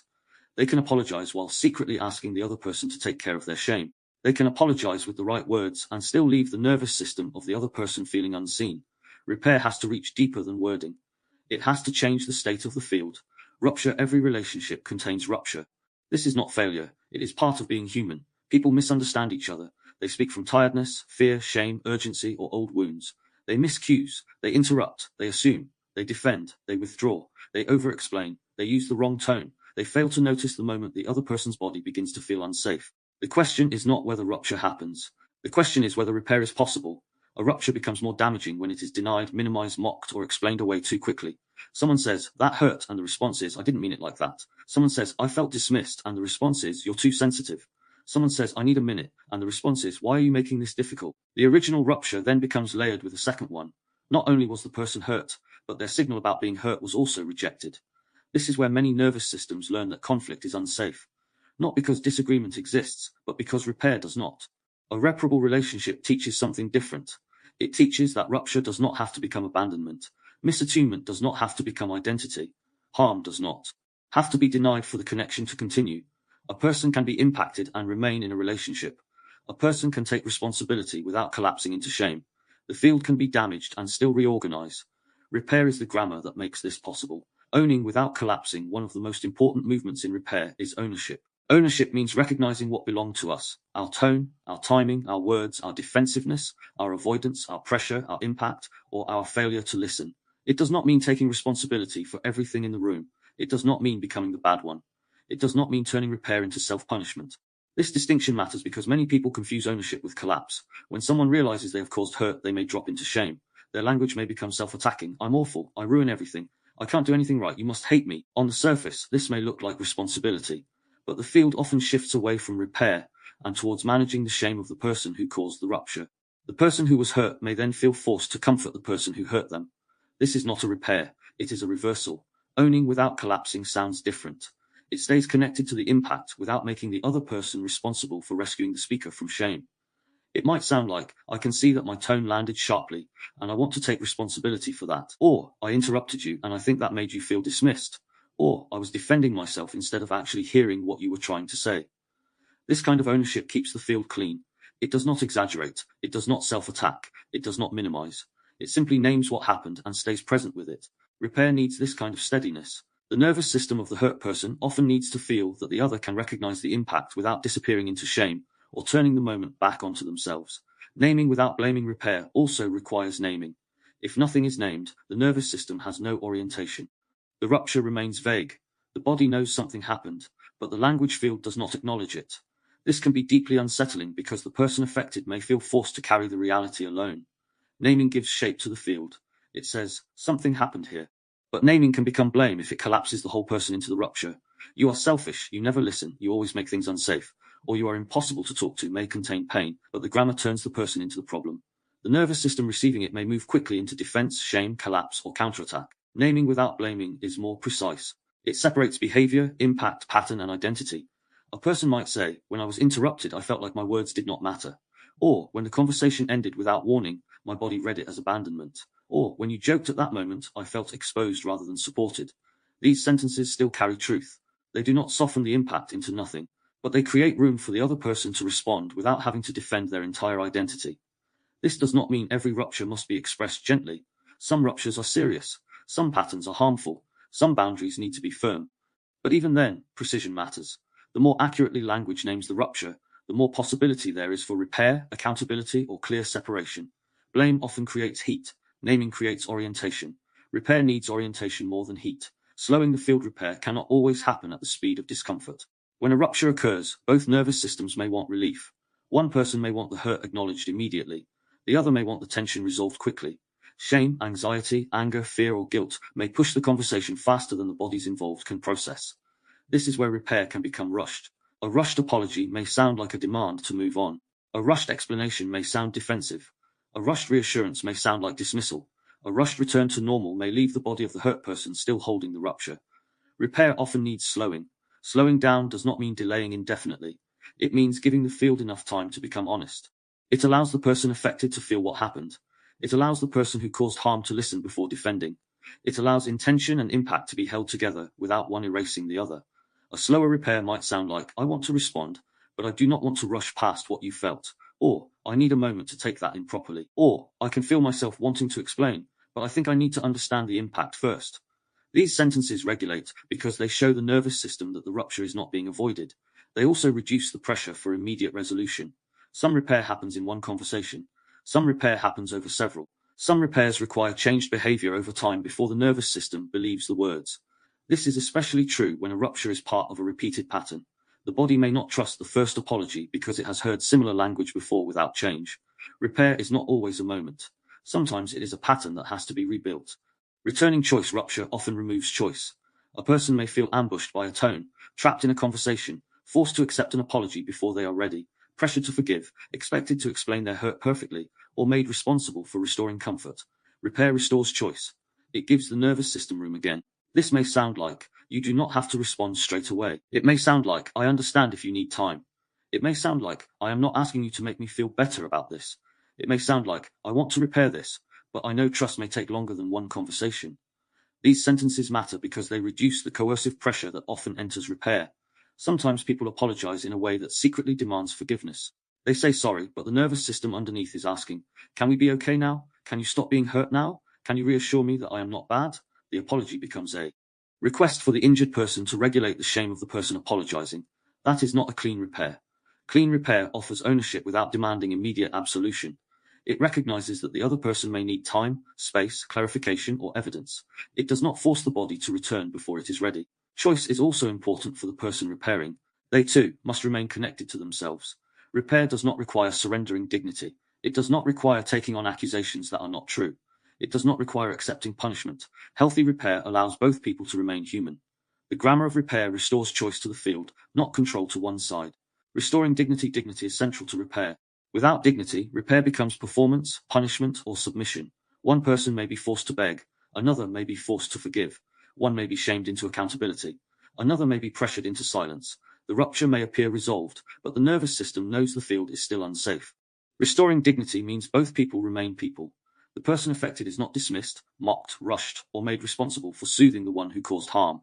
The person taking responsibility is not reduced to a monster, permanently defined by the rupture, or pushed into self-erasure as proof of remorse. This is delicate. When hurt is strong, there may be a desire to make the other person feel the weight of it. That desire is understandable. The body wants the impact to be recognized. But if repair becomes humiliation, the field may shift into threat rather than healing.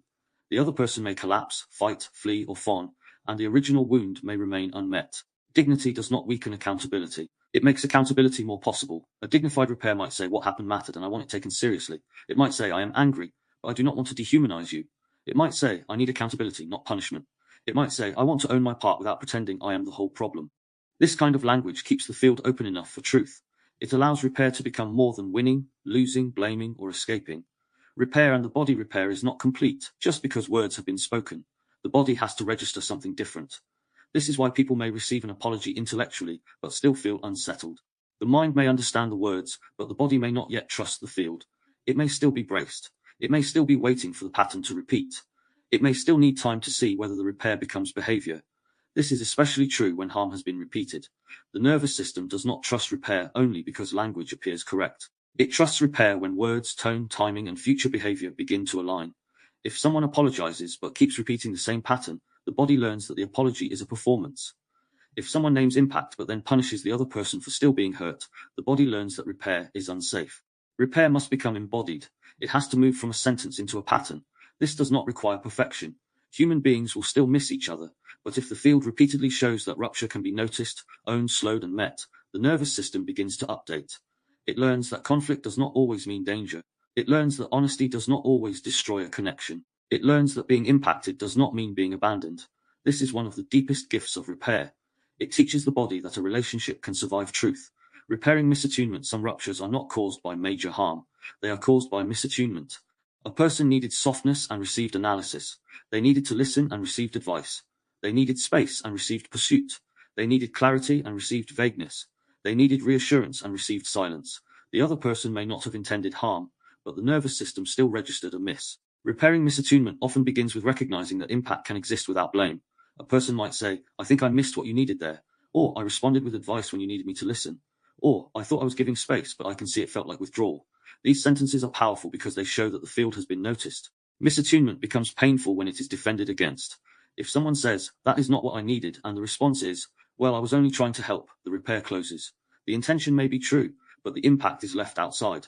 A more repairing sentence would be, I was trying to help, but I can see that it did not land that way. This preserves both truths. It allows the person who missed the cue to remain human, and it allows the person who was missed to remain real. Repair is often this simple, though not always easy. It is the willingness to let the other person's experience affect the next sentence.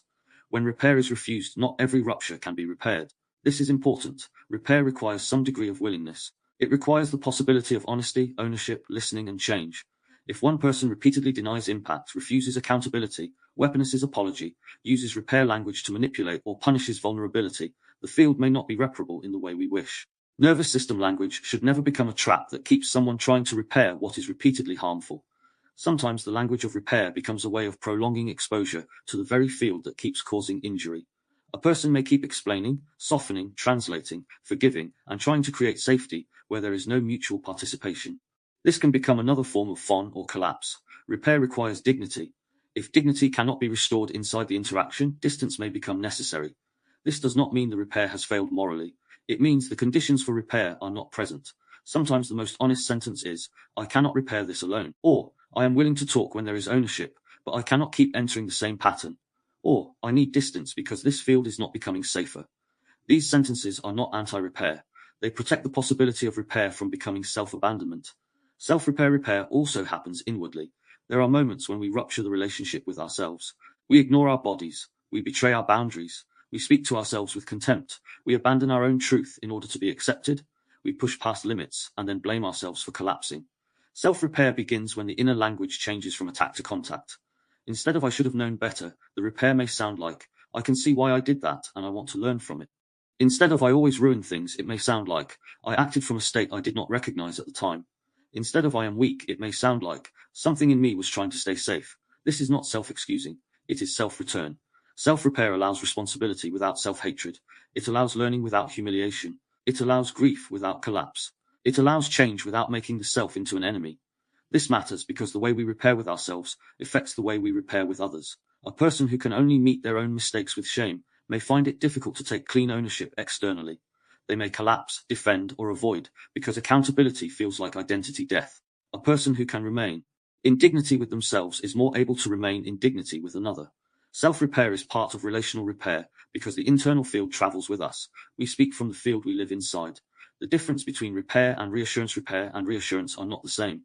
Reassurance says, "We are okay." Repair asks, "What happened, and what needs to be restored?" Reassurance may be part of repair, but if it arrives too soon, it can become avoidance. A person may say, "It's okay, we're fine," because they cannot tolerate the discomfort of rupture. Another may say, "Please tell me we're okay," because their nervous system is seeking relief from shame. In both cases, reassurance can rush the field away from the truth. Repair has more patience. It does not demand that the nervous system settle before the rupture has been understood. It allows discomfort to remain present long enough for something real to change. It can reassure, but only after it has made room for impact, ownership, and choice. A repairing reassurance might sound like, "I am still here, and I also want to understand what happened." Or, "This rupture matters, but it does not have to end the connection." Or, "I care about us enough not to rush past this." These sentences hold both safety and truth. They do not use reassurance to erase the wound. They use reassurance to create enough safety for the wound to be met. Changed behavior as language. Behavior is also language. If repair remains verbal but behavior does not change, the nervous system eventually stops trusting the words. A repeated apology without an altered pattern becomes part of the rupture. It teaches the body that language may be used to soothe the moment without changing the field. Changed behavior is one of the strongest forms of repair because it speaks directly to the nervous system over time. If someone repeatedly interrupts and then begins pausing, the body notices. If someone uses silence as withdrawal and then begins orienting their need for space, the body notices. Return to truth, return to the choice, return to dignity, return to the body, return to clarity, return to the possibility that rupture does not have to define the whole field. Repair says, "Something happened, and we are willing to meet it." That willingness is not small. It requires courage because repair asks us to stay near discomfort without becoming ruled by it. It asks us to hear impact without collapsing into shame. It asks us to name hurt without turning the other person into a fixed enemy. It asks us to slow down when the nervous system wants quick relief. Repair is not perfection after rupture. It is consciousness inside rupture. Closing reflection from relational fields to inner language. This is why the next movement turns inward. Part 4 explores inner language, the voice inside the mind as an internal environment. It asks what happens when the grammar of safety, threat, collapse, fight, fawn, flight, and repair becomes self-talk. It asks how the inner critic, inner protector, inner child, and sovereign self speak within us. Because the conversation does not end when we are alone. It continues inside. Part 4 Inner Language. Part 3 explored language between nervous systems. Part 4 turns towards the nervous system within. The voice inside the mind is not just a private thought, it is an internal language field. It carries tone, pressure, rhythm, judgment, command, shame, comfort, protection, memory, and possibility. It can become a place of constant threat or a place of contact. It can become the echo of old wounds or the beginning of a different relationship with the self. Inner language matters because we do not only speak to others from state, we speak to ourselves from state. Chapter 13, Self-Talk as Internal Environment, explores how the inner voice becomes the atmosphere the body lives inside. It looks at the inner critic, the inner protector, shame loops, self-command, and the difference between inner pressure and inner contact. Chapter 14, Rewriting Internal Grammar, moves beyond forced positivity. It explores how inner language can change without becoming false, sentimental, or performative. This chapter looks at the shift from judgment to orientation, from control to contact, and from what is wrong with me to what is my system protecting. Chapter 15, The Grammar of Sovereignty, explores language that returns agency without urgency. It looks at boundaries, discernment, consent, choice, self-reference, and calm refusal as expressions of a nervous system beginning to speak from itself rather than from survival alone. Part 4, therefore, moves from the relational field into the inner field. It asks what kind of language the body lives under when no one else is speaking. Because self-talk is not only thought, it is nervous system weather. Chapter 13, Self-Talk as Internal Environment. Self-talk is not only thought, it is an atmosphere. The voice inside the mind becomes part of the environment the body lives inside. It may not be spoken aloud. It may not be heard by anyone else. But the nervous system still receives it. The body still responds to its tone, pressure, timing, judgment, rhythm, and expectation. A person can be alone in a quiet room and still live inside language that feels threatening.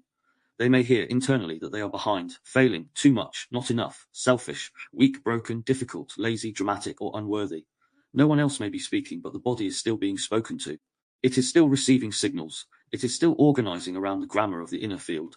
This is why self-talk matters.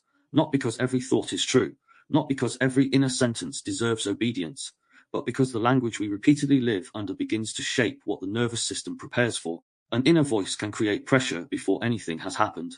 It can turn a mistake into an identity. It can make rest feel dangerous. It can make honesty feel selfish. It can make one feel ashamed. It can make boundaries feel cruel. It can make the body brace against life before the day has even begun. But inner language can also become a place of contact. It can orient. It can slow the field. It can bring dignity to pain. It can separate state from the self. It can recognize fear without obeying it. It can restore choice when the system begins to collapse. It can say, something in me is reacting, instead of, something is wrong with me. This chapter begins with that recognition. The voice inside the mind is not neutral. It is an internal environment. The inner voice as inherited field. Most people do not invent their inner voice from nothing. They inherit it. They absorb tone, judgment, expectation, rhythm, criticism, reassurance, silence, command, impatience, shame, warmth, and repair from the language fields they grow inside. Over time, what was once external becomes internal. The parent's impatience becomes inner urgency. The teacher's criticism becomes an inner correction. The partner's dismissal becomes an inner doubt. The culture's demand for productivity becomes inner pressure. This does not mean every inner voice comes directly from one person. It is usually a mixture. Family, school, religion, media, relationships, work, trauma, culture, and repeated emotional experience all contribute to the language field that becomes internal. A child who is repeatedly told, stop being dramatic, may grow into an adult who silences their own pain before anyone else can. A child who is praised only when useful may become an adult who feels guilty resting. A person who was mocked for mistakes may develop an inner voice that attacks them before the world gets the chance. A person who was loved inconsistently may learn to scan their own behavior constantly for signs of being too much or not enough. The outer field becomes inner weather. At first, this inner language may feel like protection. If the person criticizes themselves first, perhaps criticism from others will hurt less. If they stay ahead of every mistake, perhaps they will not be exposed. If they remain agreeable, perhaps they will not be abandoned. If they demand perfection, perhaps they will finally feel safe. But protection can become prison. The same inner voice that once tried to prevent pain can become a constant source of it. The inner critic is one of the most familiar forms of internal language. It speaks in judgment, comparison, correction, threat, contempt, or command. It often believes it is helping. It tries to keep the person acceptable, prepared, disciplined, successful, desirable, safe, or beyond criticism. It may say, you should know better, you are falling behind, you always mess this up, don't be stupid, or no one will take you seriously if you fail. On the surface, this language may appear motivational, but the body often receives it as a threat. The inner critic uses fear to organize behavior. It tries to prevent failure by making failure feel unbearable. It tries to create improvement by turning imperfection into danger. It tries to keep the person safe from external judgment by judging them internally first. This can produce short-term movement. The person may work harder, prepare more, apologize faster, perform better, or avoid risk. But the cost is high. The nervous system begins to live under constant internal surveillance. Rest becomes suspicious. Mistakes become identity threats. Uncertainty becomes intolerable. The self is no longer a living being to be met, but a project to be corrected. The inner critic often uses absolutes. You always do this. You never learn. You are useless. You should be over this. This language collapses moments into identity. It turns struggle into a defect. It does not ask what state the person is in, what support is missing, what fear has been activated, or what the body is trying to protect. It simply prosecutes. Nervous system language does not ask us to destroy the inner critic. It asks us to understand its function. Often, the critic is a protector in harsh clothing. It may be trying to prevent rejection, humiliation, failure, dependency, or vulnerability. It may be carrying the voice of someone who once had power over the person. It may be believed that if it becomes strict enough, nothing bad will happen. But the critic's method creates the very state it claims to prevent. It keeps the body in threat. The inner protector, not every difficult inner voice is purely critical. Some inner language is protective. The inner protector may sound suspicious, guarded, controlling, avoidant, or resistant. It may say, don't trust them, don't open up, don't say too much, don't need anyone, stay in control, or leave before they leave you. Like the critic, it is often trying to prevent pain. The protector is not interested in emotional openness as an ideal. It is interested in survival. It remembers humiliation, abandonment, betrayal, confusion, danger, or helplessness. It may not care whether a present relationship is different from the past. Its job is to prevent repetition. This can make the protector difficult to work with. If the conscious mind says, I want connection, the protector may answer, connection is where you get hurt. If the conscious mind says, I want to speak honestly, the protector may answer, honesty makes you exposed. If the conscious mind says, I want to rest, the protector may answer, rest makes you vulnerable. The inner protector may keep the person functional, but it can also keep them isolated. Its language often removes the possibility before the present has been tested. It may treat every new situation as a disguised old danger. It may interpret softness as manipulation, closeness as control, difference as rejection, and uncertainty as threat. The protector does not need to be shamed. It needs to be heard without being obeyed automatically. A different inner grammar might say, I understand why something in me is cautious, but I do not have to let the old alarm decide everything. Or, this part of me is trying to protect me, but I can move slowly instead of closing completely. Or, I can check reality before I retreat. This kind of language creates a relationship with the protector. It does not exile it. It does not hand it full control. Shame loops are one of the most painful forms of inner language. They begin when a state, mistake, need, or feeling becomes evidence against the self. The person does not only think, I did something wrong. They think, I am wrong. They do not only feel hurt. They feel ashamed for being hurt. They not only struggle, they feel defective for struggling. The loop feeds itself. A person feels anxious, then feels ashamed for feeling anxious. They become quiet, then shame themselves for being withdrawn. They procrastinate, then call themselves lazy, which makes the task feel even heavier. They need reassurance, then judge themselves as needy. They become angry, then shame themselves for not being calm. The original state becomes layered with self-attack. This is how inner language can trap the nervous system. Instead of helping the body understand what is happening, shame turns the state into a verdict. The person is no longer relating to fear, grief, anger, exhaustion, or overwhelm. They are defending against the belief that their state proves something bad about them. Shame loops often sound familiar because they use repeated phrases. What is wrong with me? Or why am I like this? I should be better by now. I am too much. I ruin everything. These sentences close the field. They do not invite understanding. They do not return agency. They do not orient the body. They make the self into the problem, and then ask the self to fix itself from inside that judgment. A different grammar begins by separating state from identity. Instead of what is wrong with me, the question becomes, what is happening in me? Instead of why am I like this, it becomes, what did this part of me learn to protect? Instead of I should be better by now, it becomes, something in me still needs meeting. These are not soft excuses. They are more accurate questions. Accuracy matters because shame distorts. It collapses the whole person into one state. Nervous system language widens the field again. Self-command, much inner language is built around command. Get over it. Sort yourself out. Stop feeling that. Calm down. Try harder. Be normal. Don't mess this up. Command language can sometimes produce action, but it often does so by increasing internal pressure. It treats the body as something to be controlled rather than understood. It assumes that if the command is strong enough, the state will obey. But the nervous system does not always respond to a command by regulating. Sometimes it tightens. Sometimes it rebels. Sometimes it collapses. Sometimes it performs calmly while remaining activated underneath. The command may create outward compliance, but not inner coherence. This matters because many people speak to themselves internally in the same way they were managed externally. They try to discipline fear, shame, collapse, punish sensitivity, and force clarity from overwhelmed states. The result is often a split between the part giving orders and the part being ordered. Self-command can become internal coercion. The body hears, you are not allowed to be where you are. A more regulating inner grammar does not abandon responsibility. It simply changes the route. It might say, I need to take one step, but I can do it without attacking myself. This language also reduces shame. Instead of turning state into a defect, it turns state into information. Something in me is trying to protect. Something in me learned this pattern. Something in me does not yet feel safe. Something in me needs time. This does not erase responsibility. It gives responsibility a more stable ground. Self-contact is not always comfortable. Sometimes it means feeling grief that has been avoided.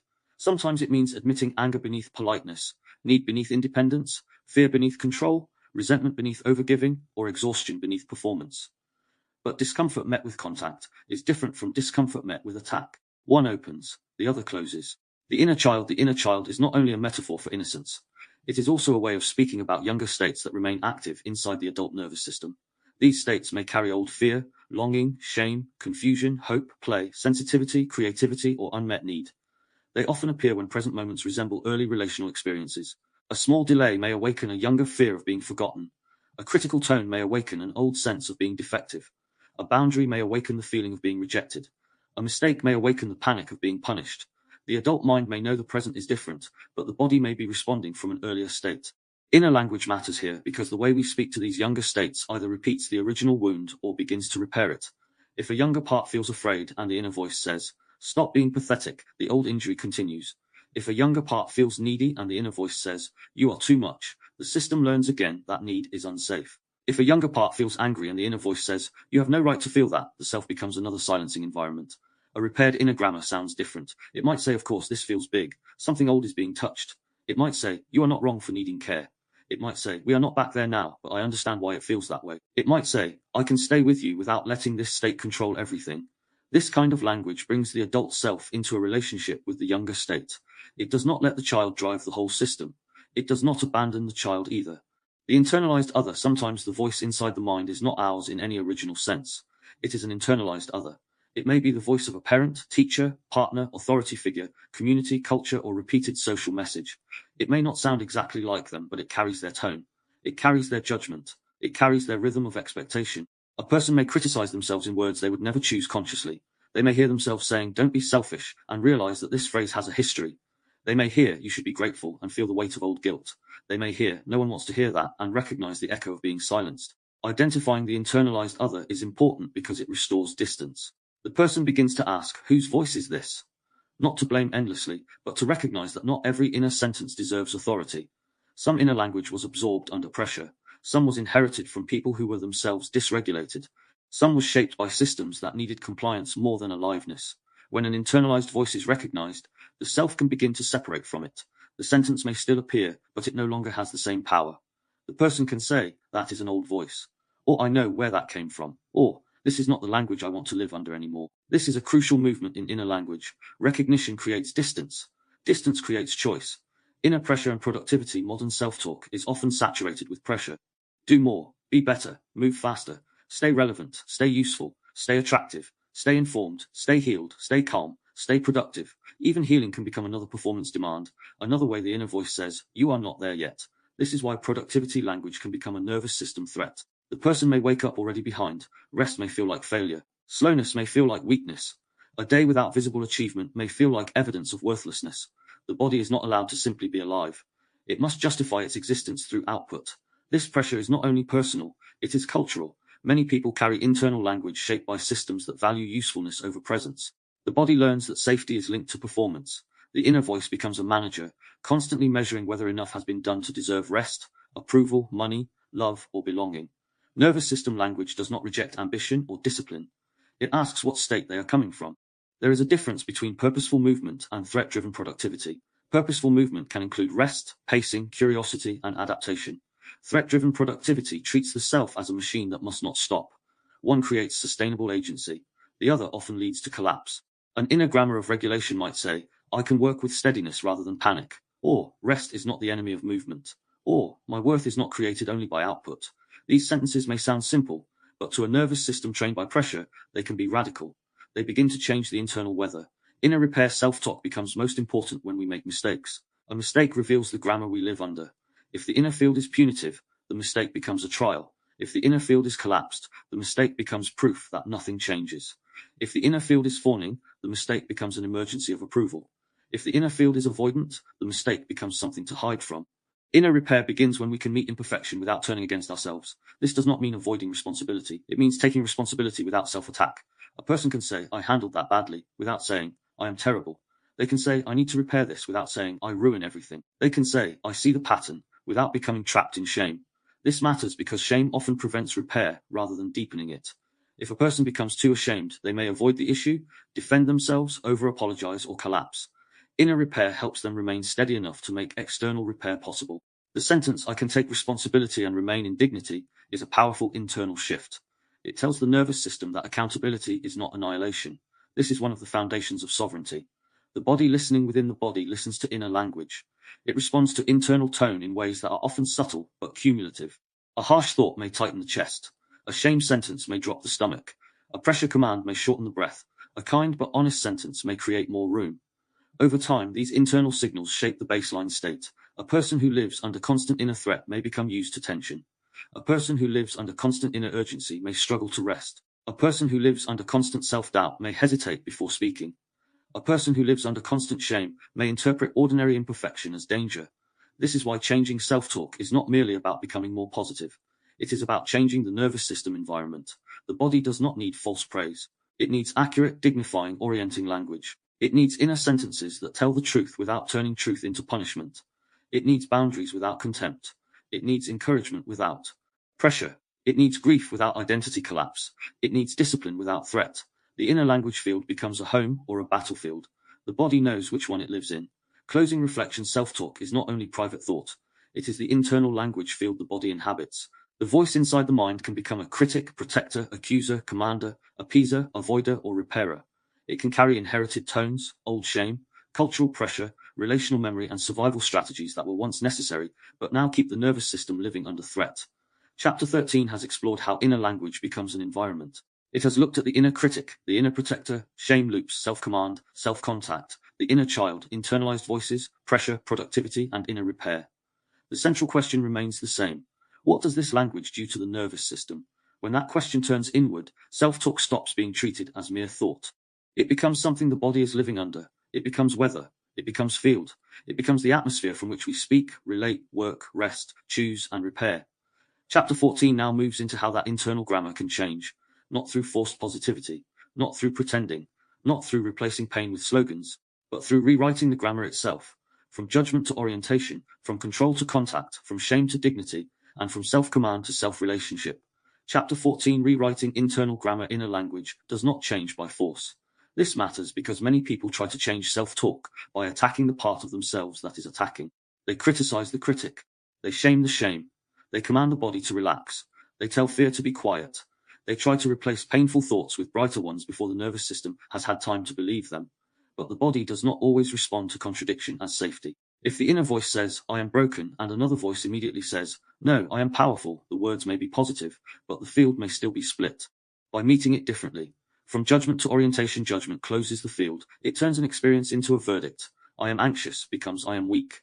I made a mistake becomes I am useless. I need support becomes I am needy. I feel angry becomes I am bad.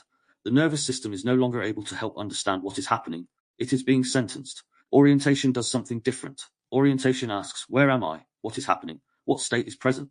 What is this part of me responding to? What does my system need in order to return to choice? These questions do not excuse behavior. They create a map. They give the body information instead of condemnation. This is one of the central shifts in nervous system language. The phrase, what is wrong with me, leads the system into judgment. It assumes a defect. It makes the self into the problem. A different question, what is happening in me, creates space. It still acknowledges that something is happening, but it does not begin with the assumption that the self is faulty. This shift may appear small on the page. In the body, it can be profound. Judgment often produces contraction. Orientation produces contact. Judgment says, you should not be here. Orientation says, let us understand where here is. This does not mean every state is harmless. Anger can harm. Fear can distort. Collapse can trap. Fawn can erase. Fight can wound. Flight can be avoided. But judgment usually makes these states more defensive. Orientation gives the system a chance to recognize them without becoming fully ruled by them. A person might move from, I am pathetic for feeling this, to something in me feels exposed. They might move from, I always ruin relationships, to a familiar pattern is active, and I need to slow down. They might move from, I should be over this, to something in me is still carrying this. These are not excuses. They are more accurate forms of contact. From control to contact, much internal language is built around control. The mind tries to control emotion, control reaction, control memory, control behavior, control uncertainty, control other people's impressions, and control the future. The inner voice becomes a manager, constantly trying to prevent things from going wrong. Control language often sounds urgent. Stop feeling this. Don't mess this up. You need to fix this now. Stay calm. Don't let anyone see. Get over it. The intention may be protection, but the body often hears threat. The inner field becomes pressurized. The self is treated as something unreliable that must be forced into shape. Contact changes the relationship. Instead of trying to control the state immediately, contact turns towards it. It says, I can feel fear here. I can feel pressure building. Something in me wants to shut down. Something in me is trying to manage everyone else's reaction. This does not mean the state is allowed to take over. It means the state is no longer being met with violence. Control tries to dominate the body. Contact tries to understand it. This is not passivity. In contact, often creates more effective action than control. A person who recognizes fear can choose more wisely than a person who is busy pretending not to be afraid. A person who notices anger can set a cleaner boundary than a person who suppresses anger until it becomes an attack. A person who recognizes collapse can reduce the scale before giving up completely. Contact gives action better ground. It says, I will not abandon myself in order to manage myself. That sentence alone changes the inner field, from shame to dignity. Shame is one of the hardest internal grammars to rewrite, because it often feels like truth. When shame is active, the person does not simply feel that something went wrong. They feel wrong. The whole self becomes stained by the state, mistake, need, desire, or reaction. Inner language then becomes harsh because the nervous system believes harshness is deserved. Dignity interrupts this. Dignity does not say, nothing happened. It does not deny impact. It does not erase responsibility. Dignity says, I remain human while I face this. It allows the person to stay connected to themselves while recognizing what needs attention. This is essential because shame often prevents clean responsibility. A person swallowed by shame may defend, collapse, avoid, over-apologize, or become self-punishing. None of these states necessarily creates repair. They may look like remorse, but they often keep the person trapped inside an identity threat. Dignity creates a different internal ground. A person can say, I made a mistake, and I can repair it. They can say, I reacted from an old state, and I can learn from it. They can say, this behavior needs to change, but I do not have to hate myself to change it. These sentences hold accountability without self-destruction. This is not softness in the weak sense. It is steadiness. The nervous system can face more truth when it is not being annihilated by the truth it faces. From I should be over this to something in me is still carrying this, one of the most common internal threats is the phrase, I should be over this. It sounds like motivation, but it often carries contempt for the pace of healing. It treats the body's continued response as failure. It assumes that because the mind understands something, the nervous system should already have released it. But the body does not heal on command. It updates through experience, safety, repetition, grief, repair, and integration. A person may understand why something happened and still feel the body react. They may know they are safe now and still brace. They may know the past is over and still carry patterns shaped by it. The phrase, something in me is still carrying this, changes the grammar. It does not make the wound eternal. It does not romanticize pain. It simply means that some part of the system has not yet completed its process. This creates more room than I should be over it, because it turns the state into something to meet rather than something to shame. The body often softens when it is no longer being rushed, not always immediately and not always dramatically. But the field changes. The person is no longer fighting the fact of their own response. They are beginning to relate to it. This is where rewriting internal grammar becomes practical. The old grammar says, why are you still like this?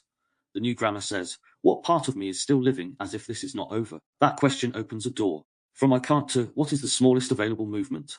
Collapse often speaks in totality.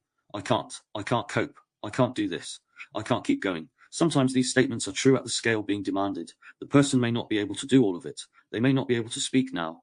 They may not be able to continue without support. They may not be able to meet the whole task in the state they are in. But internal grammar can make the collapse more precise. Instead of arguing with I can't, the question becomes, at what scale might movement become possible? This question does not deny the limit. It reduces the size of the demand until the nervous system can find one reachable action. I can't do this may become, I cannot do all of this today, but I may be able to start with one piece. I can't talk about it may become, I cannot talk about it while I am this overwhelmed, but I can write one sentence. I can't cope may become, I need to reduce the pressure before I can see what is possible. This is not motivational language. It is nervous system language. It respects capacity while restoring agency. Collapse often needs the future made smaller, not because the person is incapable, but because the body cannot feel the possibility on a large scale. The smallest movement is not insignificant. It is the place where agency begins to return. From I have to I choose, I need, I am willing, the phrase I have to often carries pressure. Sometimes it is accurate. There are responsibilities, deadlines, and unavoidable realities. But internally, I have to can make the body feel trapped. It removes agency from the field and turns action into compulsion. I have to be okay. I have to fix this. I have to keep everyone calm. I have to get it right. When the nervous system hears constant obligation, it may become resentful, anxious, collapsed, or rebellious. The action may still happen, but the body is not participating of its own choice. It is complying under pressure. A different grammar separates necessity, willingness, and choice more carefully. I need to address this feels different from I have to fix this. I am willing to take one step feels different from I have to sort everything out. I choose to respond carefully feels different from I have to be perfect. These shifts restore a degree of agency, even when the situation remains difficult. This is not about pretending there are no constraints. It is about refusing to remove all self-reference from action. The body often settles when it can feel why it is moving. Not only because it has been commanded, but because some part of the self has entered the movement consciously. Agency does not require unlimited freedom. It requires contact with the choice that remains.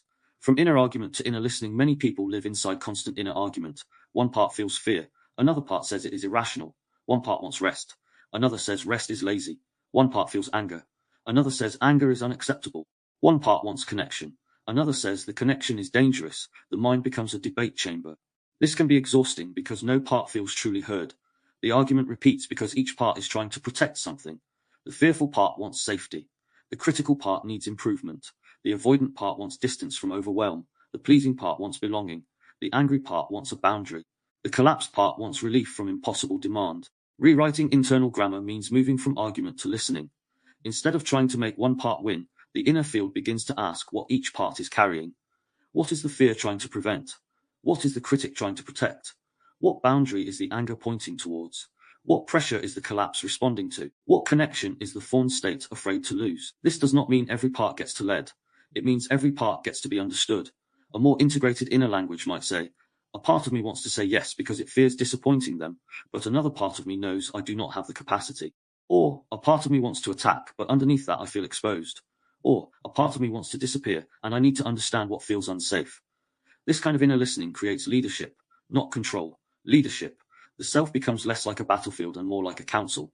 Rewriting does not mean erasing internal grammar does not change by deleting the old voice. Old voices may still appear. The critic may still speak. The protector may still warn. Shame may still rise. Collapse may still say there is no point. Fight may still sharpen. Fawn may still apologize too quickly. Flight may still want to disappear. Rewriting means another voice begins to enter the field. A steadier voice. A more honest voice. A voice that does not have to attack in order to guide. At first, this voice may feel unfamiliar. It may not feel natural. It may even feel false because the nervous system is used to harsher grammar. This is important. The fact that a kinder or more dignified sentence feels unfamiliar does not mean it is untrue. It may simply mean the body has not lived under that language long enough to trust it. Repetition matters. Not repetition as empty affirmation, but repetition as new experience. Each time the person meets shame with dignity, fear with orientation, collapse with scale, anger with boundary, or uncertainty with patience, the internal field changes slightly. The body receives a different signal. Over time, that signal becomes more available. The old grammar may not vanish, but it no longer has to be the only language in the room. The risk of performative healing language. Not all healing language regulates. Some of it becomes performance. A person may learn the right phrases without changing the inner field. They may say, I am holding space for myself while secretly judging themselves for needing space. They may say, I am choosing peace while avoiding anger. They may say, I honor my process while pressuring the body to become calm faster. The words sound conscious, but the grammar underneath is still threatening. This is why nervous system language is not interested in polished self-talk for its own sake. The question remains, what does this language do to the nervous system? Does it create contact, or does it cover over reality? Does it restore dignity, or does it perform dignity while shame continues underneath? Does it orient the body, or does it demand that the body look regulated before it feels regulated? Authentic inner language is often simpler than performative healing language. It may sound like, this is hard. It may sound like, I am not okay yet.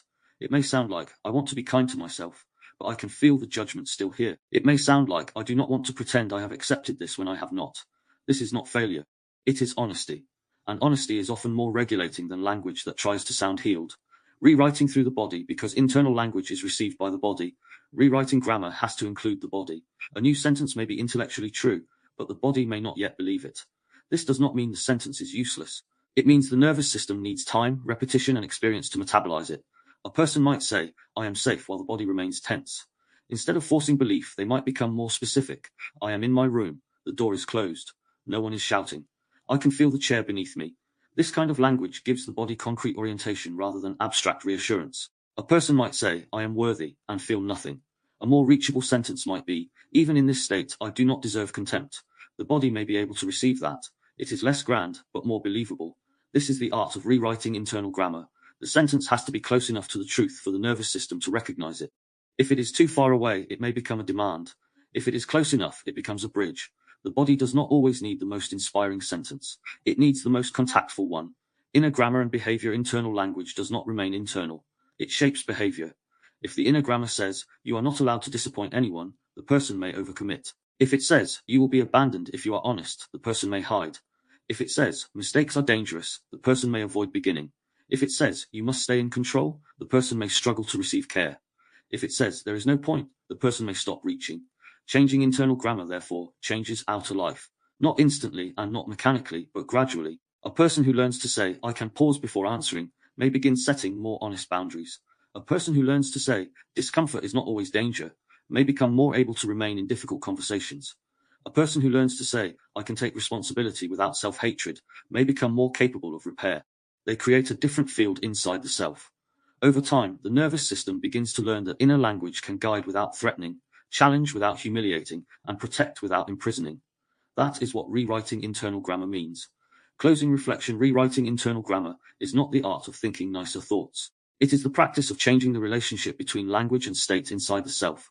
The old grammar may judge, command, shame, rush, collapse, attack, appease, or avoid. It may have developed for understandable reasons. It may have once protected the person from rejection, humiliation, punishment, exposure, or overwhelm. But if it now keeps the body living under threat, it needs to be met differently.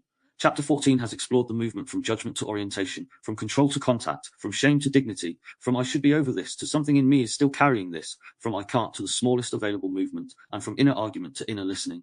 The work is not to erase every old voice. The work is to create another grammar strong enough to stand beside it. A grammar that tells the truth without becoming cruel. A grammar that restores agency without urgency. A grammar that allows responsibility without self-hatred. A grammar that lets the body become part of consciousness rather than an obstacle to it. Chapter 15 now turns towards sovereignty. If internal grammar can return us to orientation, dignity, contact, and choice, then sovereignty is the language that begins to speak from that place. It is the grammar of boundary, discernment, consent, refusal, and self-reference. Not domination, not control, not emotional numbness, but the quiet authority of a nervous system beginning to belong to itself. Chapter 15. The grammar of sovereignty. Sovereignty is often misunderstood as control. But sovereignty, in the nervous system sense, is not domination. It is not emotional hardness. It is not becoming untouchable, unaffected, detached, superior, or beyond need. It is not the performance of independence, and it is not the refusal to be shaped by relationship. Sovereignty is the felt sense of belonging to oneself. It is the capacity to remain in contact with one's own body, values, limits, perception, and choice, while still being in relationship with the world. It is not the absence of activation. A sovereign nervous system can still feel fear, grief, anger, uncertainty, tenderness, longing, and pressure. The difference is that these states do not automatically take ownership of the whole self. Sovereignty is what begins to emerge when inner language no longer organizes only around survival. Where fight says, I must overpower to be safe, sovereignty says, I can be firm without becoming violent. Where fawn says, I must disappear to stay connected, sovereignty says, I can remain connected without abandoning myself. Where flight says, I must leave to stay safe, sovereignty says, I can choose distance consciously rather than disappear automatically. What do they want? Are they upset? How do I keep this calm? What answer will avoid conflict? What version of me will be safest here? Sovereignty interrupts that automatic outward reach. It creates a pause in which the person can ask, what am I actually feeling? What do I actually think? What is my body signaling? What am I willing to do? What am I not willing to betray? This does not always produce immediate certainty. Sometimes self-reference begins with the honest sentence, I do not know yet. That too is sovereignty. It is more sovereign to admit uncertainty than to agree quickly from fear. It is more sovereign to pause than to produce an answer that abandons the body. The grammar of self-reference might sound like, I need a moment to check what is true for me. It might sound like, part of me wants to agree, but I do not know if that is honest yet. It might sound like, I hear what you want and I need to understand where I stand before I respond. These sentences do not attack the other person. They return the speaker to themselves. Boundary. A boundary is one of the clearest expressions of sovereignty. But a boundary is not a threat. It is not punishment. It is not a weapon. It is not an attempt to control another person's nervous system. A boundary names the conditions under which the self can remain in contact without being violated, erased, overwhelmed, or made responsible for what does not belong to it. Threat says, do what I want, or I will make you pay. Boundary says, this is what I can or cannot participate in. The difference matters. A boundary spoken from fight may sound like domination. A boundary spoken from collapse may sound like defeat. A boundary spoken from a fond state may be so softened that it disappears. A boundary spoken from flight may arrive as a sudden distance without explanation. A boundary spoken from sovereignty is clearer. It does not need to humiliate. It does not need to over-explain. It does not need to apologize for existing. It may sound like, I am willing to talk, but I will not continue if we start insulting each other. It may sound like, I care about this, but I cannot respond immediately. It may sound like, I understand you are upset, but I cannot be responsible for regulating that for you. It may sound like, no, that does not work for me. A sovereign boundary does not require the other person to like it in order for it to be valid. This can be difficult for a nervous system shaped by appeasement. If another person feels disappointed, hurt, angry, or confused, the body may want to retract the boundary immediately. But sovereignty learns that another person's reaction is information, not automatic instruction. A boundary may activate someone else. That does not always mean the boundary is wrong. Discernment is the grammar of seeing clearly. It is different from suspicion. Suspicion assumes threat. Discernment observes a pattern. Suspicion is often driven by fear. Discernment is guided by attention. A sovereign nervous system does not need to call everything safe in order to remain calm. It can notice inconsistency, pressure, manipulation, avoidance, contempt, care, sincerity, effort, repair, and change. It can allow reality to become visible without rushing into collapse, denial, or accusation. Discernment asks, what is actually happening here? Not only, what do I fear is happening?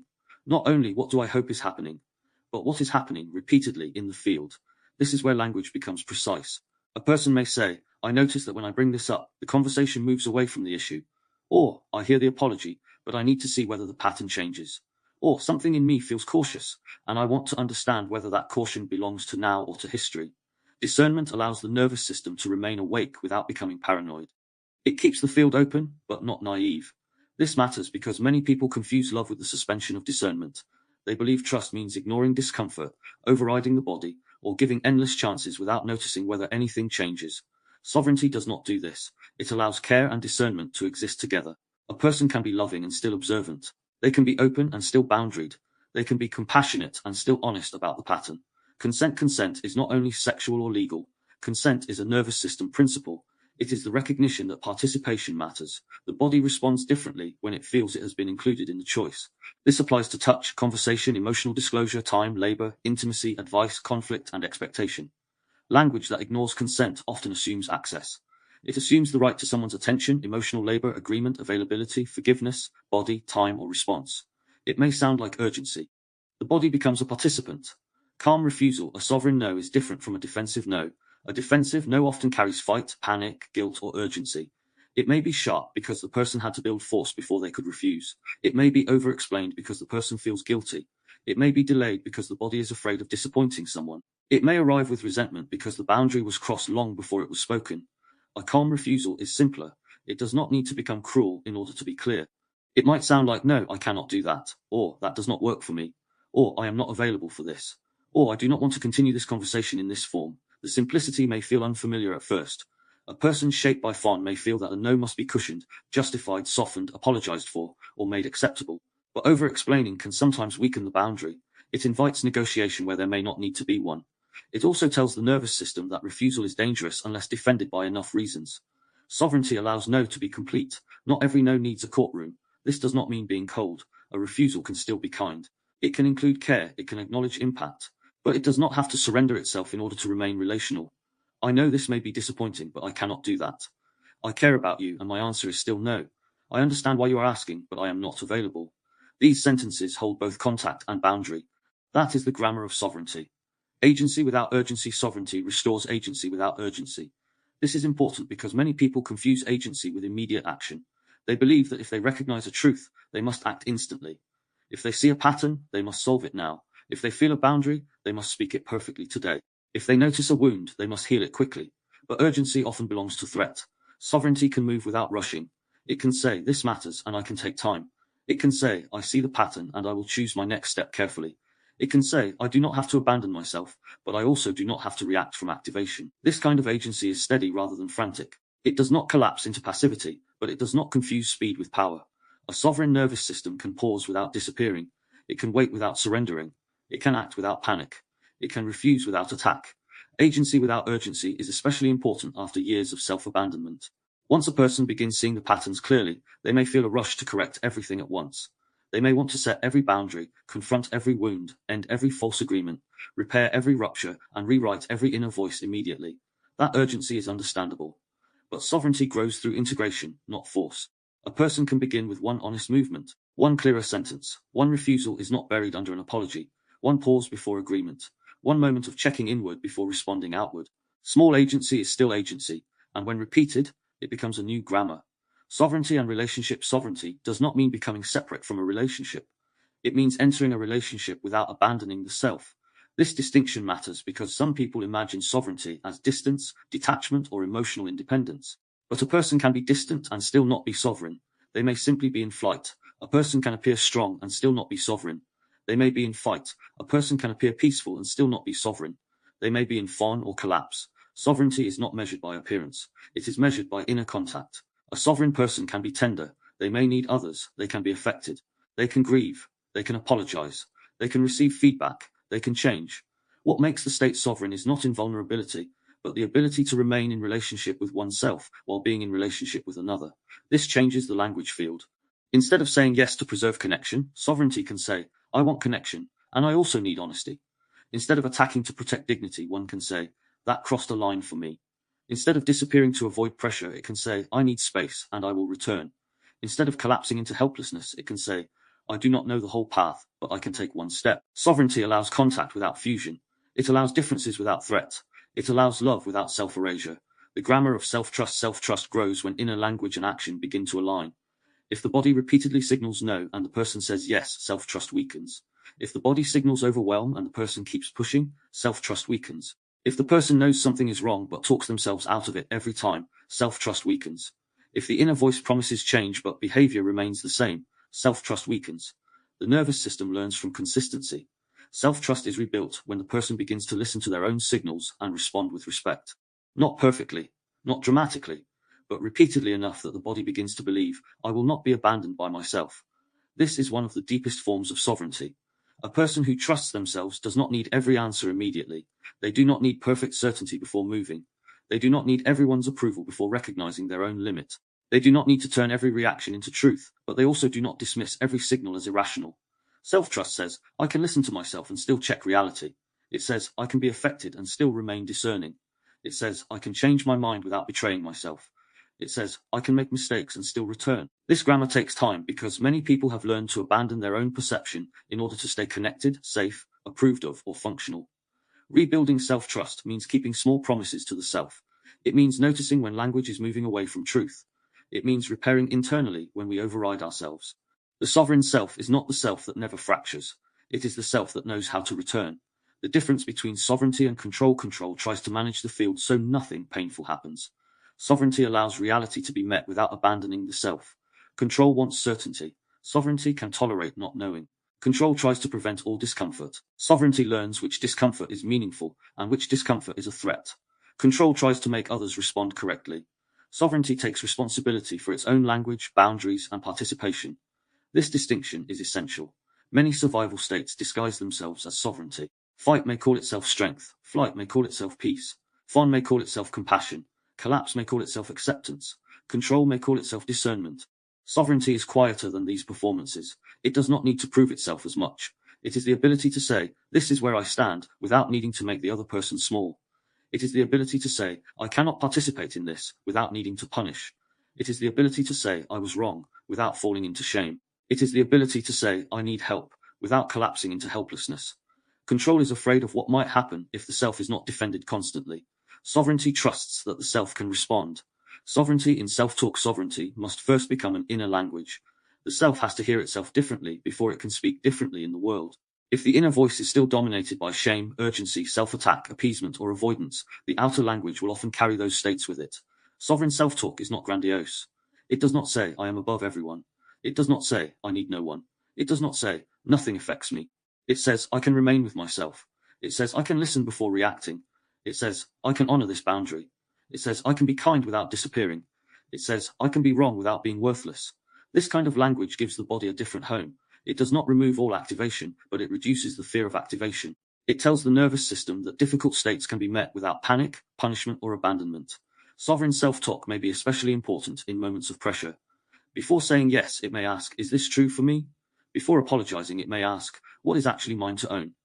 Before reacting, it may ask, what state am I about to speak from? Before withdrawing, it may ask, do I need distance or am I disappearing? These questions create space. Inside that space, choice becomes possible. The body belonging to itself sovereignty is not only mental. The body has to feel it. It is one thing to say, I am allowed to have boundaries. It is another for the body not to panic when a boundary is spoken. It is one thing to say, I can say no. It is another for the throat not to close when the no rises. It is one thing to say, I trust myself. It is another for the body to believe that its signals will not be ignored again.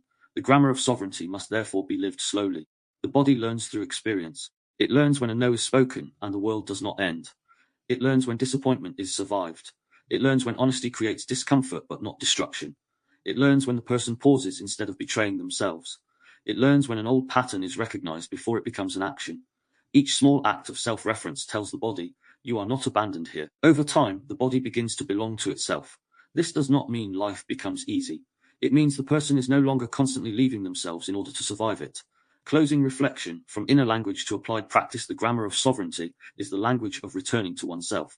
It is not control, domination, emotional numbness, or independence performed as armor. It is the capacity to remain in contact with one's own body, values, limits, perception, and choice, while still being in relationship with the world. Part 4 has explored the inner language field, self-talk as an internal environment, the rewriting of internal grammar, and the emergence of sovereignty as boundary, discernment, consent, refusal, self-reference, and agency without urgency.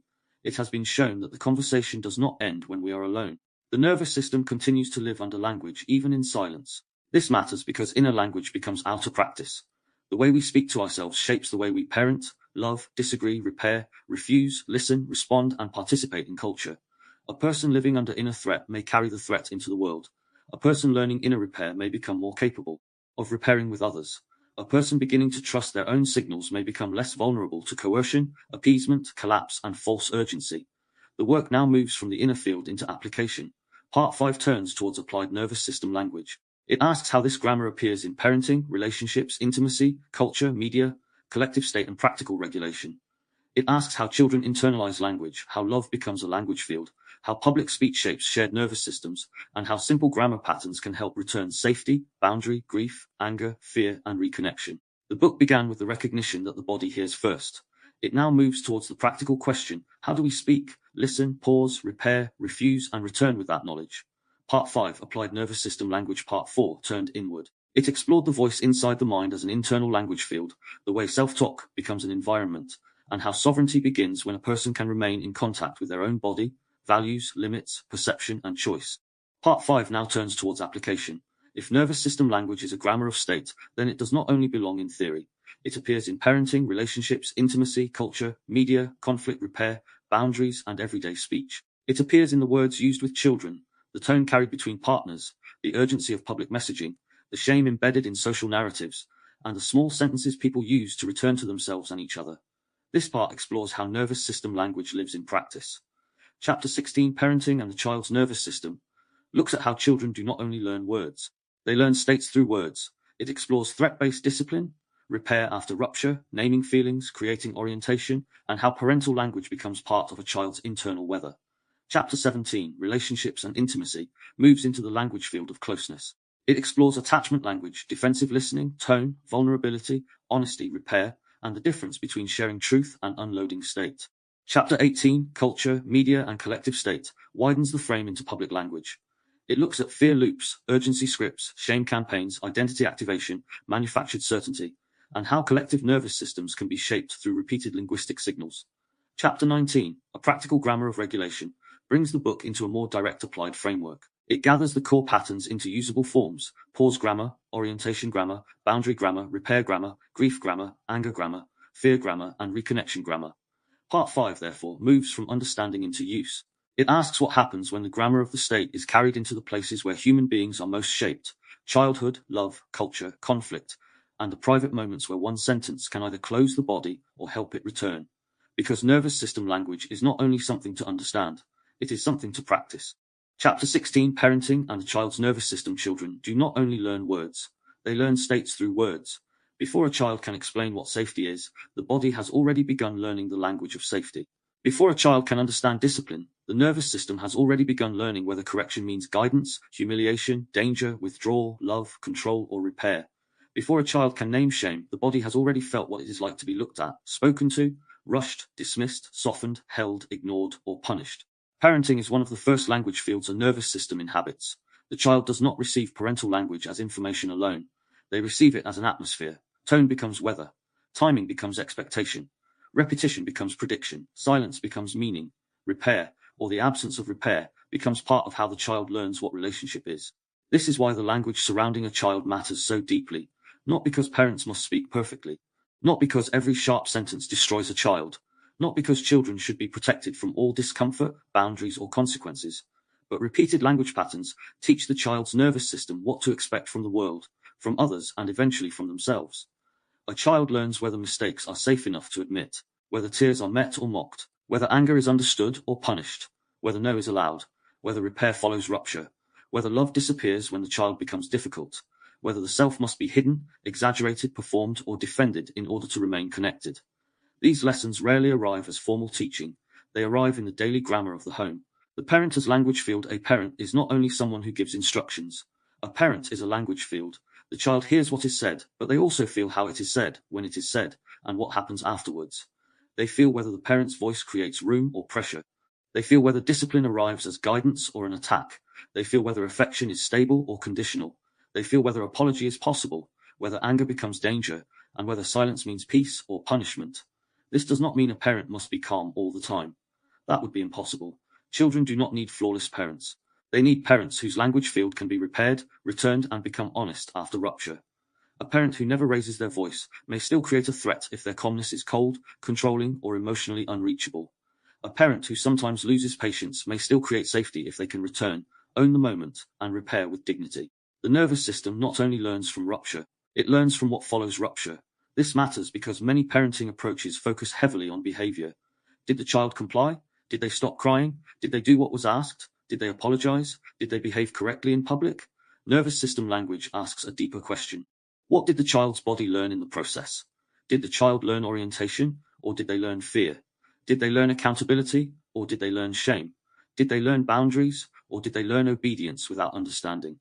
Did they learn to repair, or did they learn that the connection disappears when they are inconvenient? The visible behavior may change quickly under pressure, but the nervous system remembers the field. Discipline and threat discipline is often confused with control. At its best, discipline teaches orientation. It helps a child understand limits, consequences, responsibility, timing, respect, and care for self and others. It gives structure to the child's world so they do not have to live inside chaos. But discipline becomes dysregulating when it is carried through threat. Threat-based discipline may produce immediate compliance, but compliance is not the same as regulation. A child may stop crying because they are soothed, or because they are scared. They may say sorry because they understand the impact, or because they want the parent's anger to end. They may obey because the boundary makes sense, or because the connection feels at risk. The outward behavior may look similar. The inner learning is different. A child who is repeatedly shamed for behavior may begin to experience mistakes as identity threats. A child who is shouted into obedience may learn that power belongs to the loudest nervous system in the room. A child who is ignored when upset may learn that emotional need leads to withdrawal. A child who is mocked for fear may learn to hide vulnerability. A child who is punished for anger may learn to turn anger inward, or to release it later in less conscious ways. Threat can manage behavior in the moment, but it often leaves the nervous system carrying fear, resentment, secrecy, collapse, or performance. This does not mean parents should avoid firmness. Children need limits. They need guidance. They need adults who can say no and mean it, but the grammar of the no matters. A no can humiliate, or it can orient. A boundary can threaten belonging, or it can provide structure. A consequence can teach responsibility, or it can become punishment dressed as teaching. The difference is in the state carrying the language. A regulated boundary might say, I won't let you hit. I can see you're angry, but I won't let you hurt someone. This gives both recognition and limits. A threatening boundary might say, what is wrong with you? Stop being horrible. The behavior may stop in both cases, but the nervous system receives a different lesson. In the first, anger is held within structure. In the second, anger is tied to shame. Naming feelings without taking them over. Children need help naming their internal world. A young child often does not know what is happening inside them. They may feel heat, urgency, tears, rage, fear, jealousy, tiredness, hunger, shame, or overwhelm without having language for it. When a parent names feelings carefully, they help the child build a bridge between body and meaning. But naming must be done with humility. There is a difference between helping a child locate a feeling and telling the child what they feel. It looks like you might be really frustrated. Leaves room. You're angry because you didn't get your own way may close the field too quickly. The first offers orientation. The second may become an interpretation imposed from outside. Children need language that helps them recognize their state without being trapped inside someone else's story of them. This might sound like, that seemed disappointing, or your body looks really upset right now, or I wonder if that felt unfair. These sentences do not claim total authority over the child's inner world. They offer a possible language. The child can accept, reject, or refine it. This is how emotional literacy becomes embodied. The child learns that feelings are not punishments, identities, or emergencies. They are signals. They can be named, felt, understood, and moved through. The child learns that anger does not make them bad. Fear does not make them weak. Sadness does not make them too much. And excitement does not make them uncontrollable. At the same time, feelings do not become excuses for all behavior. A child can feel anger and still not be allowed to hit. They can feel disappointment and still not be allowed to destroy. They can feel fear and still slowly learn courage. Nervous system language allows both. It says, your feeling is real, and there is still a boundary. That combination is one of the foundations of emotional regulation. The child's inner voice, the way a parent speaks to a child, often becomes part of how the child later speaks to themselves. This does not happen perfectly or mechanically, but repeated tones sink in. A child who hears, "You always make a mess," may later hear, "I always ruin things." A child who hears, "Stop being so sensitive," may later silence their own pain. A child who hears, "Why can't you be more like your brother?" may carry comparison as inner weather. A child who hears, "I'm here, let's understand what happened," may later have more access to inner repair. Parental language becomes internal architecture. This is why correction matters. Not only whether correction happens, but how it happens. A child will make mistakes. They will be impulsive, messy, loud, frightened, selfish, loving, chaotic, brilliant, contradictory, and unfinished. They are learning what it means to be human while living inside a body they do not yet know how to regulate. The language around their mistakes teaches them what imperfection means. If mistakes are met with contempt, the child may learn to hide. If mistakes are met with panic, they may learn that errors are emergencies. If mistakes are met with curiosity and boundaries, they may learn that responsibility is survivable. A parent might say, "This needs to be cleaned up, and I'll help you understand how." That sentence teaches responsibility without identity threat. A parent might say, "You're so careless," and the child may learn that behavior defines self. The difference may seem small in a single moment. Repeated over the years, it becomes a nervous system climate. Repair after rupture. No parent speaks safely all the time. There will be moments of impatience, sharpness, distraction, misunderstanding, emotional absence, overreaction, or unfairness. A child may be hurt by a tone. A parent may miss a cue. A situation may escalate. The parent may speak from stress rather than steadiness. This is not the end of safety. Repair is what teaches the child that a relationship can survive imperfection. A parent who can return after rupture gives the child something vital. They show that adults can own their impact. They show that love does not vanish after difficulty. They show that the child's body was right to notice something changed in the field. They show that accountability is not humiliation. Repair with a child does not need to be elaborate. It needs to be honest and appropriately sized. "I spoke too sharply earlier. That was my frustration, and I'm sorry. You were upset and I rushed you. I want to try again. I said no, and the no still stands, but I didn't need to say it in that tone." These sentences teach more than the apology itself. They teach the child that power can be accountable. They teach that rupture can be named. They teach that a parent can remain the parent while still admitting impact. This is deeply regulating because children often assume responsibility for the emotional weather around them. If a parent becomes angry, the child may believe they caused the whole state. Repair helps separate the child's behavior from the parent's nervous system. It says, in effect, "You are responsible for your actions, but you are not responsible for carrying my dysregulation." That is a profound lesson. Many adults are still waiting to learn it. Orientation and predictability. Children need orientation. They need to know what is happening, what is expected, what kind of transition is coming, and what the boundary is. Without orientation, the nervous system fills gaps with uncertainty. Some children respond to uncertainty by becoming anxious. Others become controlling, oppositional, distracted, clingy, or shut down. Language can create orientation. A parent might say, "In 10 minutes we're going to leave the park," or "You can be upset and we are still leaving," or "We are going to talk about this after dinner," not as a punishment, but because I want to understand. These sentences reduce ambiguity. They give the child's nervous system a frame. Orientation is different from over-explanation. A child does not always need a long lecture. Too much language can overwhelm, especially when the child is already activated. Sometimes the most regulating language is simple, clear, and repeated with steadiness. "I know you want to stay. We are leaving now. I will help you." This kind of language gives boundaries and support together. Predictability also matters. If a parent's language changes drastically depending on mood, the child may become hyper-attuned. They begin studying tone, facial expression, footsteps, silence, and timing in order to predict which version of the parent is present. This can create vigilance that later becomes people-pleasing, anxiety, control, or difficulty relaxing around others. Predictability does not mean emotional flatness.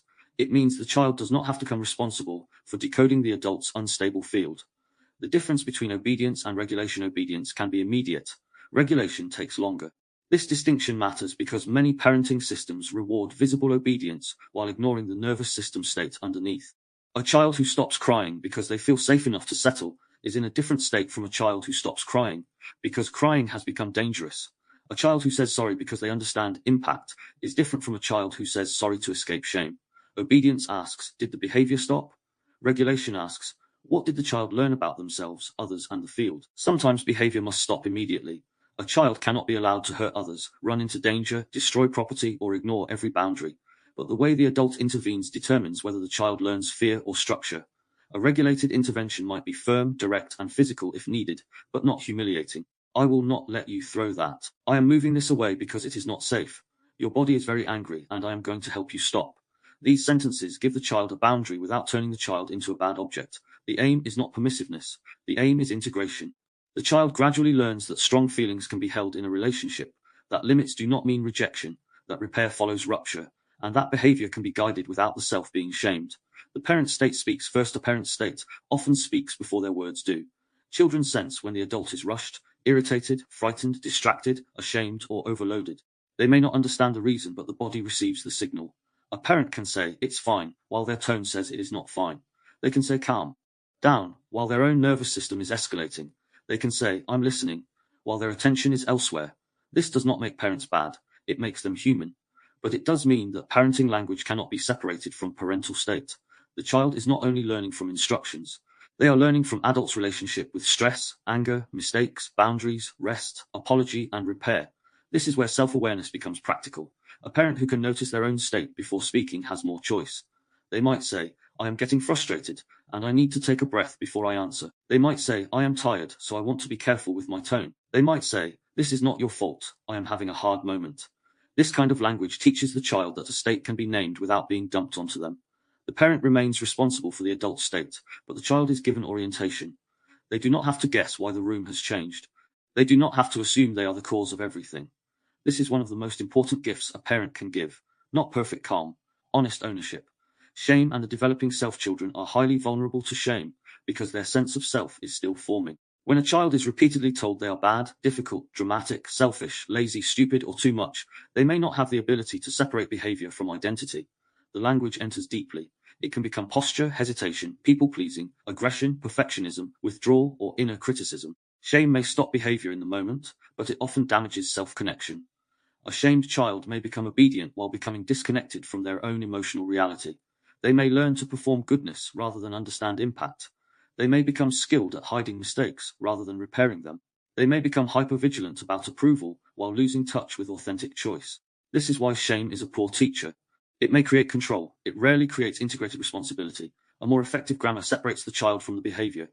"That behavior hurt your sister" is different from "you are horrible." "You lied, and we need to talk about why" is different from "you are a liar." "You made a mess, and you need to help clean it up" is different from "you are so careless." The difference is not softness. It is precision. Precision protects the child's dignity while still holding the child accountable. A child who remains in dignity is more able to learn. Teaching boundaries. Children learn boundaries through language and through example. They learn whether no is allowed. They learn whether adults respect limits. They learn whether their body belongs to them. They learn whether other people's boundaries matter.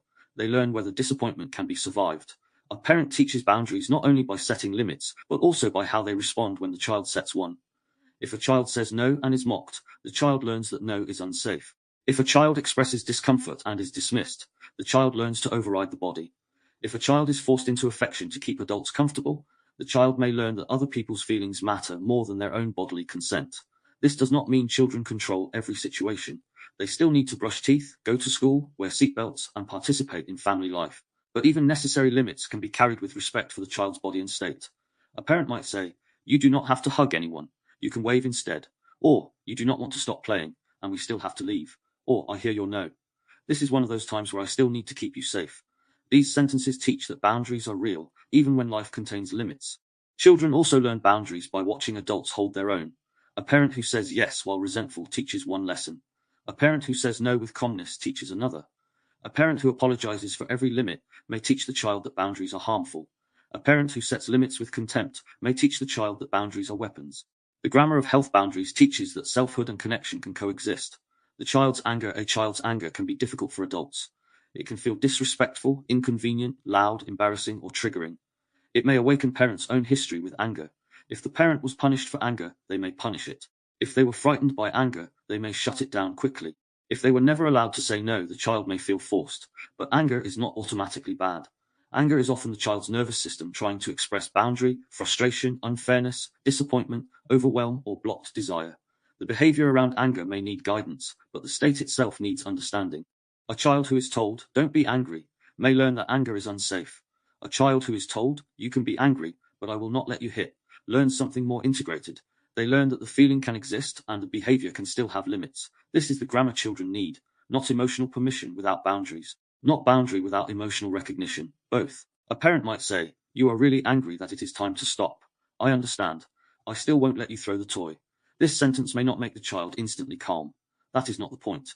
It gives the nervous system a structure. The child is not wrong for the feeling, and the parent is still holding the limit. Over time, This teaches the child that anger can be felt without becoming destructive. Parenting: the parent's inner child. Parenting often awakens the parent's own younger states. A child's crying may touch the parent's old helplessness. A child's defiance may touch old shame. A child's need may awaken resentment in a parent who had to suppress their own needs. The goal is not to become the perfect parent. The goal is to become a more conscious language field. Closing reflection: parenting is one of the earliest and most powerful forms of nervous system language. A child does not learn what words mean. They learn what words feel like.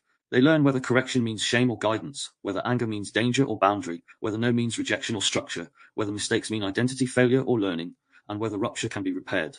Chapter 16 has explored how parental language becomes nervous system weather. It has looked at discipline, threat, emotional naming, repair, orientation, shame, obedience, boundaries, anger, and the way a parent's state speaks before words fully arrive. The central question remains simple. What does this language teach the child's nervous system?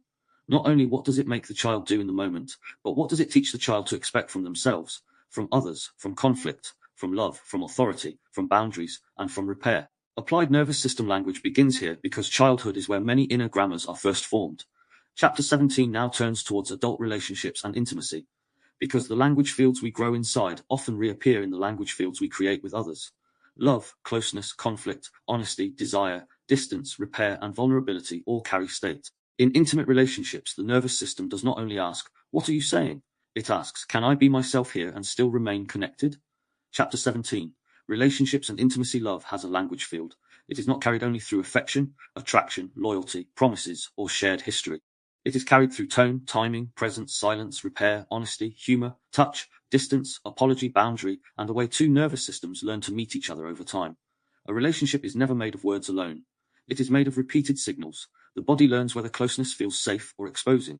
It learns whether honesty leads to connection or punishment. It learns whether conflict can be repaired or must be avoided. It learns whether silence means rest, rejection, withdrawal, or control. It learns whether desire can be expressed without shame, whether need can be named without becoming too much, and whether difference can exist without threatening the bond. This is why intimate relationships often awaken the deepest grammars of state. The closer the relationship, the more the nervous system has at stake. A comment from a stranger may pass through quickly, but a shift in tone from someone we love can reach old places instantly. A delayed reply may not simply be a delayed reply. A slight withdrawal may not simply be tiredness. A disagreement may not simply be a difference. Inside intimacy, language becomes charged because connection matters. The nervous system listens closely when love is involved.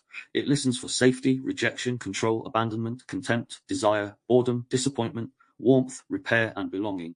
It listens not only to the words spoken, but to what the words seem to reveal about the relationship. This chapter explores that field, not as a rule book for perfect relationships, but as a way of noticing how language carries closeness, defense, rupture, repair, and selfhood between people who matter to each other. Attachment language. Attachment is one of the hidden grammars inside intimacy. It shapes how people hear closeness and distance, how they ask for reassurance, how they respond to uncertainty, and how they protect themselves when connection feels unstable. A person does not enter a relationship as a blank page. They bring histories of being held, ignored, controlled, abandoned, criticized, reassured, rushed, chosen, or left to manage their feelings alone. Those histories become language. Someone with an anxious attachment pattern may listen for signs of distance. They may ask questions that are not only questions but attempts to locate the bond. "Are we okay?" may mean, "Can I still feel you here?" "Why didn't you reply?" may mean, "Did I stop mattering?" "Do you still love me?" may carry a nervous system searching for safety. Or, "When I feel pursued, something in me starts shutting down, even though I do care." These sentences do not solve attachment immediately, but they reveal the grammar beneath the reaction. They allow the relationship to see the pattern. Defensive listening in love. Defensive listening does not only happen in conflict, it happens in love. In intimate relationships, people often listen through the fear of what the words might mean for the bond. A simple concern may be heard as rejection. A boundary may be heard as a withdrawal. A request may be heard as criticism. A need may be heard as pressure. A difference in desire may be heard as proof that something is wrong. The body listens for relational risk. This can make honest communication difficult. One person may say, "I need more time to myself," and mean, "I need space to regulate so I can return more fully." The other may hear, "You do not want me." One person may say, "That hurt me," and mean, "I want us to understand this." The other may hear, "I am failing you." Love becomes safer when truth is not automatically treated as a threat. Misreading tone carries enormous weight in intimacy. The same sentence from a stranger may be mildly irritating, but from a partner, parent, close friend, or lover, it can land deeply. Intimacy makes tone more meaningful because the relationship itself gives the signal emotional value. A slight edge in the voice may feel like rejection. A flat response may feel like disinterest. A playful comment may feel like criticism if it touches a sensitive place. A quiet fine may fill the room with uncertainty. A sigh may carry more charge than a paragraph. This does not mean every interpretation is accurate. It means tone becomes part of the relational body. Couples and close relationships often develop private tone histories. A certain phrase may mean something in that relationship that it would not mean elsewhere. A particular silence may carry memory. A certain kind of humor may once have been playful, but now feels like avoidance. A certain voice may be recognized as the voice that appears before withdrawal, attack, or repair. The nervous system learns the relationship's language. This can be beautiful. A familiar softness can settle the body quickly. A certain look can reassure without words. A known rhythm of speech can bring a person home, but it can also create sensitivity. If previous ruptures have not been repaired, the body may begin to hear danger more quickly, even when the present moment is not exactly the same. This is why repair matters so much in intimacy. Unrepaired tone becomes stored tone. The body remembers not only what was said, but how it was said and what happened afterwards. If sharpness was never owned, the nervous system may stay alert for its return. If silence was never explained, silence may remain charged. If sarcasm was repeatedly used to avoid vulnerability, humor may stop feeling safe. A relationship becomes more secure when tone can be named without immediate denial. That sounded sharp to me does not have to become a battle. But in a relational field, honesty needs a grammar that preserves dignity and contact where possible. There is a difference between saying, I need to be honest about something that has been building in me, and suddenly flooding the other person with every resentment from the last 6 months. There is a difference between saying, I am feeling insecure, and I want to talk about it, and saying, you make me feel unwanted. There is a difference between expressing desire and placing pressure on the other person to satisfy it immediately. Unloading often comes from delayed truth. When a person has swallowed needs, hidden resentment, performed okayness, or avoided difficult conversations for too long, honesty may eventually come out with more force than intended. The issue is not only the truth itself, it is the pressure created by all the truth that was stored in silence. This is why regular, smaller honesty can be safer than rare, explosive honesty. A relationship does not need constant emotional processing, but it does need enough truth moving through the field that the body does not have to carry everything underground. Nervous system language supports honesty that is direct enough to be real, and paced enough to be receivable. A useful question is not only, is this true? It is also, what state am I asking the other person to receive this from? Vulnerability and timing. Vulnerability needs timing. A truth shared too early, too fast, too intensely, or without consent can overwhelm the field. A truth held too long can become resentment, distance, or emotional pressure. The grammar of intimacy depends partly on learning when the relationship has enough room for what needs to be spoken. This does not mean vulnerability should be controlled perfectly. Human beings reveal themselves imperfectly. Sometimes truth spills out because the body can no longer hold it. Sometimes tears come before words. Sometimes a person says too much and then feels exposed. This is part of relational life, but timing still matters. A difficult truth shared when the other person is exhausted, distracted, driving, already activated, or unable to respond may not be received well. A vulnerable disclosure offered without warning may feel like an emotional ambush. A serious conversation opened with, we need to talk, and no orientation may create a threat before the truth has arrived. Timing is not about hiding the truth. It is about creating a field where truth has a better chance of landing. A person might say, there is something tender I want to share. Is now okay? Or, I do not want to unload this, but I do need to talk about it soon. Or, I think I have been holding something back, and I want to bring it in carefully. These sentences give the other nervous system time to orient. They also give dignity to the vulnerability itself. The truth is not thrown into the room. It is brought into contact. The language of need is one of the most sensitive forms of language in intimacy. Many people struggle to meet their needs without shame. They may fear being too much, too dependent, too demanding, too vulnerable, or too exposed. Others may struggle to hear need without feeling controlled, inadequate, trapped, or responsible. This is why needs often come out disguised. Need may appear as criticism, you never make time for me. It may appear as sarcasm, nice to know I matter. It may appear as withdrawal, silence instead of a request. It may appear as control, you have to text me back immediately. It may appear as fawn, it's fine, I don't need anything. The need underneath may be simple.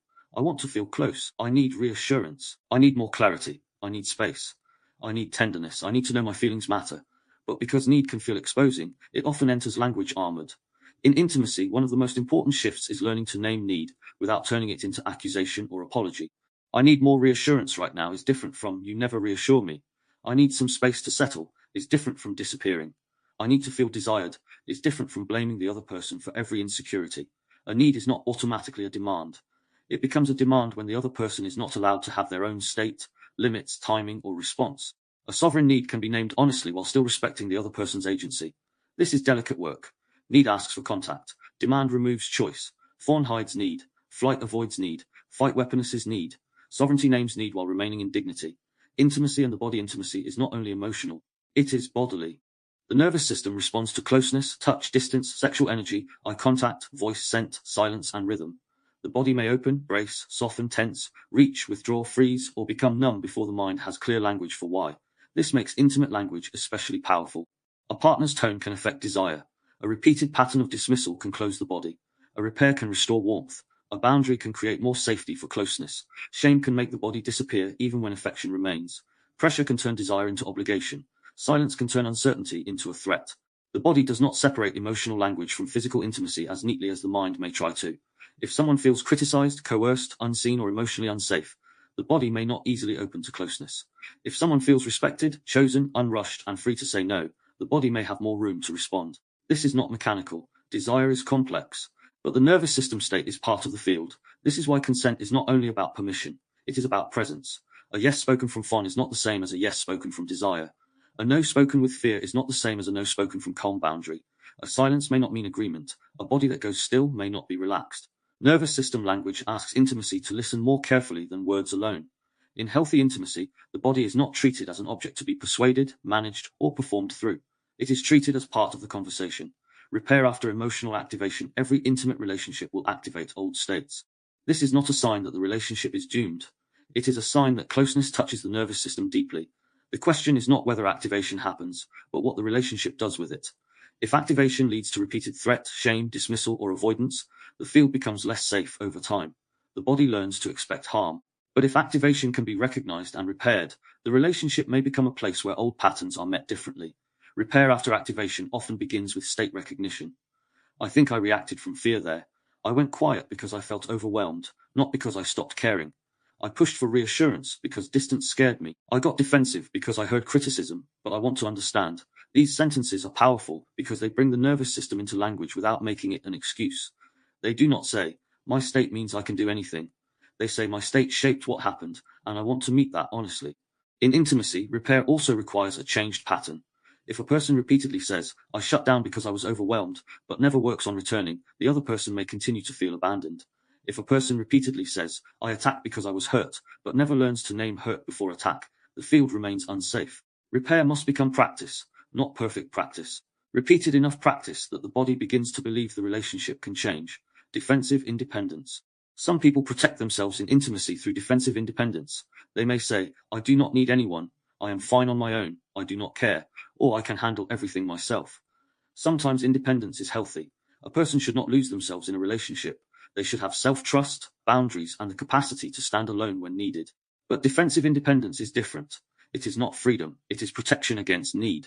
The person may have learned that needing others leads to disappointment, humiliation, control, or abandonment. So the nervous system builds identity around not needing. The language becomes hard, self-sufficient, dismissive, or distant. The person may long for closeness, but their grammar pushes it away. This can create confusion in relationships. The person may want to be chosen while acting as if they need nothing. They may feel hurt when others do not reach, while their language has repeatedly signaled unavailability. They may want tenderness, but respond to it with suspicion. A more honest grammar might say, I find it hard to need people.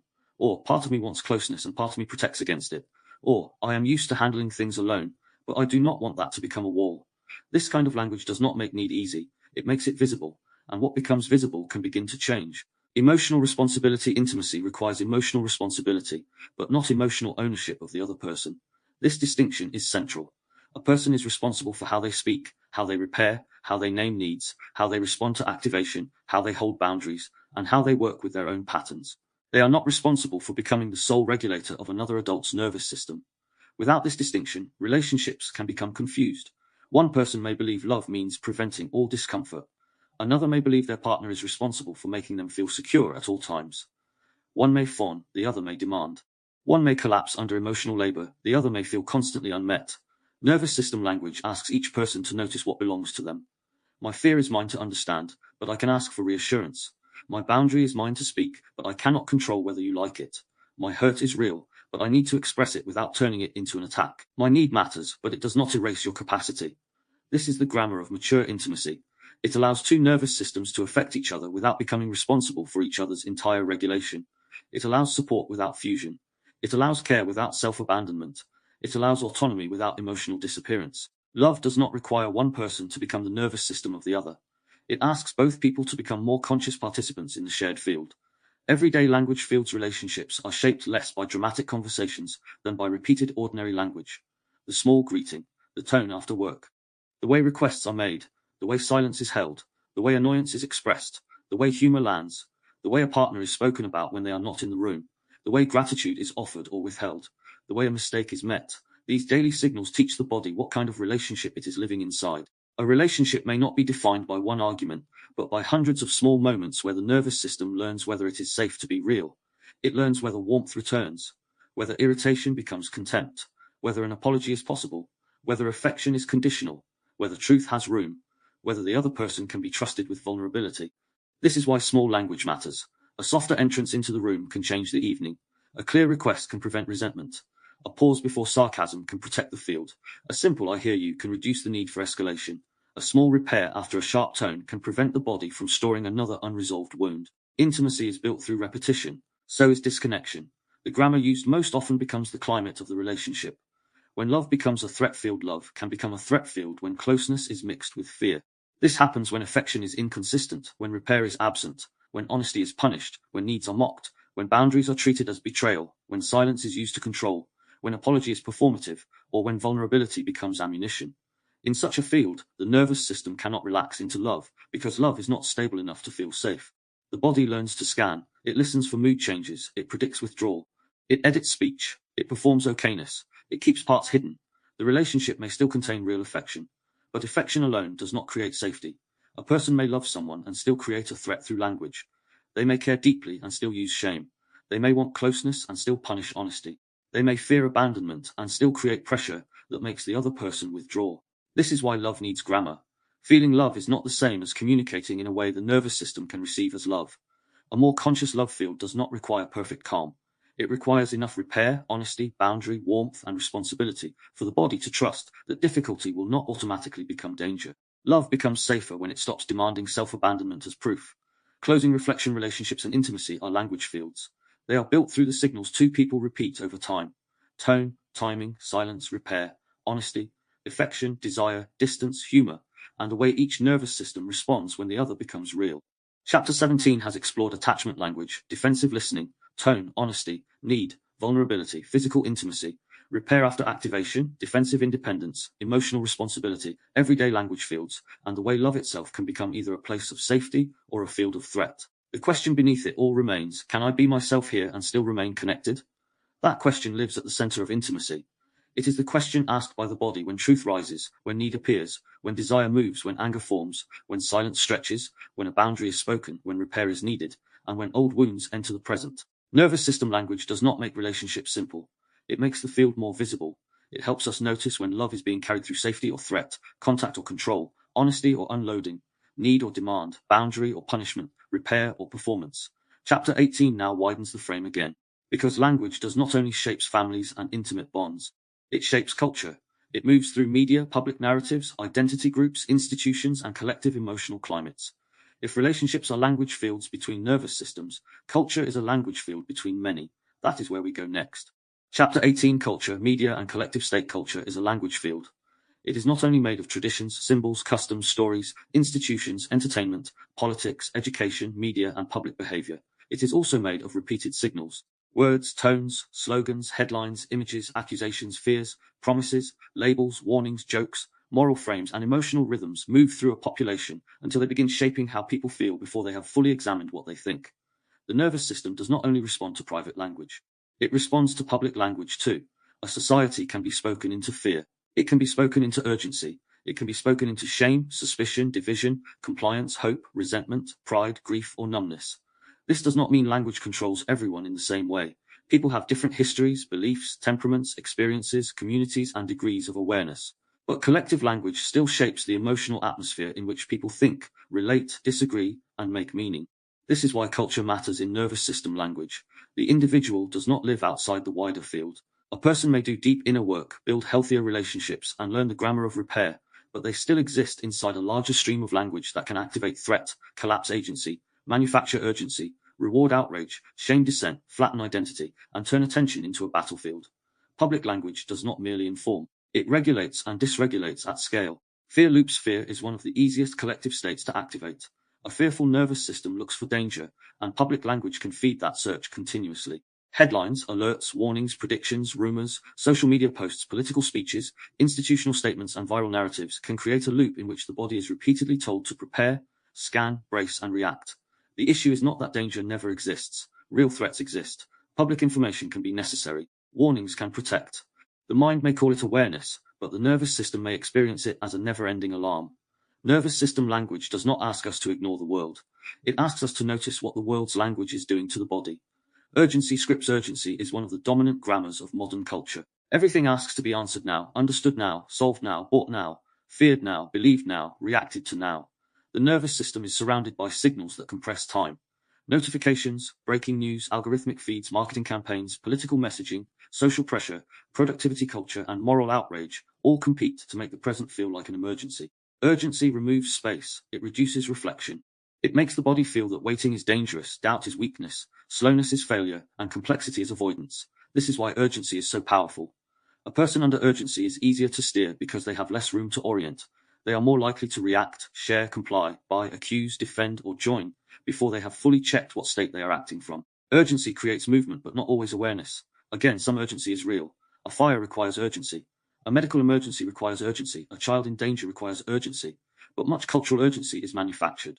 It borrows the nervous system grammar of emergency and applies it to attention, identity, consumption, politics, status, beauty, productivity, and belonging. The language of urgency says, if you do not act now, you will lose safety, lose relevance, lose status, lose opportunity, lose belonging, lose control, lose moral standing, lose your place. The body responds, it rushes, it tightens, it stops listening widely. A more sovereign relationship to culture begins when we can feel urgency without immediately obeying it. We can ask, is this truly urgent, or is my nervous system being hurried? That question creates a pause. In that pause, culture loses some of its automatic power. Shame campaigns. Shame is not only personal, it can be cultural. Public language often uses shame to regulate behavior. It tells people who is acceptable, who is backward, who is enlightened, who is selfish, who is dangerous, who is ignorant, who is virtuous, who is contaminated, who is respectable, and who should be excluded. Shame campaigns work because belonging matters. Human beings are relational. The nervous system is deeply sensitive to rejection, humiliation, and exile.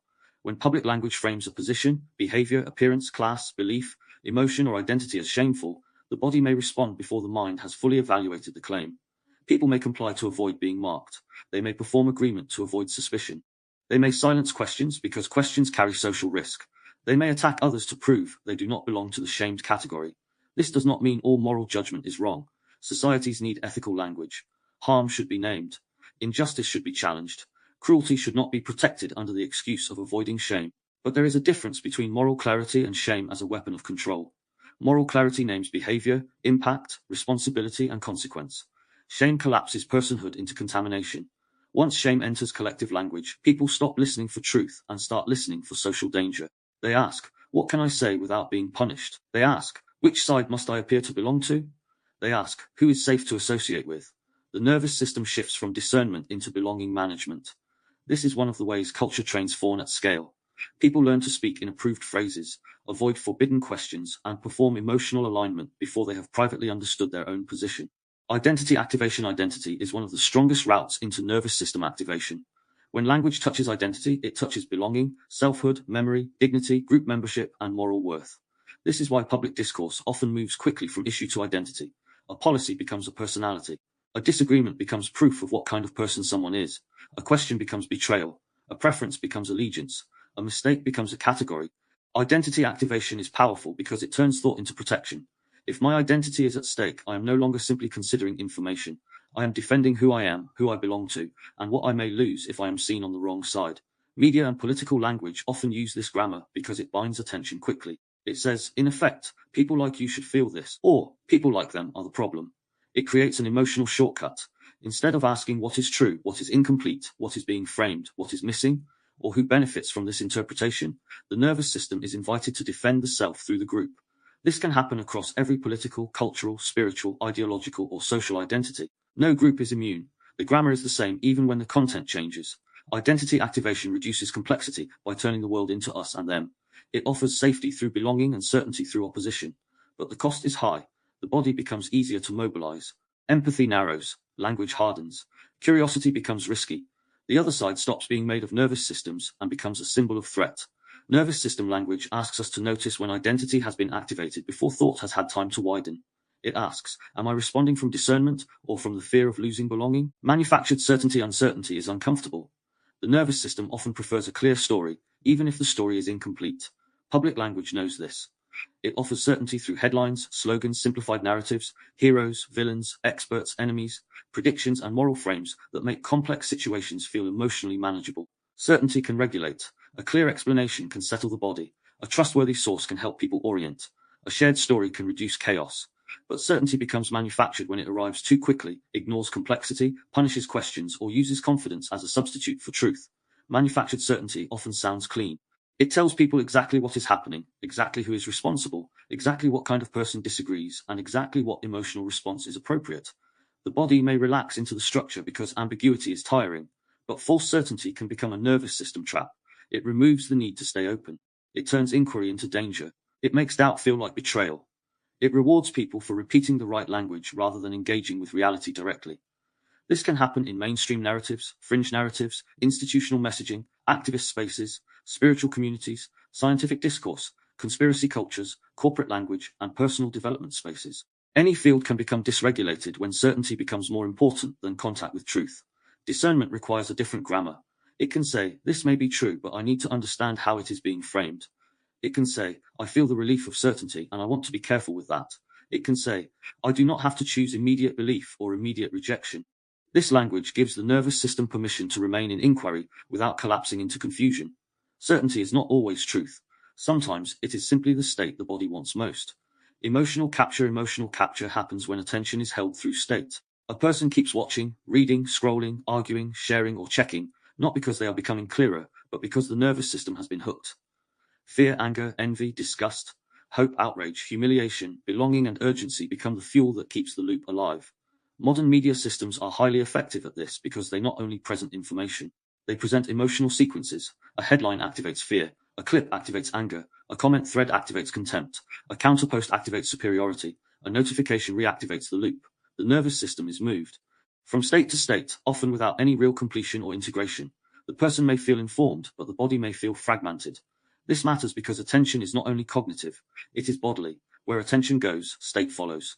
A person repeatedly exposed to outrage may begin carrying outrage into ordinary life. A person repeatedly exposed to threat may begin perceiving neutral events through suspicion. A person repeatedly exposed to comparison may begin living under shame. Emotional capture does not require agreement with the content. Even opposition can keep a person captured. Hating something, checking it constantly, arguing with it internally, and returning to it compulsively still gives it access to the nervous system. The body is still being organized around the signal. A sovereign relationship to media asks not only, is this true, but also, what state does this keep me returning to? That question does not remove the need to engage with the world. It changes the quality of engagement. The aim is not withdrawal from reality. It is freedom from compulsive state capture, public language, and collective threat. When threat language becomes collective, entire populations can become easier to divide. Threat narrows attention. It reduces nuance. It increases loyalty to the group. It makes dissent feel dangerous. It makes enemies feel necessary. It makes harsh language feel justified. It makes control feel like protection. This is why public threat language matters. When groups are repeatedly told they are under attack, being replaced, being silenced, being contaminated, being betrayed, being manipulated, or being left behind, the nervous system of the group begins to organize around defense. Again, sometimes groups really are harmed. Collective harm exists. Exploitation, injustice, abuse, and corruption exist. The issue is not whether threat is ever real. The issue is how language organizes the response. Does it create discernment, agency, and clear action? Or does it create panic, hatred, shame, helplessness, and dependence on the loudest voice? Collective threat language often produces collective fight, flight, fawn, or collapse. Fight appears as aggression, contempt, and enemy-making. Flight appears as disengagement, numbness, or retreat into private worlds. Fawn appears as public performance of approved feelings. Collapse appears as hopelessness, cynicism, and the belief that nothing can change. Culture is not abstract. It enters bodies. Language, authority, and trust. Public language is shaped by authority. Governments, institutions, corporations, media organizations, experts, influencers, educators, religious leaders, celebrities, activists, and online communities all participate in forming collective state. Their words do not land equally. Language spoken from authority carries a different nervous system weight because it can affect belonging, reputation, safety, access, livelihood, or legitimacy. When authority uses clear, honest, accountable language, it can orient. When authority uses vague, coercive, shaming, contradictory, or manipulative language, it can dysregulate at scale. Trust is not created by authority alone. It is created by congruence. If public language says one thing while behavior suggests another, the nervous system senses the mismatch. If people are told to trust while questions are shamed, trust may weaken. If mistakes are hidden rather than repaired, the field becomes more suspicious. If language is used to manage perception rather than tell the truth, collective nervous systems begin scanning for what is not being said. This is true in families, relationships, institutions, and culture. Repair matters at every scale. A culture with no repair becomes brittle. It cannot admit error without collapse. It cannot update without humiliation. It cannot hold complexity because its language is organized around image, control, and defense. A more mature authority grammar would include clarity, humility, accountability, correction, and consent where possible. It would orient without infantilizing. It would name uncertainty without collapsing trust. It would distinguish guidance from coercion and responsibility from shame. Public trust requires language that can repair. The nervous system functions like an external nervous system. It selects what is amplified, repeated, framed, accelerated, dramatized, softened, shamed, normalized, or made urgent. It tells the collective body where to look, what to feel, what to fear, what to desire, what to mock, what to grieve, and what to forget. This does not mean every media signal is deliberate manipulation. Some of it is structural. Attention economies reward activation. Outrage travels quickly. Fear holds attention. Certainty spreads faster than complexity. Simple enemies are easier to market than nuanced realities. A calm, slow, careful analysis often competes poorly with a charged emotional frame. The result is that the collective nervous system may be repeatedly activated in ways that benefit attention systems more than human regulation. People become used to being stimulated, alarmed, divided, and emotionally pulled. Ordinary stillness begins to feel boring. Nuance feels weak. Patience feels impossible. The nervous system becomes conditioned to expect constant signal. This affects private life too. A person who spends hours in public threat fields may carry that state into their family, relationships, sleep, creativity, and self-talk. The body does not always know that the danger was mediated through a screen. It only knows the state it has been asked to inhabit. This is why media literacy must also become nervous system literacy. We need to ask not only who produced the message and whether it is accurate, but also how it is regulating or dysregulating the body. Collective repair. If collective language can wound, it can also repair. Culture is not only a threat field. It can also become a field of dignity, remembrance, truth-telling, creativity, humor, grief, solidarity, and reconnection. Public language can restore humanity where people have been reduced to categories. It can name harm without dehumanizing. It can hold complexity without paralysis. It can create shared mourning, shared responsibility, and shared orientation. Collective repair begins when language stops using people only as symbols. A group is not only an enemy. A mistake is not always an identity. A disagreement is not always a moral defect. A wound is not healed by pretending it did not happen. A society is not regulated by constant urgency. Repair at a cultural level requires different grammar. It requires naming without humiliation, accountability without annihilation, disagreement without dehumanization, memory without endless revenge, and hope without denial. It requires the ability to say, harm happened, without turning every human being involved into a permanent symbol of evil. It requires the ability to say, we were wrong, without collapsing into shame or immediately defending image. This is difficult work because collective nervous systems are often invested in their own stories, but culture can shift when enough language changes. Not because words magically solve structural problems, but because language shapes the state from which people are able to meet those problems. A dysregulated public cannot easily build a coherent future. Personal sovereignty in cultural fields. No one can fully step outside culture, but a person can become more conscious inside it. Personal sovereignty in cultural fields does not mean refusing all influence. Influence is unavoidable. We are shaped by language, community, history, media, and environment. Sovereignty means becoming more aware of how influence moves through the nervous system before it becomes belief, reaction, identity, or behavior. This begins with noticing. What public language makes my body tighten before I have thought carefully? What stories make me feel instantly superior, instantly afraid, instantly ashamed, or instantly certain? What media loops do I return to even though they leave me dysregulated? What identities am I protecting when I think I am simply arguing? What questions feel forbidden, and who benefits from that feeling? These are not comfortable questions, but they return choice. A person can still care about society, injustice, truth, politics, ethics, and collective life without surrendering their nervous system to every manufactured emergency. They can act without being constantly captured. They can remain informed without becoming inflamed. They can hold conviction without allowing contempt to become their primary language. This is not a withdrawal. It is regulated participation. Culture needs people who can stay awake without staying activated all the time. Closing reflection culture is a language field. It speaks through media, authority, identity, fear, shame, urgency, certainty, humorgans, stories, and repetition. It enters the nervous system long before it becomes a formal belief. It teaches people what to fear, what to desire, what to perform, what to hide, who to trust, who to blame, and what kind of emotional state belongs to the moment. Chapter 18 has explored fear loops, urgency scripts, shame campaigns, identity activation, manufactured certainty, emotional capture, collective threat, authority, media, collective repair, and personal sovereignty inside cultural fields. The central question remains unchanged. What does this language do to the nervous system? When applied to culture, that question becomes even more important. It helps us see when public language is informing and when it is activating, when it is orienting and when it is rushing, when it is inviting discernment and when it is manufacturing certainty, when it is naming harm and when it is producing shame, when it is building agency and when it is creating dependence, panic, division, or collapse. Nervous system language does not ask us to turn away from culture. It asks us to participate with a clearer body. Chapter 19 now gathers the book's core patterns into a practical grammar of regulation. After moving through body, state, relationship, inner language, parenting, intimacy, and culture, the next chapter brings the work into direct practice. Pause grammar, orientation grammar, boundary grammar, repair grammar, grief grammar, anger grammar, fear grammar, and reconnection grammar. Not as scripts, as ways of returning, because the point of this book has never been perfect language. It has been a conscious return. Chapter 19, a practical grammar of regulation grammar, only becomes real when it can be used. Up to this point, this book has moved through the foundations of nervous system language.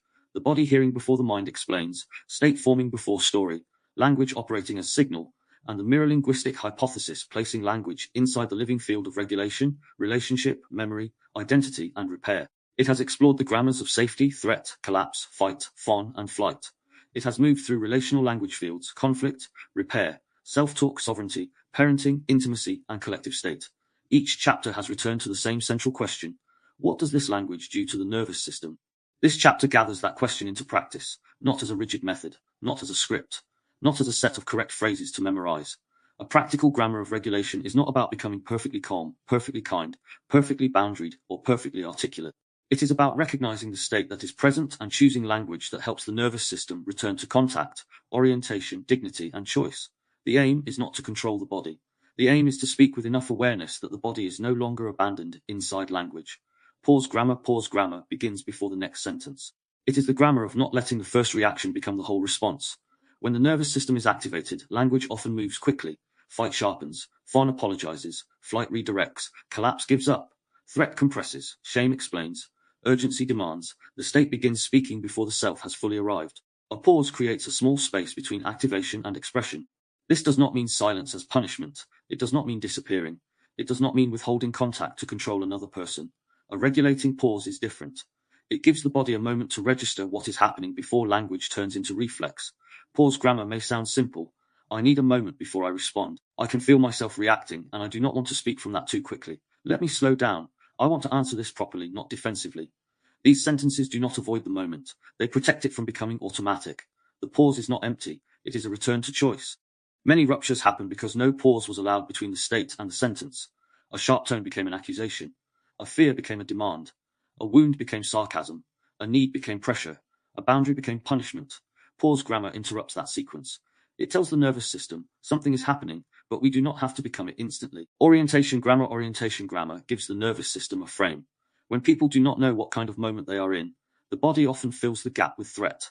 A vague message, an unexplained silence, a sudden emotional shift, or an unclear conversation can create unnecessary activation because the system begins searching for meaning without enough information. Orientation reduces that uncertainty. It says what is happening, what is not happening, and what the field is being asked to hold.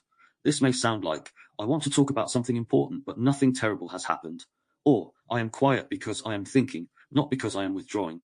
Or, I need space tonight, but I do want to come back to this tomorrow. Or, this is a boundary, not a rejection. Orientation grammar does not guarantee the other person will feel safe. No sentence has that power, but it gives the nervous system more information. It reduces the need to guess. It helps separate the present reality from old predictions. Internally, orientation sounds similar. I am activated right now. This is fear, not certainty. This feels familiar, but I need to check whether it belongs to now.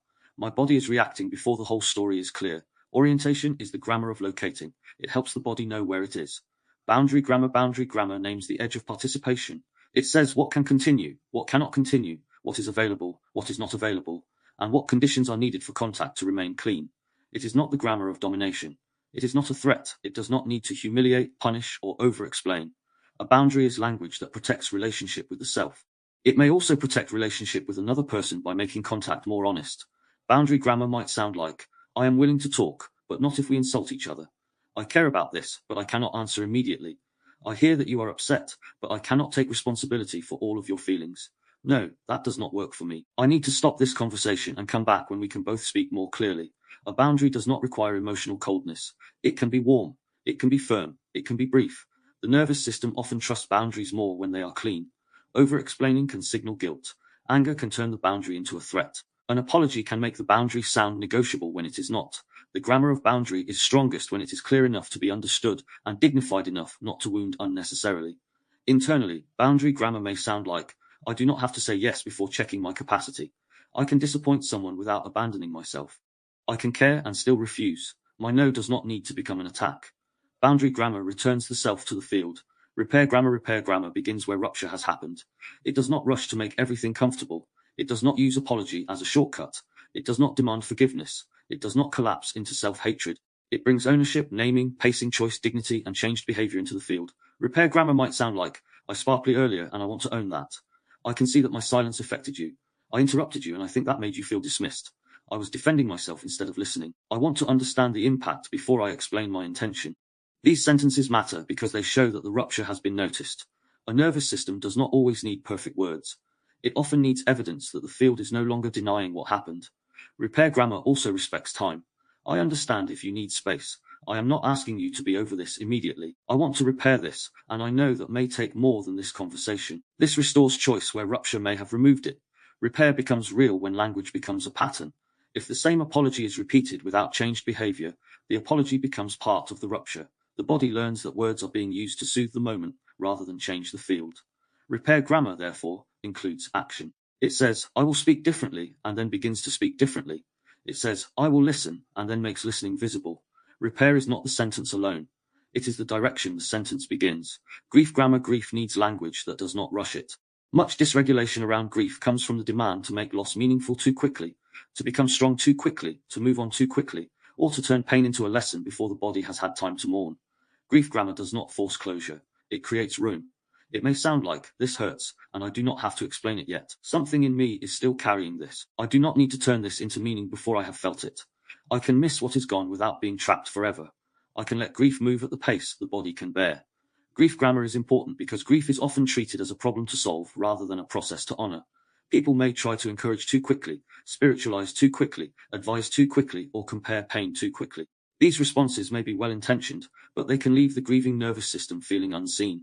A more regulated field allows grief to exist without demanding performance. This does not mean grief becomes identity. It does not mean the person must remain inside the wound. It means the body is allowed to register the loss honestly. Only then can movement become real rather than forced. Internally, grief grammar may say, I can be changed by this and still continue. I do not have to abandon what mattered in order to heal. I can carry love without turning it into collapse. Grief needs spacious language, not because it is fragile, because it is deep. Anger grammar. Anger needs language that can hold force without becoming harmful. Anger is not the same as fight. Anger can reveal boundary, injustice, violation, exhaustion, resentment, or the return of energy after collapse. But when anger loses grammar, it can become attack, contempt, punishment, domination, or destruction. Anger grammar gives the energy a clean direction. It may sound like that was not okay. This crossed a line for me. I am angry and I want to stay accurate. I need this to stop. I want to speak from the anger without turning it into contempt. These sentences allow anger to remain connected to dignity. They do not deny the force. They shape it. Many people fear anger because they have only known it as danger. Others glorify anger because it feels powerful after years of silence. Nervous system language asks for something more precise. Anger can become boundary without becoming violence. It can become clarity without becoming humiliation. It can become movement without becoming domination. Internally, anger grammar may say, my anger is information. Something in me is saying no. I do not need to attack to honor this boundary. I can listen to the anger without letting it take over the whole field. Anger becomes more trustworthy when it is not shamed and not worshipped. It becomes part of the grammar of self-protection. Fear grammar. Fear needs orientation before argument. A frightened nervous system does not always need to be told that it is irrational. It needs to understand what kind of danger it is sensing, whether that danger belongs to the present, and what support or choice remains available. Fear grammar might sound like, something in me feels unsafe. I do not yet know whether this is present danger or old memory. I can slow down before I obey the alarm. I can check reality. I can ask for clarity. I can take one step that increases safety without letting fear control everything. Fear is not the enemy. It is a signal. But fear becomes controlling when it is treated as absolute truth. A fearful body may hear rejection in delay, threat in difference, abandonment in space, or control in care. The task is not to mock the fear. The task is to bring it into relationship with the present. Externally, fear grammar may say, I noticed I felt anxious when I did not hear back, and I want to check the story I built around it. Or, a part of me is hearing this as criticism, but I want to understand what you mean. Or, I need reassurance, but I do not want to turn that need into pressure. This changes the field. Fear becomes shareable without becoming demand. It becomes information rather than command. Reconnection grammar is the language of return. It appears after distance, rupture, conflict, withdrawal, misunderstanding, activation, or silence. It does not pretend nothing happened. It does not force closeness before the field is ready. It offers a bridge. Reconnection might sound like, I want to come back to this. I know we missed each other earlier. I needed space, but I do not want to disappear. I still care about this conversation. Can we try again more slowly? I want to repair the field between us. The key feature of reconnection grammar is that it preserves both truth and contact. It does not erase the rupture in order to restore closeness. It does not keep distance in order to preserve pride. It says, something happened, and I am willing to return consciously. Reconnection is especially important after flight, collapse, or defensive silence. Without reconnection, the other nervous system may be left guessing. Was the distance punishment? Was it abandonment? Was it regulation? Was the relationship still intact? A simple orienting sentence can change this. I was overwhelmed, not absent from care. I needed distance, but I am still here. I could not speak well then, but I want to speak now. These sentences bring the nervous system back into relationship. Reconnection is not always possible with everyone. Some fields are not safe enough. Some ruptures require distance. Some relationships cannot return in the same form. But even then, reconnection may happen inwardly. A person may return to their own body, their own truth, their own dignity, their own boundary. Reconnection grammar is ultimately the grammar of coming back without self-abandonment. Contact before correction, a practical grammar of regulation, often begins with contact before correction. This is especially true in parenting, relationships, conflict, and self-talk. When a nervous system is already activated, immediate correction may be heard as a threat. The body may not yet have enough safety to receive instruction, feedback, or logic. Contact does not mean agreement. It means meeting the state before directing the behavior. A parent might say, you are really angry, and I will not let you hit. A partner might say, I hear that this affected you, and I want to understand. Internally, a person might say, something in me is overwhelmed and I need to reduce the scale. In each case, contact comes first. Then boundary, clarity, action, or correction can follow. This matters because many people try to change behavior while bypassing the state that is driving it. They argue with fear. They shame collapse. They command anxiety. They punish anger. They rush grief. They correct children before orienting them. They demand repair before the field is stable enough to hold it. Contact before correction does not remove responsibility. It makes responsibility more receivable. The body learns more when it does not have to defend its existence before it can hear the lesson. Scale grammar asks, what size of language can the nervous system receive right now? Some sentences are too large for the state. Everything will be fine may be too big for grief. You can do anything may be too big for collapse. Just trust me may be too big for fear. Tell me everything may be too big for shame. The words may be well-intentioned, but the system cannot metabolize them. Regulating language often reduces scale, not the whole future. One next step, not complete forgiveness. One honest acknowledgement, not total confidence. One reachable movement, not perfect calm. One breath of orientation. Scale grammar is deeply practical because it respects capacity. It asks what the body can actually receive, not what the mind thinks it should be able to receive. This might sound like, we do not have to solve all of this now. Let us start with the next sentence. You do not need to know the whole answer yet. What part of this feels possible? What would reduce the pressure by 1 degree? Small language is not weak language. It is often the most accurate language for an overwhelmed system. Dignity grammar is the language that keeps the person intact while addressing the state, behavior, or rupture. It refuses to collapse someone into their worst moment. It refuses to confuse accountability with humiliation. It refuses to turn need into shame, anger into defect, collapse into laziness, fear into weakness, or boundary into cruelty. Dignity grammar may sound like, this behavior needs to change, and you are still not the behavior. This hurt me, and I do not want to turn you into the enemy. I made a mistake, and I can repair it without hating myself. This state is here, but it is not the whole of who I am. Dignity does not reduce truth. It makes truth safer to face. People can take responsibility more cleanly when they are not being annihilated by the language around responsibility. Children can learn more when corrected without shame. Partners can repair more effectively when impact is named without contempt.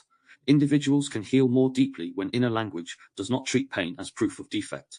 Dignity grammar is one of the strongest applied forms of nervous system language. It allows change without self-destruction. Choosing the grammar in practice, the question is rarely, what perfect sentence should I say?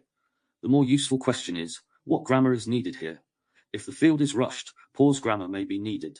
If the field is vague, orientation grammar may be needed. If the self is disappearing, boundary grammar may be needed. If rupture has occurred, repair grammar may be needed. If loss is present, grief grammar may be needed. If force is rising, anger grammar may be needed. If alarm is active, fear grammar may be needed. If distance has grown, reconnection grammar may be needed. This does not need to become complicated. The body often knows the direction before it knows the words. Is there too much pressure? Create space. Is there too much vagueness? Create orientation. Is there too much shame? Restore dignity. Is there too much distance? Offer a return. Is there too much force? Return to accuracy. Is there too much collapse? Reduce the scale. The practical grammar of regulation is therefore not a script book. It is a way of listening. It listens for what the nervous system is trying to do, and it asks what kind of language might help the system return to awareness. The limits of applied language, no grammar works everywhere. This has to be said clearly. There is no sentence that can guarantee safety. There is no perfect repair that another person must receive. There is no boundary that will always be respected. There is no language that can make an unsafe field safe by itself. There are situations where distance, protection, outside support, or complete separation may be necessary. Nervous system language is not a way to control outcomes. It is a way to become more conscious of participation. It helps a person recognize their own state, reduce unnecessary harm, restore dignity where possible, and choose language that is more aligned with regulation than survival. But it does not make one person responsible for doing the work of two. It does not require staying in harmful dynamics. It does not ask anyone to endlessly soften the truth, so others never feel discomfort. Applied NSL is not people-pleasing. It is not emotional management of everyone around us. It is not the avoidance of conflict. It is the practice of speaking, listening, pausing, repairing, and refusing with greater state awareness. That awareness is powerful, but it is not omnipotent. Closing reflection from applied grammar to return chapter 19 has gathered nervous system language into practical forms. Pause grammar, orientation grammar, boundary grammar, repair grammar, grief grammar, anger grammar, fear grammar, reconnection grammar, scale grammar, and dignity grammar. Each one offers a way of returning the nervous system to contact, clarity, agency, and choice. Part 5 has applied the grammar of state across parenting, relationships, intimacy, culture, media, and practical regulation. It has been shown that language shapes children, lovers, families, communities, public narratives, inner climates, and collective. It can rush the body before the mind is ready. It can turn fear into certainty, shame into identity, anger into attack, care into control, silence into punishment, and truth into a weapon. It can make the nervous system brace before a sentence has fully landed. It can convince us that we are unsafe, defective, unwanted, too much, not enough, or responsible for what was never ours to carry. But language can also bring us back. It can slow the field. It can restore dignity. It can name what happened without turning the person into the wound. It can create enough safety for truth to be received. It can return choice where pressure had removed it. It can help the body distinguish between present danger and old memory. It can make room for grief without rushing it, anger without weaponizing it, fear without obeying it, and repair without performance. This is the deeper movement of nervous system language, not perfect speech. Return. A return to the body before the story hardens. A return to the state beneath the sentence. A return to the relationship before the rupture becomes identity. A return to the self before fun erases it, fight armors it, flight distances it, or collapse gives up on it. The language that brings us back does not always sound beautiful. Sometimes it sounds simple. I need a moment. That hurt. I spoke too sharply. I am not ready to answer. I want to understand. This is my boundary. I am scared, but I want to check the story. I do not want to disappear from this. I am still here. These sentences may not look dramatic on the page, but in the nervous system, they can change the direction of an entire moment. They interrupt survival grammar. They create orientation. They give the body a different signal. Language as a living nervous system event. This book began with a simple recognition. The body hears before the mind explains. That recognition changes how language is understood. A sentence is not only a sequence of words. It is an event in the nervous system. It arrives through tone, pace, rhythm, timing, silence, pressure, memory, relationship, and state. It enters a body that is already listening for safety, threat, belonging, rejection, control, shame, and repair. This is why language can never be reduced to meaning alone. The same sentence can regulate or dysregulate, depending on the state from which it is spoken, the state into which it is received, and the history moving between speaker and listener. I need space can feel like honest boundary or abandonment. Can we talk can feel like invitation or a danger. I'm only trying to help can feel like care or control. The words matter, but they do not travel alone. They travel with state. Nervous system language asks us to become more aware of that. It asks us to listen not only to what language means, but to what language does. Does it open the field or close it? Does it restore choice or remove it? Does it create orientation or confusion? Does it hold dignity or collapse identity? Does it invite contact or demand compliance? Does it repair, threaten, shame, defend, soften, rush, or return? These questions are not abstract. They belong to everyday life. They belong to the message not yet sent, the argument about to escalate, the apology that might become defensive, the boundary that wants to be spoken, the child who needs guidance without shame, the partner who needs truth without unloading, the culture that keeps manufacturing urgency, and the inner voice that decides whether a mistake becomes learning or self-hatred. Language lives inside all of it. MLH's foundation, the Mirror-Linguistic Hypothesis, has sat beneath this book as the theoretical foundation. It suggests that language is not merely symbolic.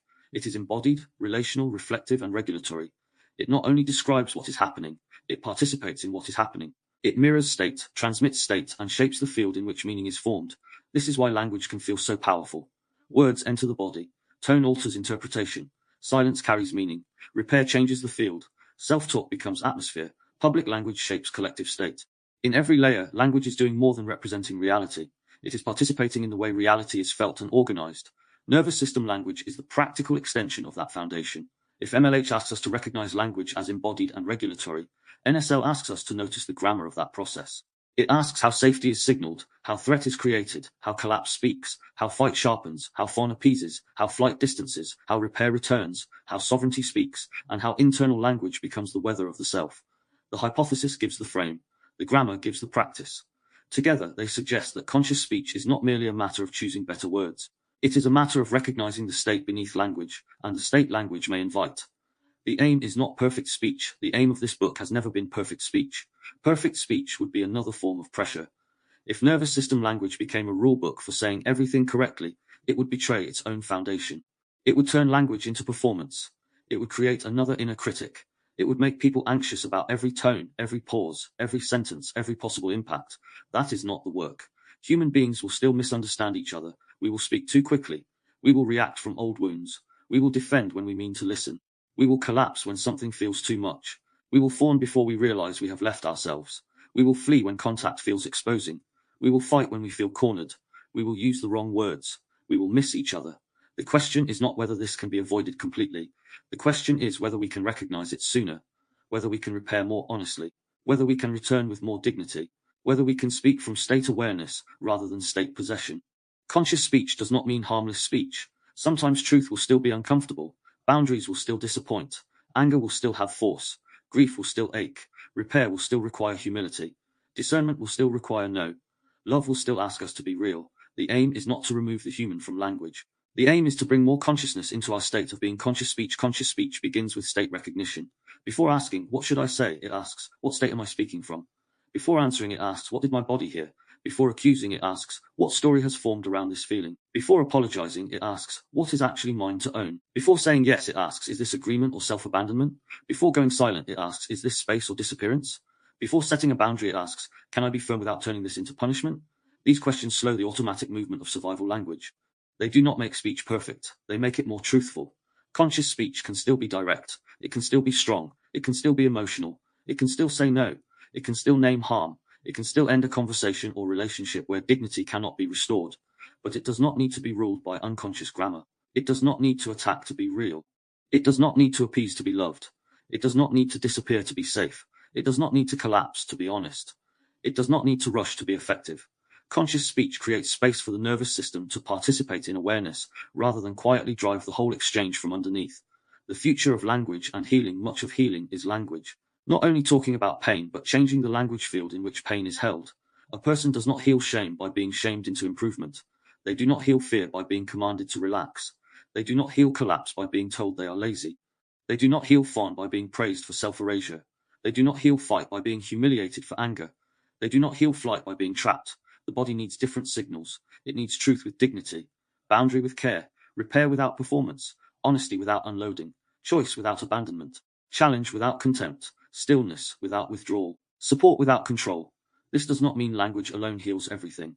The body may need rest, movement, touch, therapy, safety, justice, community, practical change, nutrition, sleep, creativity, grief, time, and lived experience. Language is not the whole of healing, but language often shapes whether healing becomes possible. It shapes whether the body feels safe enough to feel, whether memory can be met without becoming identity, whether relationships can be repaired, whether self-talk becomes less hostile, whether culture creates agency or fear, and whether the nervous system can begin to update its predictions about the world.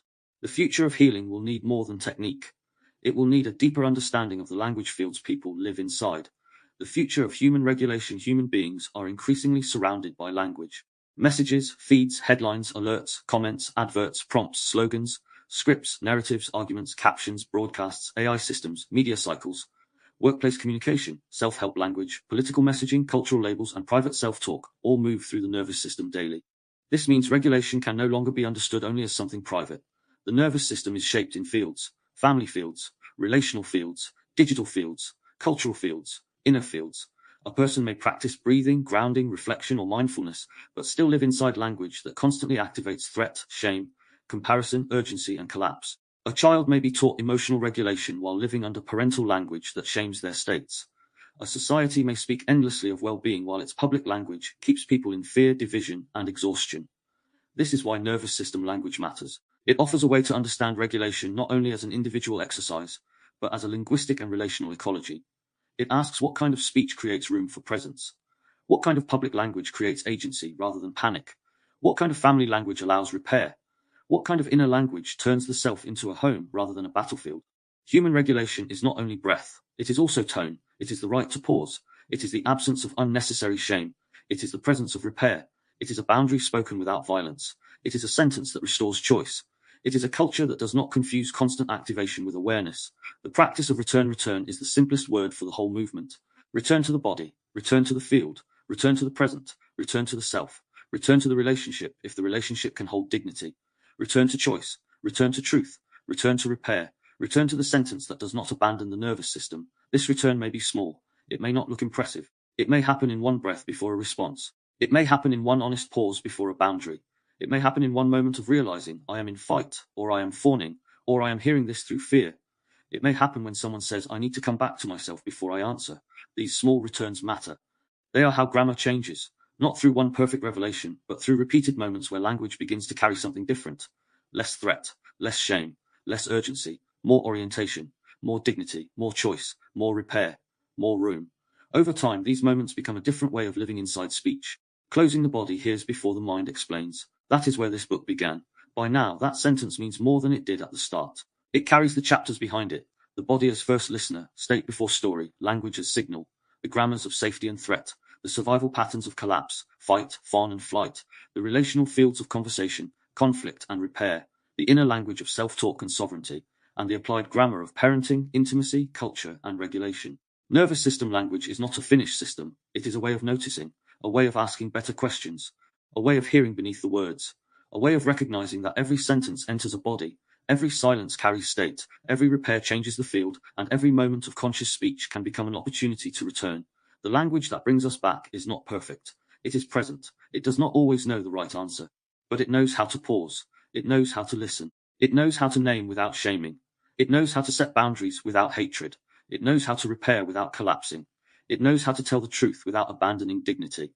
It knows that the body is not an obstacle to consciousness. It is where consciousness first listens, and when language learns to speak to the body with that recognition, something changes. Not all at once.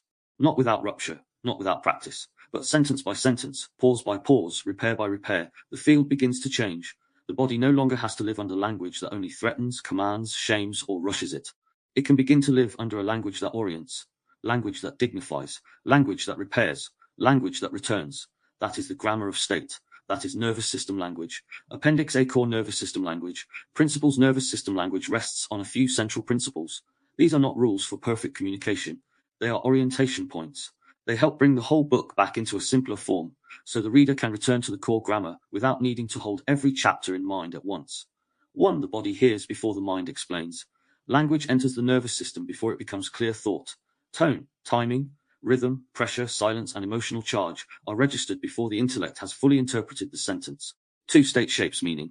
The same words can land differently depending on the state of the person receiving them.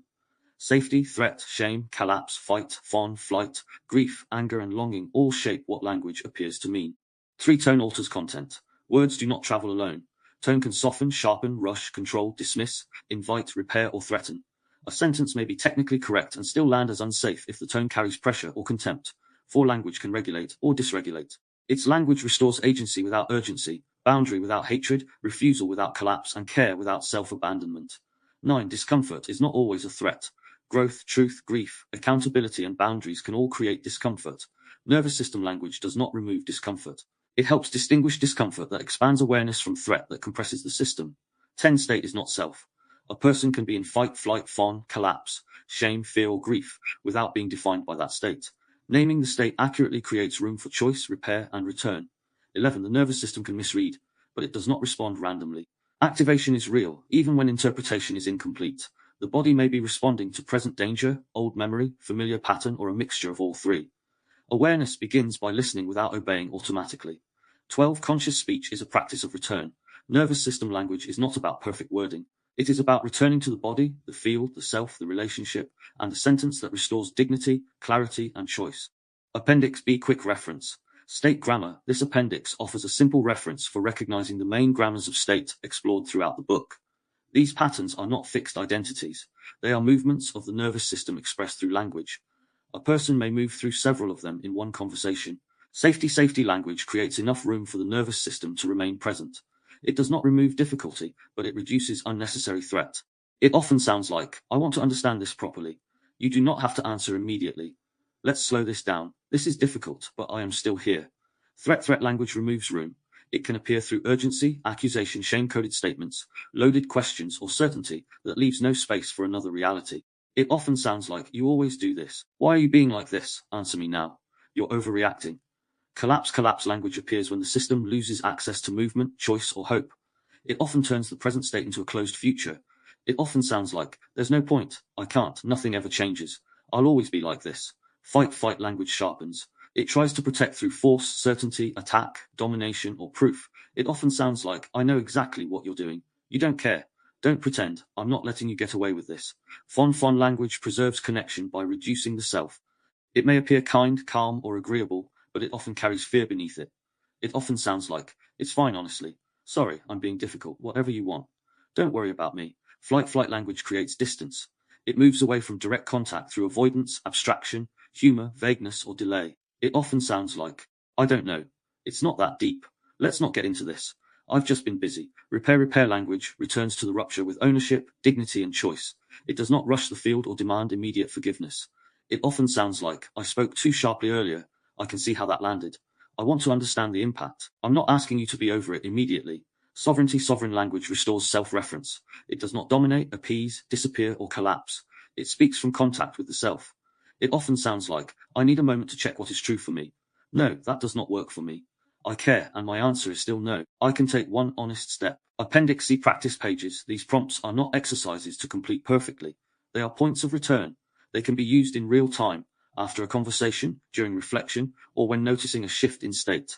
They are designed to bring awareness back to the nervous system beneath language, and to support the development of a more conscious grammar of state. You do not need to answer all of them. One honest question at the right moment is often enough. Before speaking, pause before the next sentence. State am I in right now? This urgency, fear, anger, collapse, or clarity? I about to speak from reaction or from awareness? I need a moment before I respond? Would help me stay in contact with myself as I speak? While listening, notice what is happening in the body as language arrives. Did I feel before I fully understood the words? Something in me tighten, rush, soften, or withdraw? I listening to what is being said, or to what I fear it means? Story is forming around this feeling. I stay present without reacting immediately. State took over. I move into fight, flight, fawn, or collapse. Was I protecting in that moment? Did I hear that may not have been fully said? Might belong to the present, and what might belong to something older? I trying to prove, defend, control, or be understood? Does the other person's state seem to be? This a moment for pause, boundary, or repair? Would reduce pressure in this field? Sentence would keep dignity present for both of us? Am I actually available for here? Do I feel pressure to say yes when I mean no? I express a boundary without turning it into an attack. After activation when the field has shifted. Before responding in conflict, create space before escalation. Boundary reflection when something does not feel right. Would a clear, simple no sound like?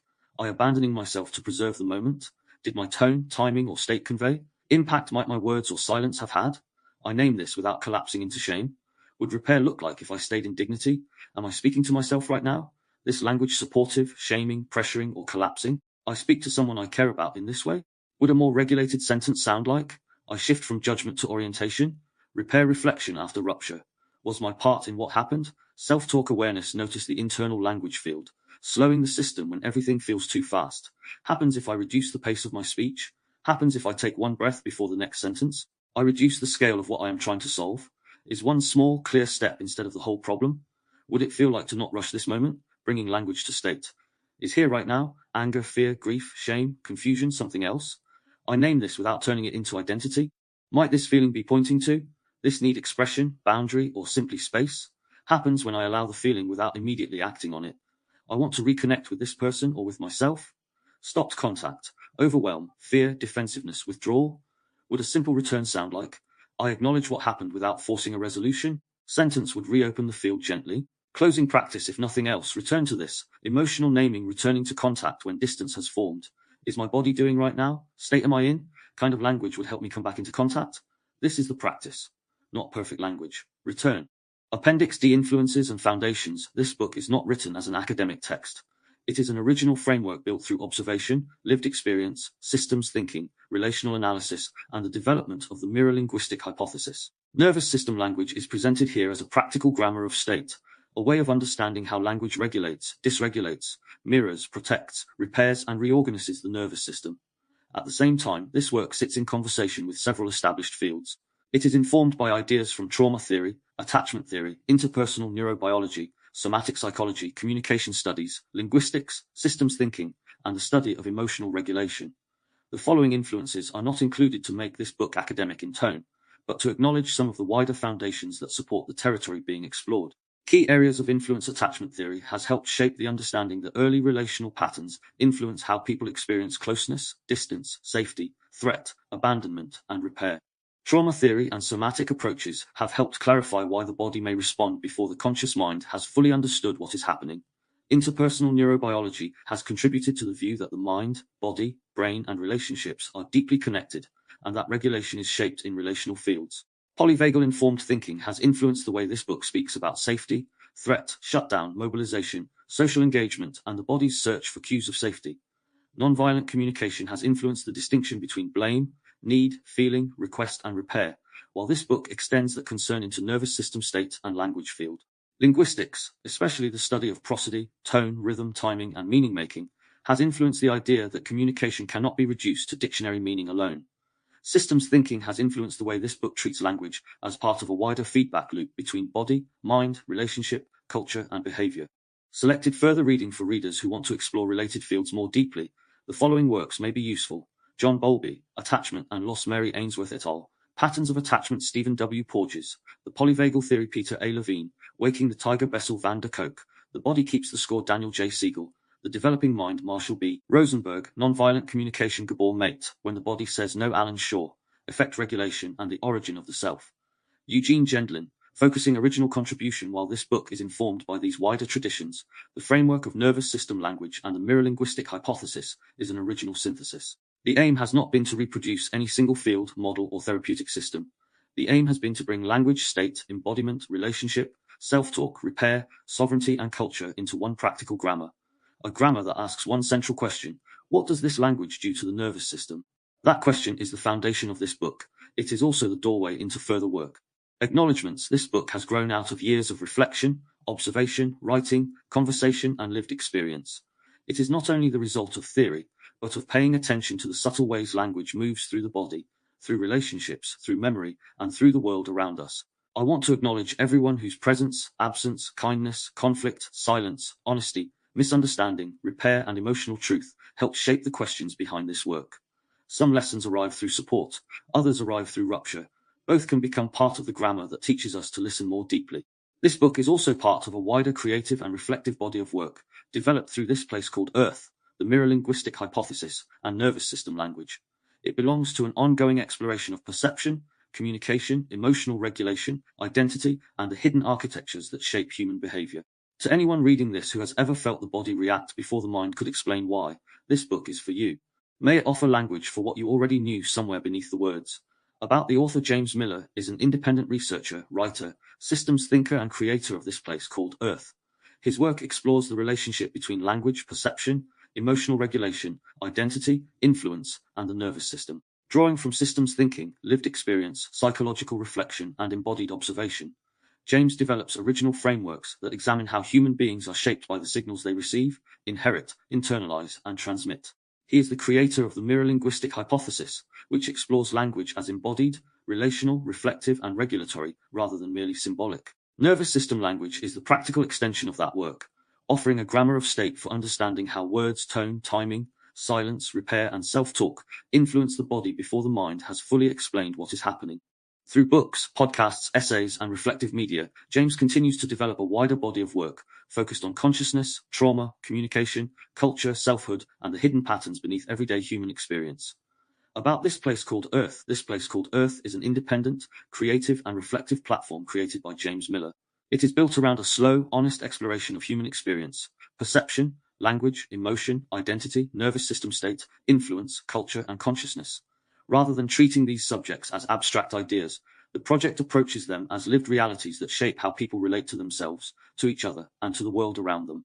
The platform brings together books, podcasts, essays, visual media, and original frameworks, including the Mirror-Linguistic Hypothesis and nervous system language. Its purpose is to make the invisible architectures of everyday life more visible, the patterns beneath speech, the emotional charge beneath belief, the nervous system beneath behavior, and the language fields beneath relationship and culture. This Place Called Earth is not built as doctrine. It is a space for noticing, a place for asking better questions, a body of work for those who sense that human life is shaped not only by what we think, but by what we feel, inherit, repeat, resist, repair, and finally learn to speak with greater consciousness. www.this-place-called-earth.com. Disclaimer: this book is intended for educational and informational purposes only. It reflects the author's personal experiences, perspectives, and independent inquiry, and is not a substitute for professional medical, psychological, psychiatric, legal, or financial advice. The concepts discussed, including nervous system regulation, trauma-related patterns, communication dynamics, and the mirror-linguistic hypothesis, are presented as a framework for reflection and exploration. They are not presented as clinical diagnoses, treatment protocols, or guarantees of outcome. Readers should not use this book to self-diagnose, to discontinue or modify prescribed treatment, or to delay seeking professional help. If you are experiencing mental health distress, persistent anxiety or depression, intrusive thoughts, trauma symptoms, suicidal ideation, or any condition that affects your safety or daily functioning, please seek support from a qualified healthcare professional. If you believe you may be at immediate risk of harm to yourself or others, contact emergency services or your local crisis support provider right away. Any references to research, theory, or physiology are included to support discussion and should be interpreted within the limits of this book's scope. The author is not providing medical or clinical services, and no professional relationship is created by reading this book. To the fullest extent permitted by law, the author and publisher disclaim liability for any loss, injury, or damages arising from the use of or reliance upon the information in this book. You are solely responsible for how you interpret and apply the material. Copyright 2026, This Place Called Earth Ltd. All rights reserved. James Miller is the author. No part of this publication may be reproduced, stored in a retrieval system, or transmitted in any form or by any means, electronic, mechanical, photocopying, recording, or otherwise, without the prior written permission of the publisher, except for brief quotations used in critical articles or reviews. First edition, 2026 audiobook format. This is a work of non-fiction based on the author's life experiences, perspectives, and independent research. The views expressed are the author's personal views and do not reflect those of any organization or institution. Any resemblance to actual persons, living or dead, is purely coincidental unless otherwise stated. AI-generated content acknowledgement. This book contains content and imagery created with the assistance of OpenAI's ChatGPT, including editorial collaboration, structural formatting, and image generation. All final content was curated, edited, and approved by the author. Any AI-generated images are licensed for commercial use by the author and created explicitly for this publication. Cover and interior design. James Miller, OpenAI's ChatGPT ISBN. To be confirmed for permissions, questions, or speaking engagements, contact j.c.miller@live.company UK.